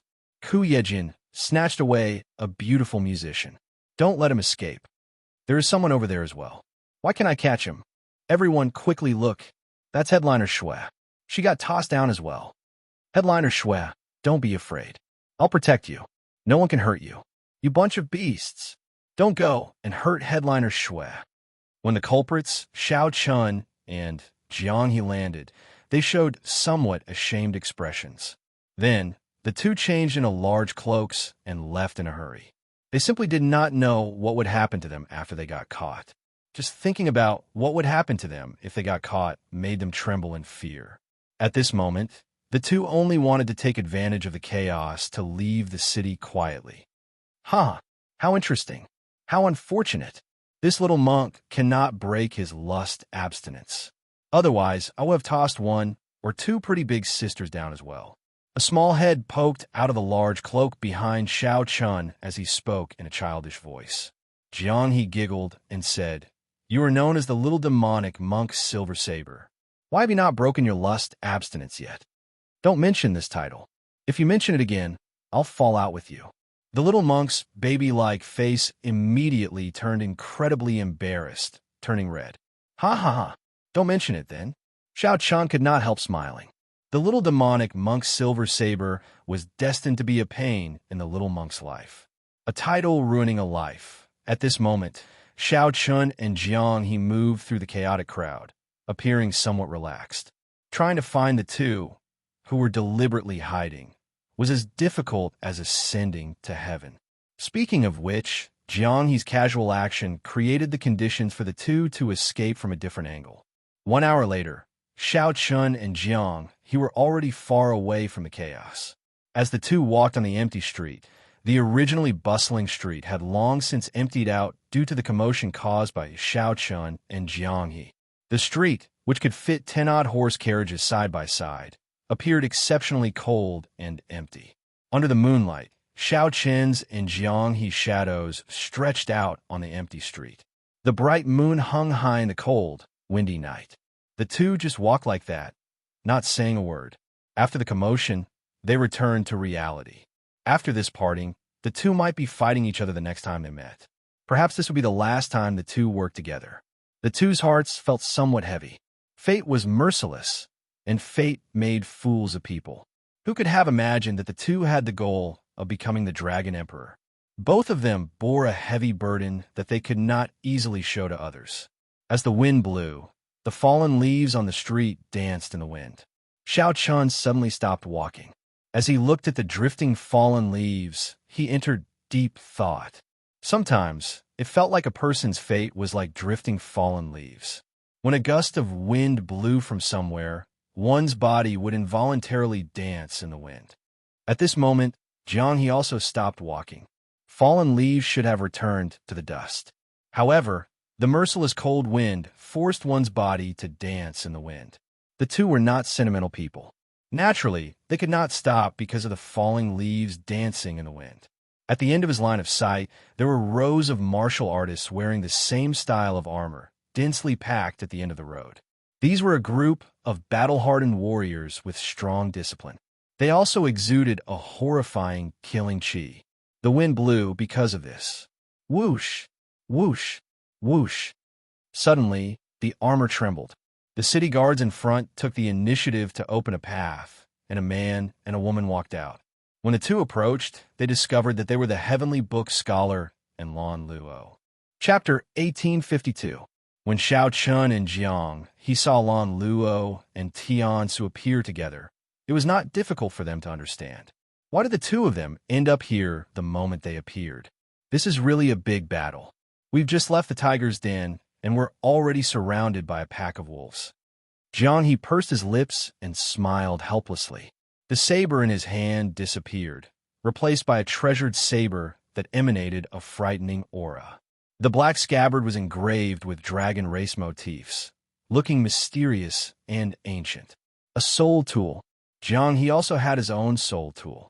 Or rather, it was clearly a soul tool related to the dragon race. The supreme treasure he stole from the dragon clan was this saber. However, now is not the time to think about this. Xianxia waved his hand to stop him from attacking further. Why, do you know him? Jiang said doubtfully. After taking a closer look, he realized that there was indeed something wrong with the way the princess was looking at Xianxia. Xianxia nodded. Sort of. Jiang's grave face immediately revealed his signature smile. You're quite something. You even have a backer in the Marquis's residence.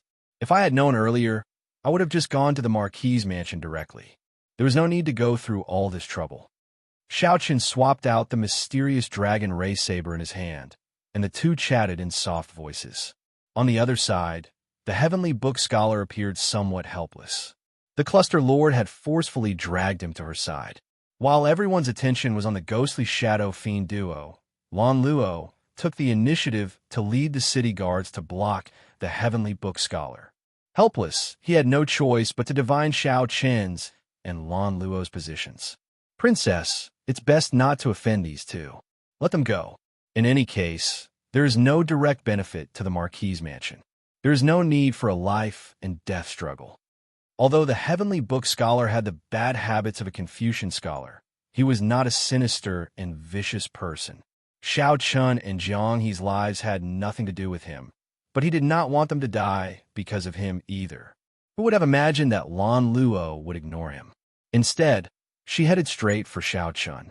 His footsteps were hurried, and he did not look like he was going to attack Xianxia and Jiang at all. The Heavenly Book scholar felt stunned. Then, he suddenly understood something. Earlier, when he read Xianxia's character, he said that Xianxia would feel at ease if he stayed here. So this was the reason. Xianxia, you're already here. Aren't you going to ask if I'm here? Lan Luo said softly as she looked at Xianxia with some hidden bitterness. Xianxia smiled bitterly and didn't know what to say. The little monk came out from under the cloak and immediately blushed. What a beautiful sister!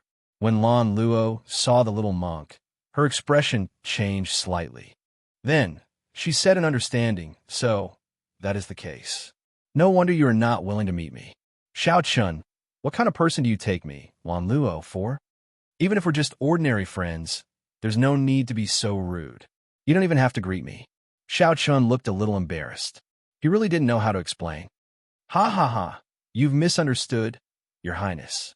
This person is the little devil monk Silver Saber.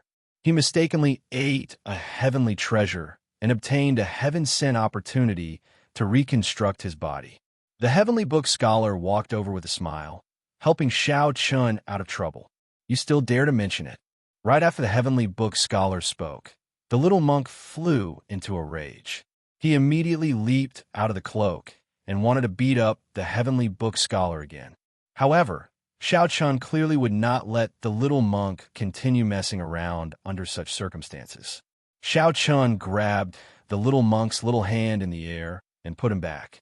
Now that the misunderstanding was resolved, it was Lan Luo's turn to be at a loss. Sorry, Xiao Chun smiled and said, it's fine. Is there any way? Cluster Lord, is there any way to send my friend out of the city? Now that the matter had returned to proper business, Lan Luo's expression recovered. She said softly, it's fine to send him out of the city. However, he has to hand over the treasures he stole in the city. This is what my father instructed me to do. I can't disobey him. Hee, no problem. Zhang He smiled carefreely, not bothering with Lan Luo at all. Then, he handed over all the treasures he stole in the city. In reality, a small part of the reason Zhang He stole the treasures of the various major factions was due to fortuitous encounters. The bigger reason was his interest and habit. After Lan Luo stated her conditions, Zhang He did not hesitate to do so. In any case, after avoiding this wave, if he really needed it in the future, he could just steal it back. Many thanks for Cluster Lord's kind intentions. Brother Xiao, we will meet again in the future. Zhang He showed a smile on his face as he turned and left, not lingering at all. Now that he turned around, the next time they met, he would be a friend and not an enemy. Lan Luo knew this very well, but Zhang He forced himself to remain expressionless as he drifted away in the night. Zhang He slowly went further away. His cold and lonely figure disappeared into the even lonelier and colder night. Just like that, he vanished. Xiao Chun withdrew his gaze and sighed in his heart. He felt somewhat rueful, his emotions complicated. At this moment, Xiao Chun could not leave for now. Lan Luo had set up such a large entourage. Hence, he could not pretend that he had never been here. He felt apologetic. The heavenly book scholar performed a cupped fist salute and said, there should not be anything else for me to do now. I will take my leave first, lest the heavenly mystery tower's people worry. Xiao Chun, although my words are not pleasant to hear, they are most likely correct. Why don't you think about it carefully? Goodbye. At some point in time, the elites of the city guards had vanished from the empty street. Now, only Xiao Chun and Lan Luo remained under the bright moon. That's not right. The little monk should be included as well. The two chatted casually as they walked along the street. Then, Xiao Chun gave a simple explanation of why he came to the Soaring Dragon Marquise. Back then, Xiao Chun had come to Withered Leaf City mainly because he did not want to cause any trouble and waste time. He could only tell her the only place he knew in the Yinwu dynasty. Since coming here, he had encountered endless trouble, so he did not want to disturb Lan Luo. He only wanted to send the little monk back as soon as possible. After Lan Luo heard that, she felt relieved. However, she also felt somewhat disappointed. In that case, you're going to the Divine Dragon Empire in the end? Xiao Chun nodded. If not for this little fellow, I might have already gone there. Why? Actually, you could have stayed in the Yinwu dynasty. With your talent and aptitude, the 8 noble clans and rank 7 sects would have been willing to accept you. The dynasty is vast. This is the stage for the outstanding talents of the great 1,000 realms, the powerful demonic geniuses. You can definitely make a name for yourself and not live in vain. Lan Luo felt confused. Why was Xiao Chun so insistent on going to the Divine Dragon Empire? Clearly, there was still a gap between an empire and a dynasty.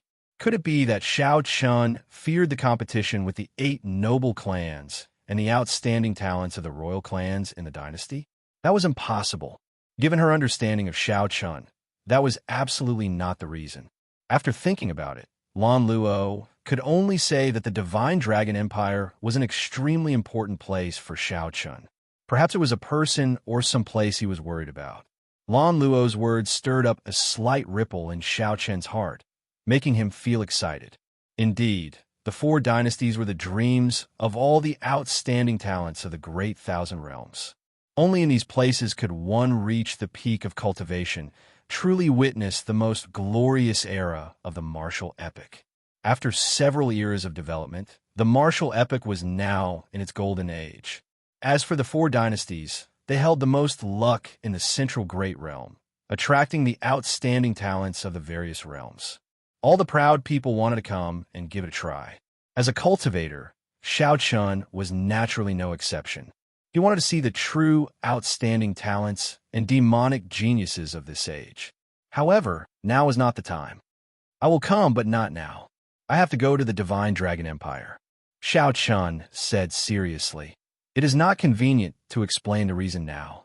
However, many thanks for Cluster Lord's kind intentions. Lan Luo smiled generously and said, "There's no need to thank me between us. Don't treat me as a friend. There is no need to stand on ceremony. No matter what you decide, if you need help, I will definitely help you." Under the cool exterior, there was a trace of affection that could not be concealed. Xiao Chun smiled bitterly and did not reply. However, in his heart, he added, "If Lan Luo runs into any trouble, I will definitely help her without hesitation." The two casually chatted about the past and their experiences as they walked to the city lord's residence. Just as the two were about to enter, Lan Luo turned around and said with a smile, "We got too engrossed in the conversation and nearly forgot about proper business." Before Xiao Chun could ask, Lan Luo continued, "My father would like to meet you. The Soaring Dragon Marquis wants to meet me? This is somewhat surprising." The Yanwu dynasty had 108 provinces. The opposite sex was conferred Marquis, and the family was conferred kingship. Marquis was already the highest title in the dynasty, aside from the dynasty's king. The Soaring Dragon Marquis was considered a major character in the entire Yanwu dynasty. This was especially so for the Soaring Dragon Marquis, an important land at the dynasty's borders. The Soaring Dragon Marquis's high status was even more obvious. Xiao Chun did not know why such a major character wanted to meet him. After thinking about it, he concluded that it could only be because of the Cluster Lord. Chapter 1853. What's wrong? You don't want to see my father? Lan Luo asked, purposely showing a stern expression, clearly dissatisfied. Xiao Chun replied softly, "No. When do we meet?" "Tomorrow, then. It is already so late, and you must be tired." "All right." Under Lan Luo's arrangements, Xiao Chun obtained a rather unique and quiet courtyard in the Marquis's residence. This made sense. This suited Xiao Chun's preferences. This night was indeed tiring. More accurately, he had not rested since he entered the Heavenly Mystery Tower and got chased until now. Xiao Chun placed the little monk aside and lay on the bed. Then, he closed his eyes and pretended to sleep. However, Xiao Chun did not feel sleepy. As he lay on the bed, leaves fell outside the window, rustling like it was raining. Those were the leaves of the ancient tree in the courtyard. The night wind had blown them off. Falling leaves filled the sky like rain. Why can't I sleep? With something on my mind, I naturally could not sleep. Xiao Chun turned to the side and opened his eyes. Moonlight shone on the ground outside the window. Xiao Chun was no longer in the mood to sleep. He remained expressionless as his thoughts wandered. Xiao Chun was still thinking about what the Heavenly Book Scholar said before he left. Although my words are unpleasant to hear, most of them are correct. Meng Qi sighed. The results of the Heavenly Book Scholar's reading of Xiao Chun's character were not very good. However, it was as he said. If it were not accurate, there would not be so many people lining up to ask him to read them. However, based on the Heavenly Book Scholar's reading of the little monk, regardless of the process, the little monk did obtain a great fortuitous encounter. Is my heart destined to be restless? The path of the Dragon Emperor was destined to be difficult. Xiao Chun did not care. What he cared about was whether he could meet Lu Ruyue. The White Dragon Holy Daughter was a peerless beauty. Even the dragon god crown prince was captivated by her. In the dead of night, if one did not feel sleepy, one would inevitably let one's imagination run wild and feel frustrated. Jianghe's words also appeared in Xiao Chen's mind. For some reason, they disrupted Xiao Chen's thoughts. Whoosh! Unable to sleep, Xiao Chen got up and put on his clothes. Then, he picked up his saber and casually walked out. Big brother Xiao, what are you doing? The little monk asked in a daze as he opened his eyes. Practice your saber. Go to sleep. The moonlight shone on the courtyard like water, adding a hazy veil to the scenery in the courtyard. Xiao Chen drew his tyrant's saber and swung it casually. All sorts of feelings welled up in his heart. He was a little anxious, a little violent, and also a little resentful and unwilling. However, the more it was so, the more exquisite and gentle the saber light he swung out became. Have a tiger in your heart, sniff the rose. Xiao Chen controlled his mental state very well, not letting his saber technique lose its finesse and order. Even if it is difficult to find peace in my heart, I just want to have a clear conscience. Hua! As the saber light swept out, Xiao Chen gently flicked it up. The perfectly straight tyrant saber condensed the moonlight in the garden into one beam and soared into the clouds. Xiao Chen pushed off the ground and soared into the air. His white hair and robes fluttered in the wind. As he danced, boundless moonlight emanated from Xiao Chen's body. For a time, the moonlight in the courtyard was like flying snow, but also like flower petals dancing in the wind. The garden was filled with fallen flowers, like a beautiful painting. Xiao Chen hovered in the air, using his saber as a brush. His body was in the painting, but his heart was outside. If it is difficult to find peace in my heart, then who can understand me? Who can understand my many years of lonely persistence? Who can understand the heavy burden of reviving the blue dragon that I have to shoulder? Who can understand my determination to seek the moon? The moon was like hundreds of flowers dancing in the wind, filling the sky with falling flowers. No one appreciates this beautiful painting. No one in the painting understands me. Crack! A crisp cracking sound rang out. The painting shattered, light and shadow scattered, and the moonlight scattered. It was like a withered willow. No one pitied it. No one loved it. If it is difficult to find peace in my heart, and I cannot find someone who understands me, what is the point of having a clear conscience? The night deepened, and the chill intensified. Who pitied me for wearing thin clothes and facing the moon alone? Accompanied by the withered willow and the overflowing saber light, there was an indescribable sorrow. However, this sorrow did not turn into rage or hatred. One could be sad, one could be worried, but one could not be angry or hateful. Furthermore, one used the saber to create a dream, dreaming of fine wine and beautiful women. Beautiful women drank with me. Beautiful women laughed with me. There was no sorrow or worry. When the flowers fell in the dream, someone admired them with me. If one did not understand the beauty of dreams, how could one use the saber as a dream? A dream is a dream? Under the mottled moonlight, an illusory scene appeared in the courtyard. There was someone drunk, someone laughing, someone dancing in the sky with the moon. One could not tell if this was real or fake, a dream or reality. If one could not find peace in this heart, then let one enter a dream and sleep forever, never opening one's eyes for 10,000 years. However, one had to wake up from dream. The moment one opened one's eyes, it was not the beautiful dream disappearing, but the entire world slipping away from one's hands. A boundless disappointment filled one's heart. Could one continue to tightly grasp the saber in one's hand? Buzz! Suddenly, a boundless saber hum rang out in the courtyard. The saber in Xiao Chen's hand burned with a purple flame. When the purple flame scattered, the pitch-black saber turned a dreamy purple. Like this was the true color of the tyrant saber. Xiao Chen tightly grasped the saber and swung it casually. The night that filled the courtyard scattered, and the purple saber light spread out like water. Xiao Chen's expression suddenly changed. Under the purple saber light, a black-clad man on the wall was forced out. Who is it? Whoosh! Xiao Chen thrust his saber, and the purple light that filled the courtyard gathered into one beam and shot out. That person cried out in shock. His figure flashed, but the saber light still pierced through his shoulder. That person gave Xianxia a strange look. Then, his figure flashed a few times as he quickly left. The night turned hazy, disappearing in the blink of an eye. It was like that person had never appeared. Only the lingering purple saber light in the air proved everything that happened earlier. Xianxia sheathed his saber and frowned slightly.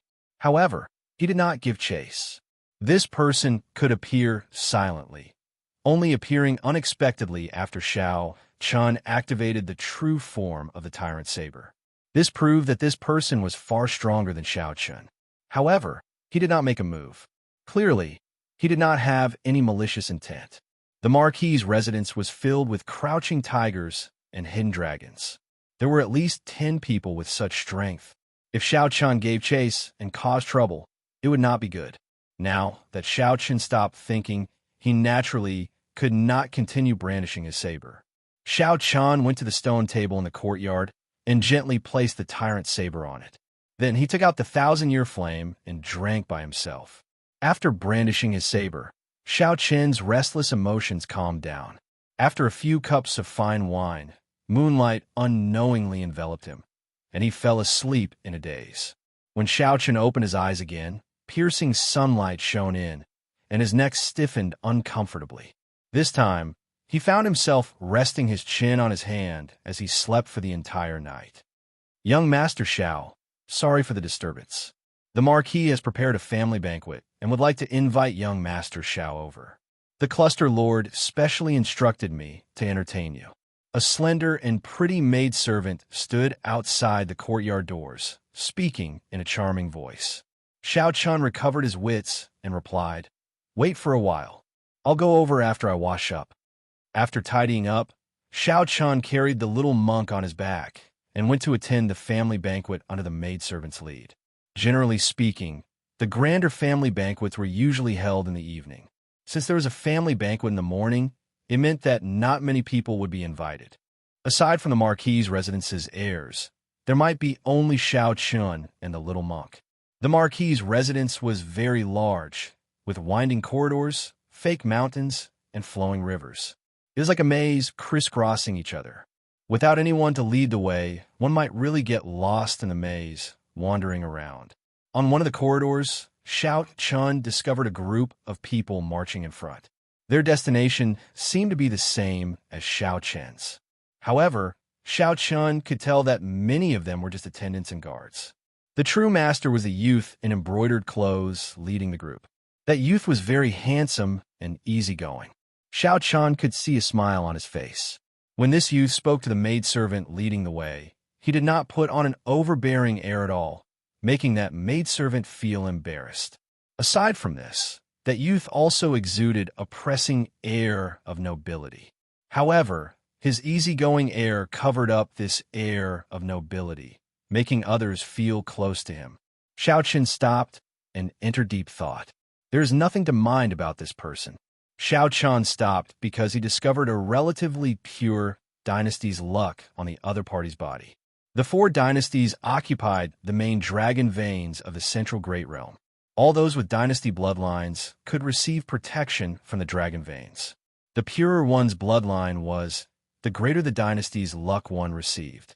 With the protection of the luck of the Yanwu dynasty's vast territory, one's luck would be much stronger than that of ordinary people. Aside from that, the nobles conferred titles by the dynasty would also receive the protection of the luck of the dragon veins. For example, the Soaring Dragon Marquis was conferred the title of Marquis, second only to the Imperial Prince. After all, kings with different surnames were extremely rare in any dynasty. Normally, Marquis was the highest rank. The Soaring Dragon Marquis also had this luck. However, whether one could discover it or not was another matter. That is monarchy. He was also invited to the clan banquet this time. I heard that he came specially for the young miss, wanting to invite her to join the rank 7 Divine Sword Pavilion. The maidservant leading the way stopped and smiled when she saw Xiaoqian's gaze. The maidservant seemed to understand this monarchy very well. With just a casual question, she revealed a lot of information. Based on the maidservant's eyes, it seemed like she was very fond of this monarch. Rank 7 sects already stood at the peak of this world. Even in the entire Great Thousand Realms, the number of rank 7 sects could be counted on one hand. Even the vast Yinwu dynasty, there were probably only a few. The competition was exceptionally intense. Even the royal family would not receive any special treatment. For Monarch Yu to be so confident in inviting Lan Luo to join the Divine Sword Pavilion, his strength should not be weak. Without overthinking, Xiao Chun smiled faintly and said, "Continue leading the way, then." Chapter 1854. After some delay, Xiao Chun arrived at the Marquis's residence's main hall about 7 minutes later. Many people gathered in the main hall. Aside from the Soaring Dragon Marquis's children, there were also many Long Clan disciples, all of whom were from the Long Clan. It was clear that the Long Clan was flourishing and had many people. This made sense. As a Marquis, it would be strange if the clan was not flourishing. Monarch Yu's attendants and guards were scattered outside the main hall, standing together with the Marquis's residence's guards. Monarch Yu showed grave expressions, not letting down his guard just because he was in the Marquis's residence. The family banquet in the main hall had not started yet. Monarch Yu was the son of a duke, possessing the royal clan's bloodline and a noble status. However, he was easygoing and polite. His bearing and boldness were praiseworthy. Currently, Monarch Yu was chatting with a youth. That youth looked somewhat similar to Lan Luo and was also older. He should be Lan Luo's older brother.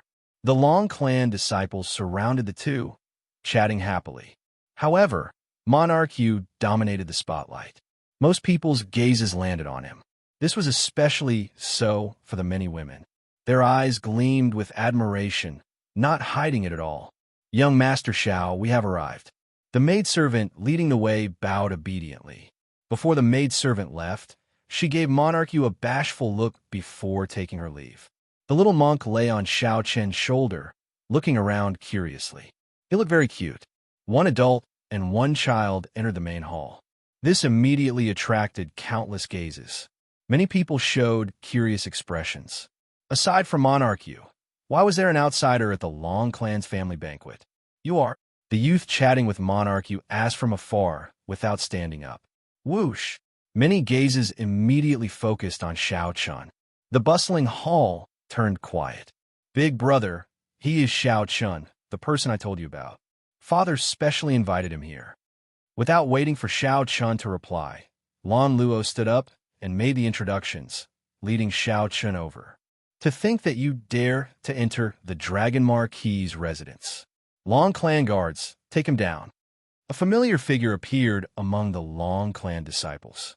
This person could not hide his murderous intent as he pointed at Xiao Chun. "Longbow." Xiao Chun recalled that this person was the young Marquis who had sent someone to assassinate him in the Soaring Dragon Great World.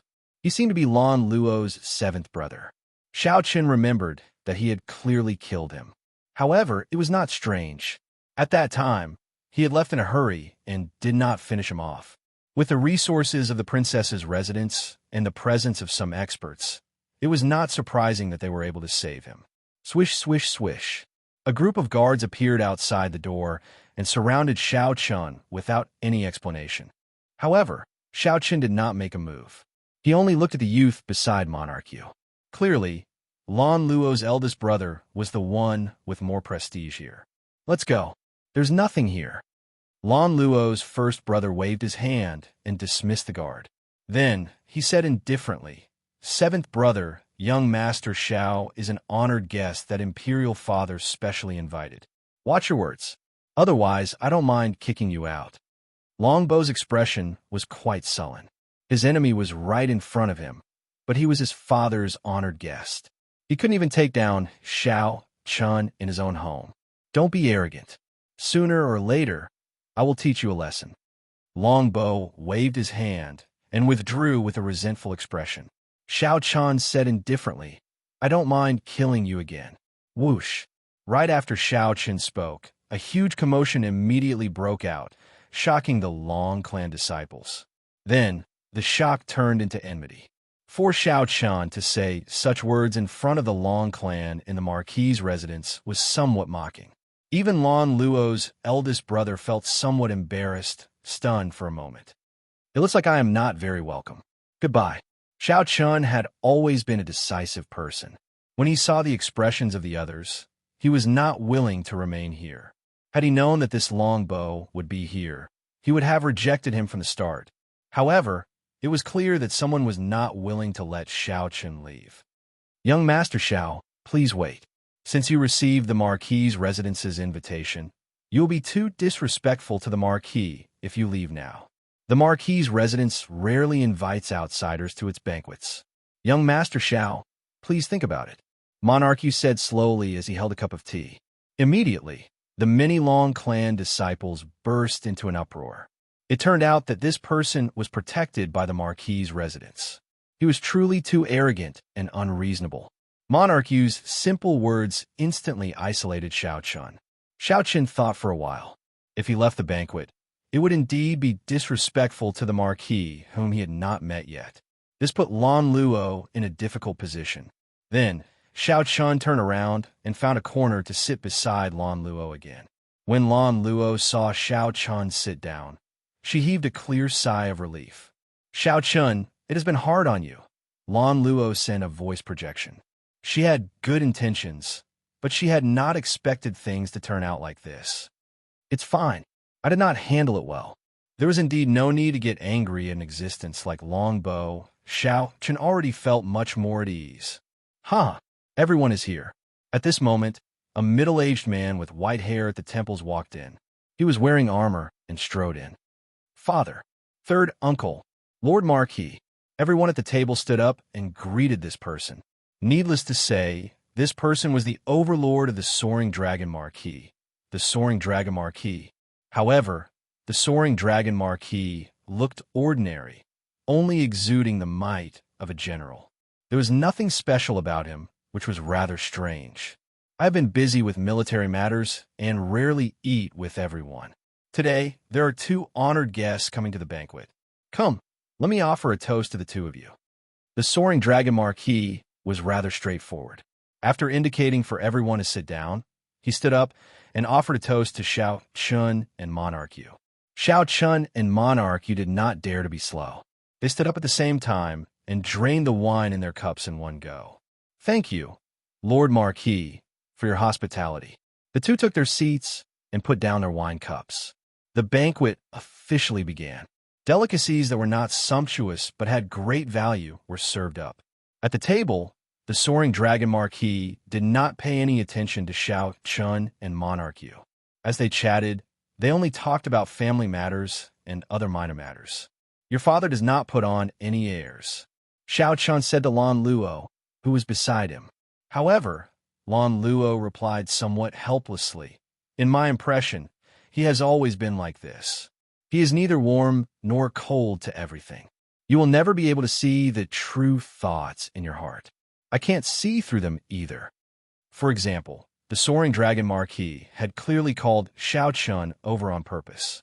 However, he did not say anything to Xiaochun during the banquet. This disappointed Lan Luo, as well as a faint sense of disappointment. I heard that Monarch wants to invite you to join the Divine Sword Pavilion. Xiaochun missed this topic and changed the topic. A bright light flashed in Lan Luo's eyes. What's wrong? Are you interested? Let's go together. The Divine Sword Pavilion is one of the few rank 7 sects in the Yanwu dynasty. Many of their disciples are powerful demonic geniuses who can rank on the martial monarch ranking. Xiaochun smiled and said, I am a bladesman. How can I go to the Divine Sword Pavilion? That's true. I nearly forgot about that. Lan Luo frowned, appearing somewhat vexed. In that case, I won't go either. On the other side, Monarch looked at Lan Luo, who was conversing intimately with Xiaochun. A hard-to-detect cold light flashed in his eyes. Soon, someone suddenly stood up and offered a toast to Xiaochun. Young Master Xiao, you came from afar. Longyan offers you a toast. Since someone offered him a toast, he naturally had to return the favor. After a cup of wine, Longyan asked, young Master Xiao received second uncle's invitation at the same time as Monarch. I believe you also come from a prestigious clan, right? Xiaochun replied indifferently. No, I am just a loose cultivator.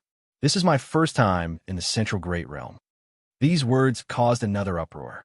It was actually a rogue cultivator without a sect or sect.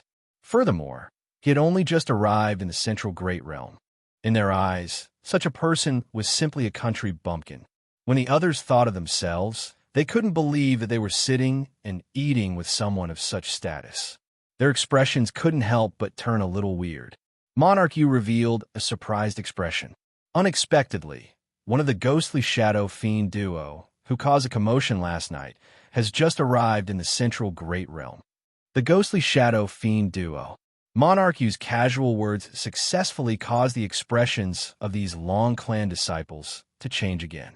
This fellow did not speak much, but his words were filled with thorns, trying to isolate them. When the Long Clan disciples thought about it, they found it somewhat funny. The so-called monarch's breadth of mind and boldness were only SOSO. Chapter 1855. The seemingly ordinary family banquet was actually surging. Monarchy succeeded in setting the tempo. This made everyone in the Long family view Xiaochun with hostility and coldness. Xiaochun found it a little strange, but he didn't think too much about it. In the banquet, when Lan Luo's big brother saw the situation develop to this point, he shook his head and did not say anything.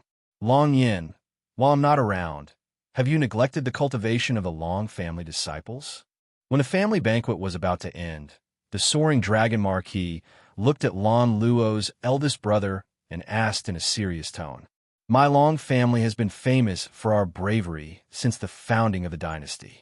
We have never dared to forget the teachings of our ancestors. Father, you can check at any time. The disciples of the Long family have never slacked off, nor do they dare to slack off. Long Yin answered calmly and confidently. Draco nodded his head in satisfaction. A person's innate talent and comprehension are different from birth. Comprehension cannot be forced. I will never force it. My Long family can have trash bodies, but we cannot have lazy people. The soaring dragon marquis's gaze shifted to Long Yin as he continued. After the family banquet, I will conduct an inspection at the drill grounds. Anyone who passes my eyes will be rewarded. On the contrary, I will not punish you.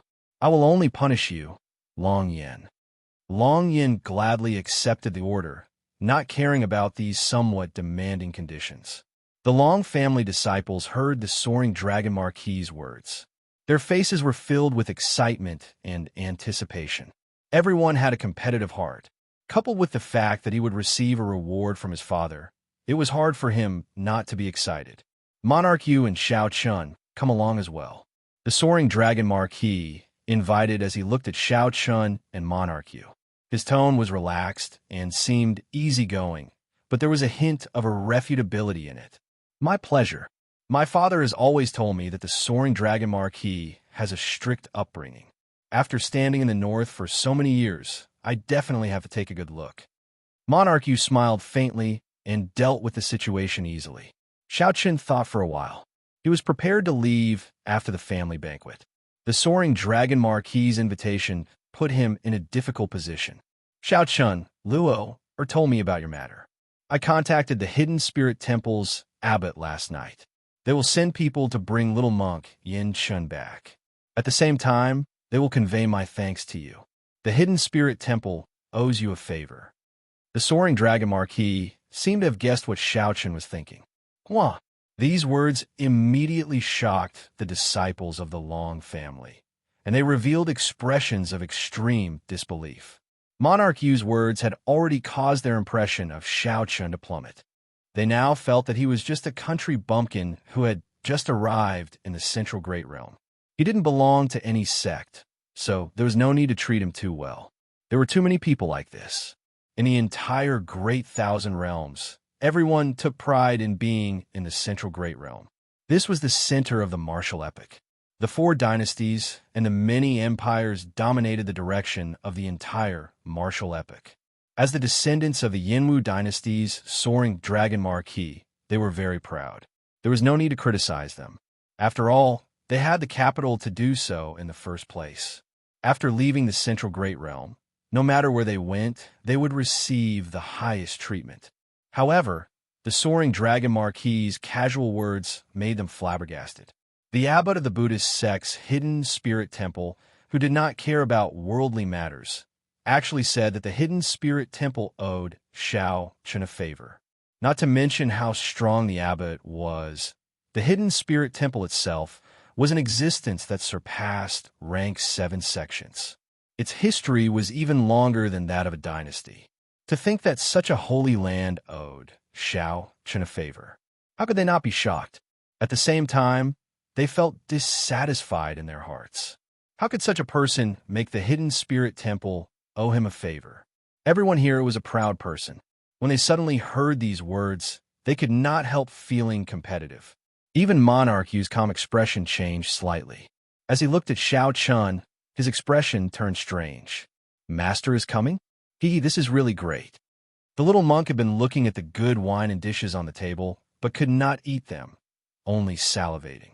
When the little monk heard this, he felt pleasantly surprised and excited. Under such circumstances, Xianxia could not refuse, so he could only agree. The family banquet came to an end. The group arrived at the Marquis's residence's drill ground. The drill ground required an extremely vast area. It was normally used for the army to gather soldiers, so it was a military location. It would be more accurate to describe the drill ground of the Marquis's residence as a drill ground. However, the Soaring Dragon Marquis guarded this area. The Soaring Dragon Marquis was not only a marquis, but also a general appointed by the royal clan, guarding the borders. Everyone in the Long clan was used to calling this drill ground a drill ground because of the Soaring Dragon Marquis's character. During this time, Long Yin purposely slowed down his pace, walking together with Xianxia. Xianxia, do you know why my father specially invited you to the family banquet? Xianxia had long noticed that something was strange. If Xianxia wanted to meet him, it would have been better if they met in private. There was no need to meet at the family banquet. However, Xianxia did not care, so he did not ask. Now that Long Yin was willing to answer, it was naturally for the best. Brother Long, please enlighten me. Long Yin's gaze fell on Monarchu. At this moment, Monarchu was saying something to Lan Luo. Monarchu's expression looked very sincere. However, Lan Luo did not respond warmly. Monarchu, that's right. It is Monarchu. He is the son of a duke, a relative of the royal clan, and holds a noble status. His comprehension ability is even more incredible. He has an amiable character and a good reputation. After that, there is no after that. Long Yin smiled faintly and did not say anything more, leaving directly. This made Xianxia feel even more suspicious, causing him to frown slightly. Big brother, this fellow must be doing this on purpose, leaving things halfway. Is there anything more annoying than this? The little monk said, feeling aggrieved. Xianxia said softly, do whatever you want. I'll deal with it when it comes. I won't be staying here for long. After sending you off, I'll leave immediately. Xianxia was very open about many things now, not caring about them. When Xianxia arrived at the drill ground, the Long clan disciples eagerly searched for suitable weapons and started practicing. Long Yin accompanied his father, watching the performance of the Long clan disciples below from the tall platform. The Long clan disciples were indeed extraordinary. Xianxia looked around. The weakest was an early-stage Star Venerate. Many of them were even late-stage Star Venerates. As for that Long Yin, Xianxia guessed that he had already broken through the shackles of Star Venerate due to his older age. After becoming a Holy Venerate, he would be an outstanding talent among the outstanding talents of the Long clan. While in the drill ground, Xianxia surprisingly discovered a shooting range. Several Long clan disciples were drawing their bows and shooting arrows. The setup of this shooting range was very complicated. There were formations on the ground, either increasing gravity or creating a weightless environment, testing the strength of the archers. In the depths, one could easily simulate all sorts of harsh environments. The starry heavens, a forbidden sea, a land of lava, and a 5,000-kilometer-long glacier. Excellent archery. He reached the 10th ring again. Incredible. third brother truly lives up to being the top archer of our Long clan disciples. His archery skills are becoming increasingly exquisite. Even under 20-fold gravity and 10 kilometers away, he can still firmly hit the 10th ring. The Long clan disciples surrounded a youth, praising him. Just at this moment, Monarch Yu and his subordinates walked over. The group immediately egged on Monarch Yu to shoot an arrow as well. The royal bloodline requires one to be proficient in the 6 arts from a young age. Monarch Yu's archery skills must be extraordinary. Right, Monarch Yu, let us broaden our horizons, Long Hua said. Long Hua, Lan Luo's third brother, also said in admiration. Monarch Yu said softly, my skills are insignificant. How could I dare to embarrass myself? Feng Tian, show the Long clan disciples what you are capable of. Yes. A subordinate walked out from behind Monarch Yu and took a bow from Long Hua. Then he stood still and casually shot an arrow. A piercing sound soared into the clouds, kicking up strong winds that swept through the entire drill ground, attracting everyone's attention. Boom! With this arrow, the target, which was made of divine material, was directly shattered. The tail of the arrow continued to buzz as it landed 10 kilometers away. The second target also hit the 10th ring. This small display of skill immediately shocked everyone, shocking everyone. Sorry, I damaged your Long clan's target. Feng Tian appeared somewhat arrogant as he returned the bow to the somewhat distracted Long Hua. As he held the bow, he felt somewhat disappointed and frustrated. Earlier, Monarch Yu said that Feng Tian's skills were insignificant. How could he dare to embarrass himself? However, a random subordinate easily defeated Feng Tian. Wasn't Feng Tian saying that Feng Tian's skills were insignificant, yet he dared to embarrass himself? The other Long clan disciples could not empathize with Monarch Yu. They only felt even more admiration for him. For a follower to have such archery skills, it was truly amazing. Monarch Yu smiled faintly and headed to the other areas of the drill ground. The group of Long clan disciples quickly followed. Long Hua was the only one left in the empty shooting range with a bitter expression on his face. Just as Long Hua felt somewhat depressed and wanted to leave, he discovered that another person had appeared at the shooting range at some point in time. Xianxia held the Long clan's special goose dragon bow and drew the bowstring, testing it out. Honestly speaking, Xianxia was not an expert archer. He had not learned it properly, either. His skills were all unorthodox. This was Xianxia's first time at a proper shooting range, so he was not used to it. When Long Hua saw Xianxia's skills, he smiled. With one look, it was clear that Xianxia was a novice. Indeed, when Xianxia shot his first arrow, the gravity pulled it down midway, causing it to wobble and fall to the ground. To think that you dare to embarrass yourself with such skills. Long Hua mocked and turned to leave.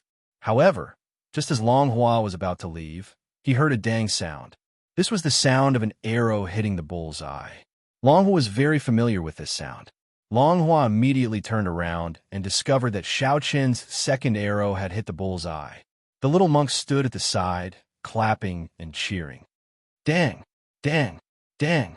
After familiarizing himself with the Long clan's special goose dragon bow, Xianxia hit the bull's eye with every arrow. The first arrow stuck to the tail of the second arrow, piercing through it before hitting the bull's eye. All 10 arrows hit the bull's eye smoothly and smoothly. When Long Hua saw this scene, he said with a sullen expression, disgusting.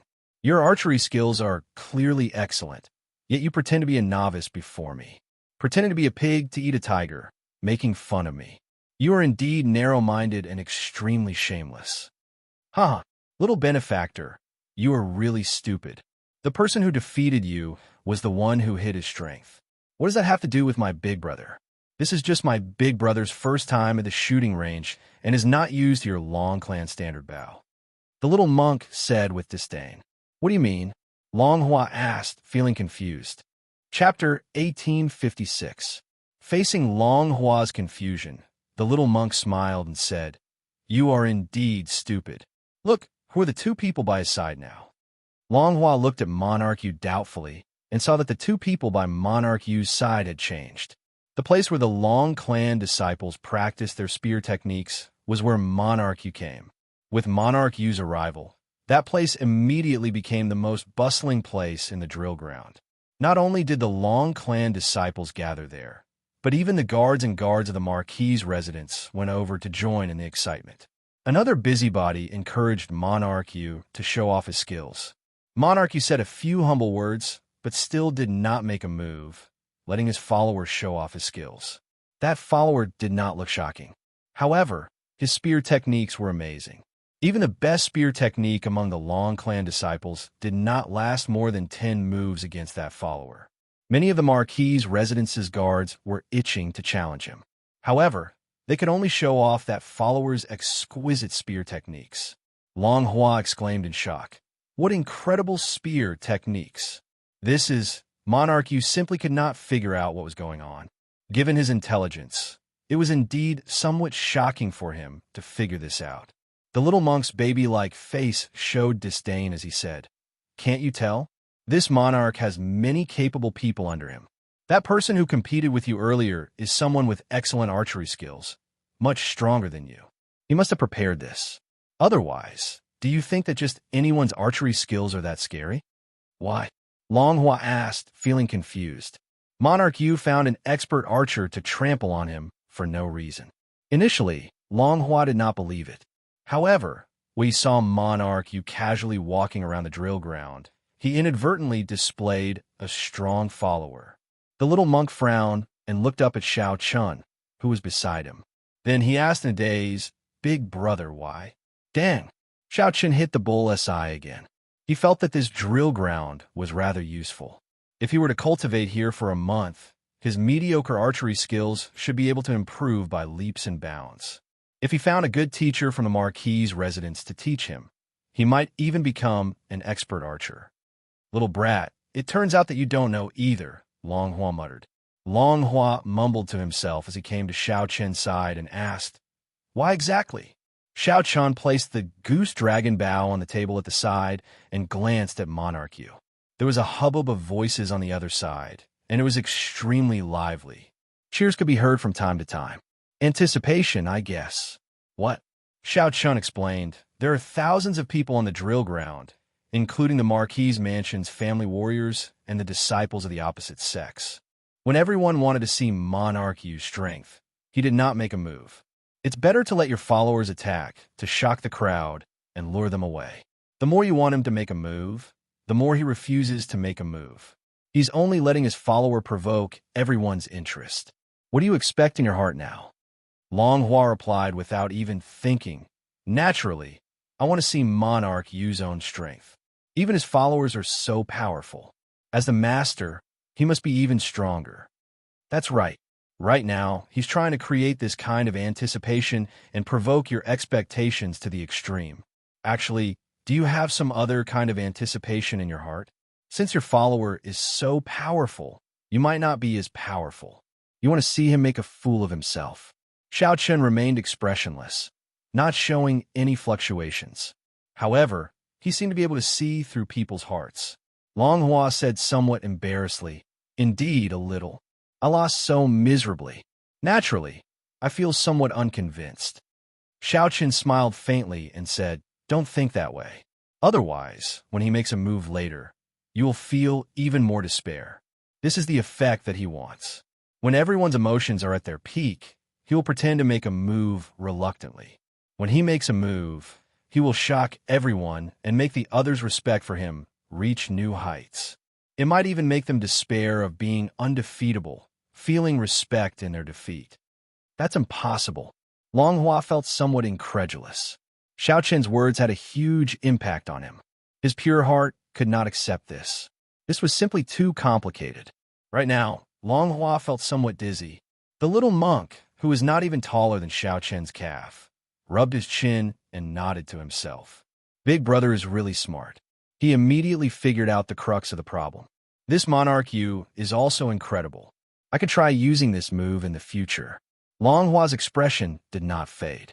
He still did not believe it, or perhaps he was unwilling to believe it. He said, "Just to stand out, he wants to trample on all of us first. Why not?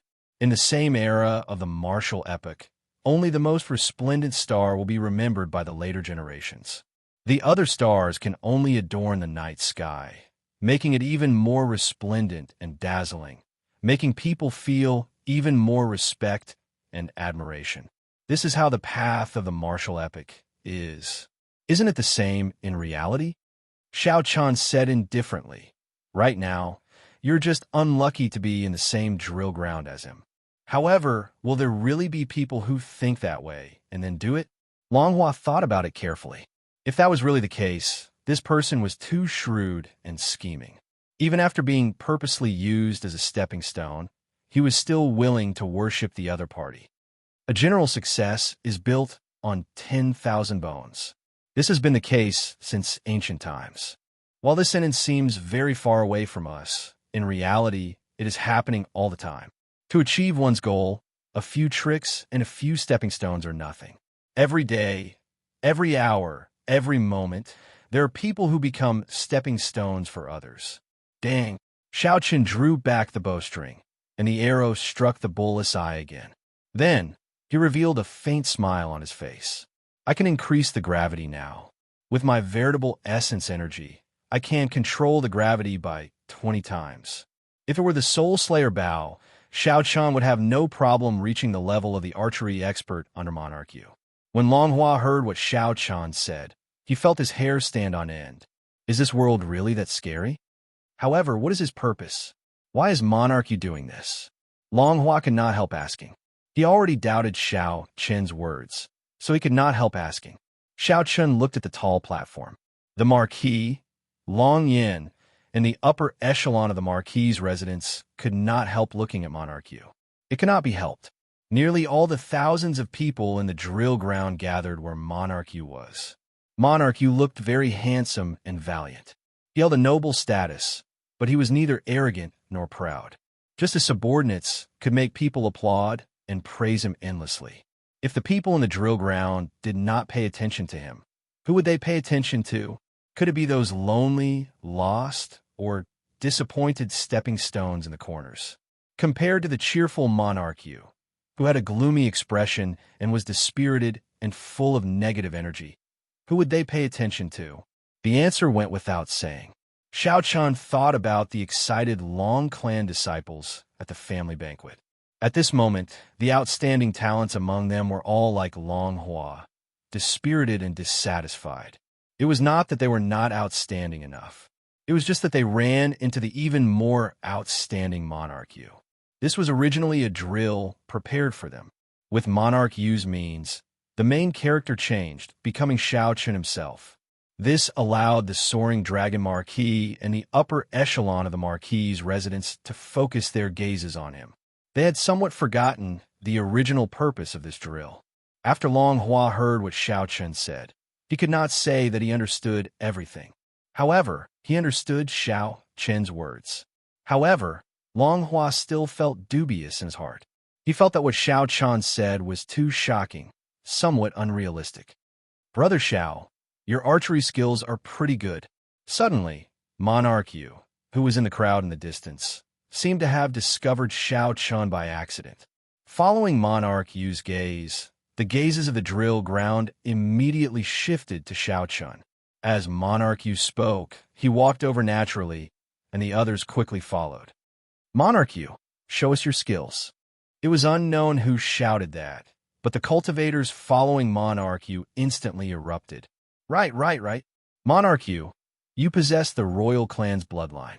You are definitely skilled in the 6 arts, and your archery skills must be extraordinary. Show us your skills.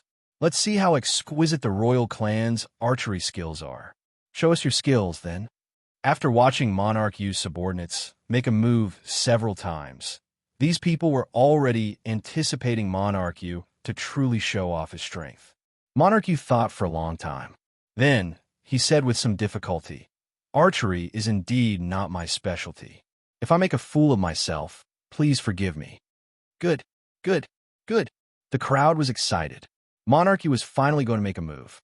The many Long clan disciples and generals all felt excited.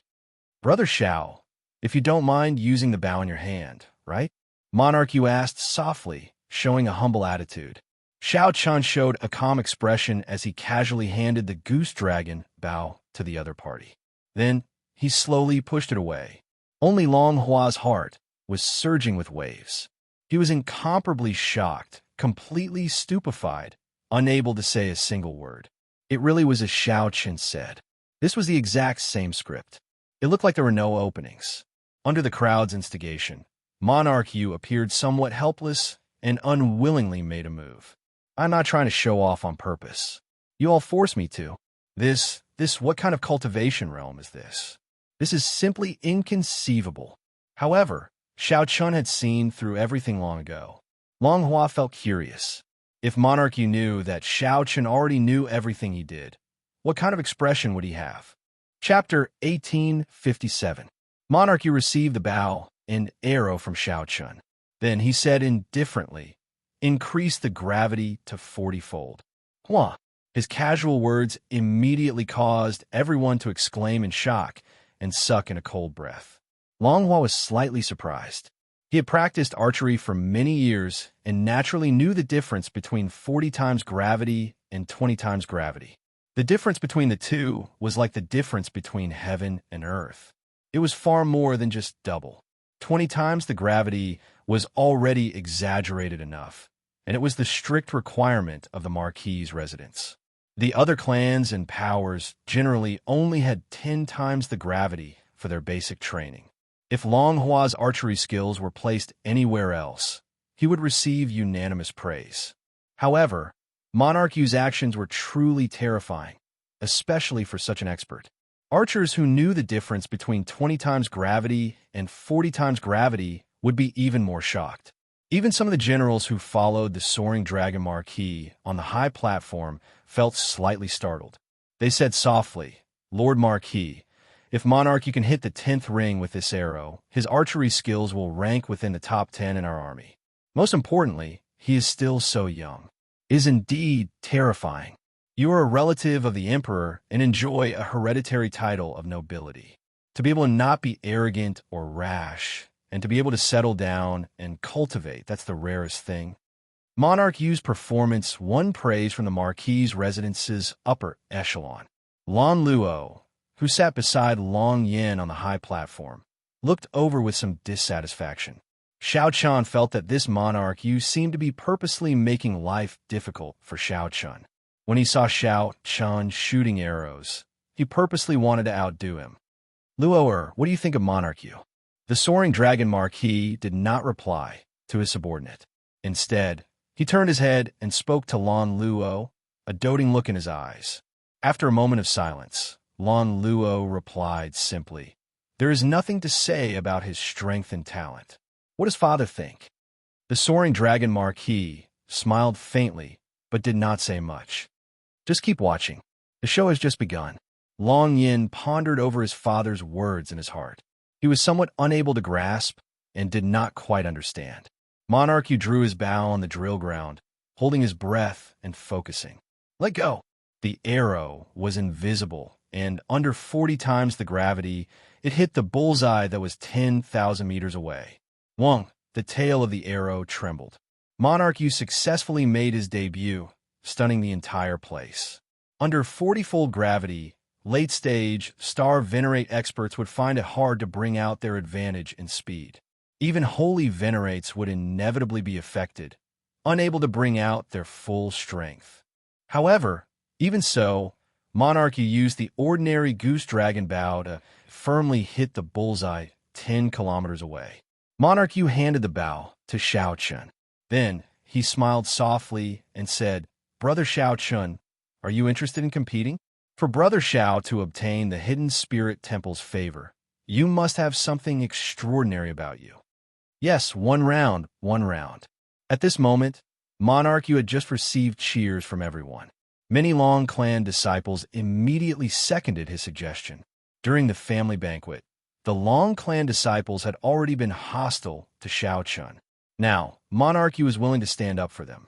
Being able to improve further and see Monarch Yu's strength was indeed a good thing. "What's wrong?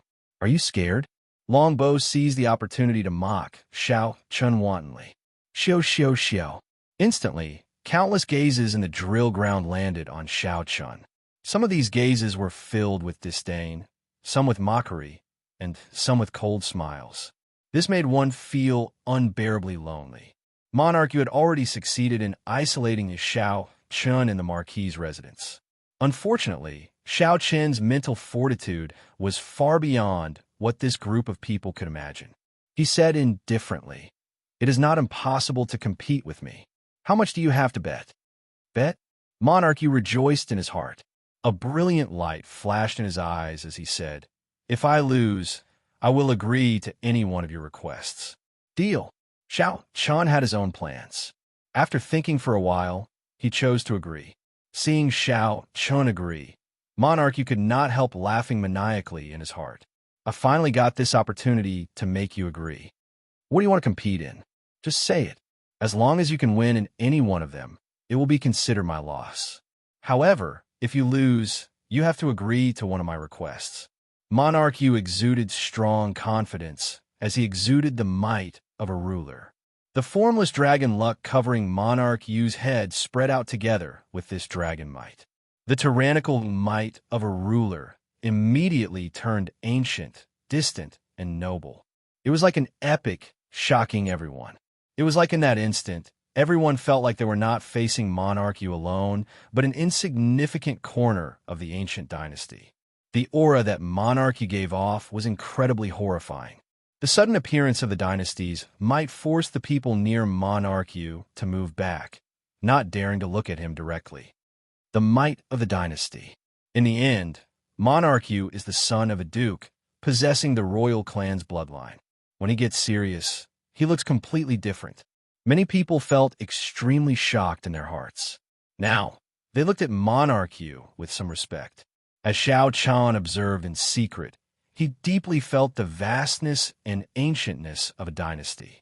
This monarch Yu had used less than a 10,000th of it, and he already had such a terrifying deterrence. The accumulations of a dynasty were indeed horrifying.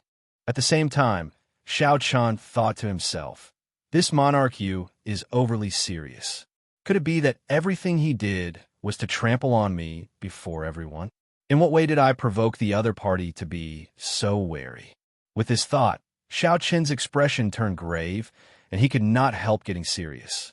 If this monarch Yu wanted to use Xiaoqian as a stepping stone for himself like the others, then he would have found the wrong person.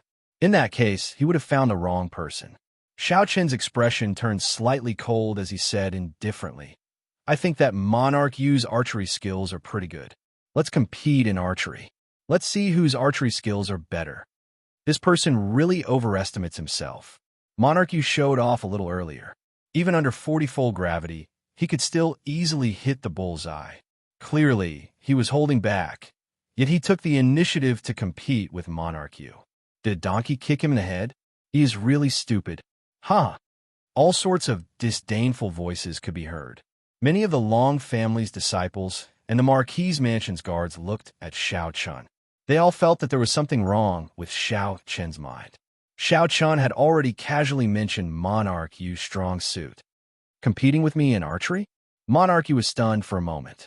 Then, he smiled and said, "As you wish. Men, increase the gravity tenfold." Boom!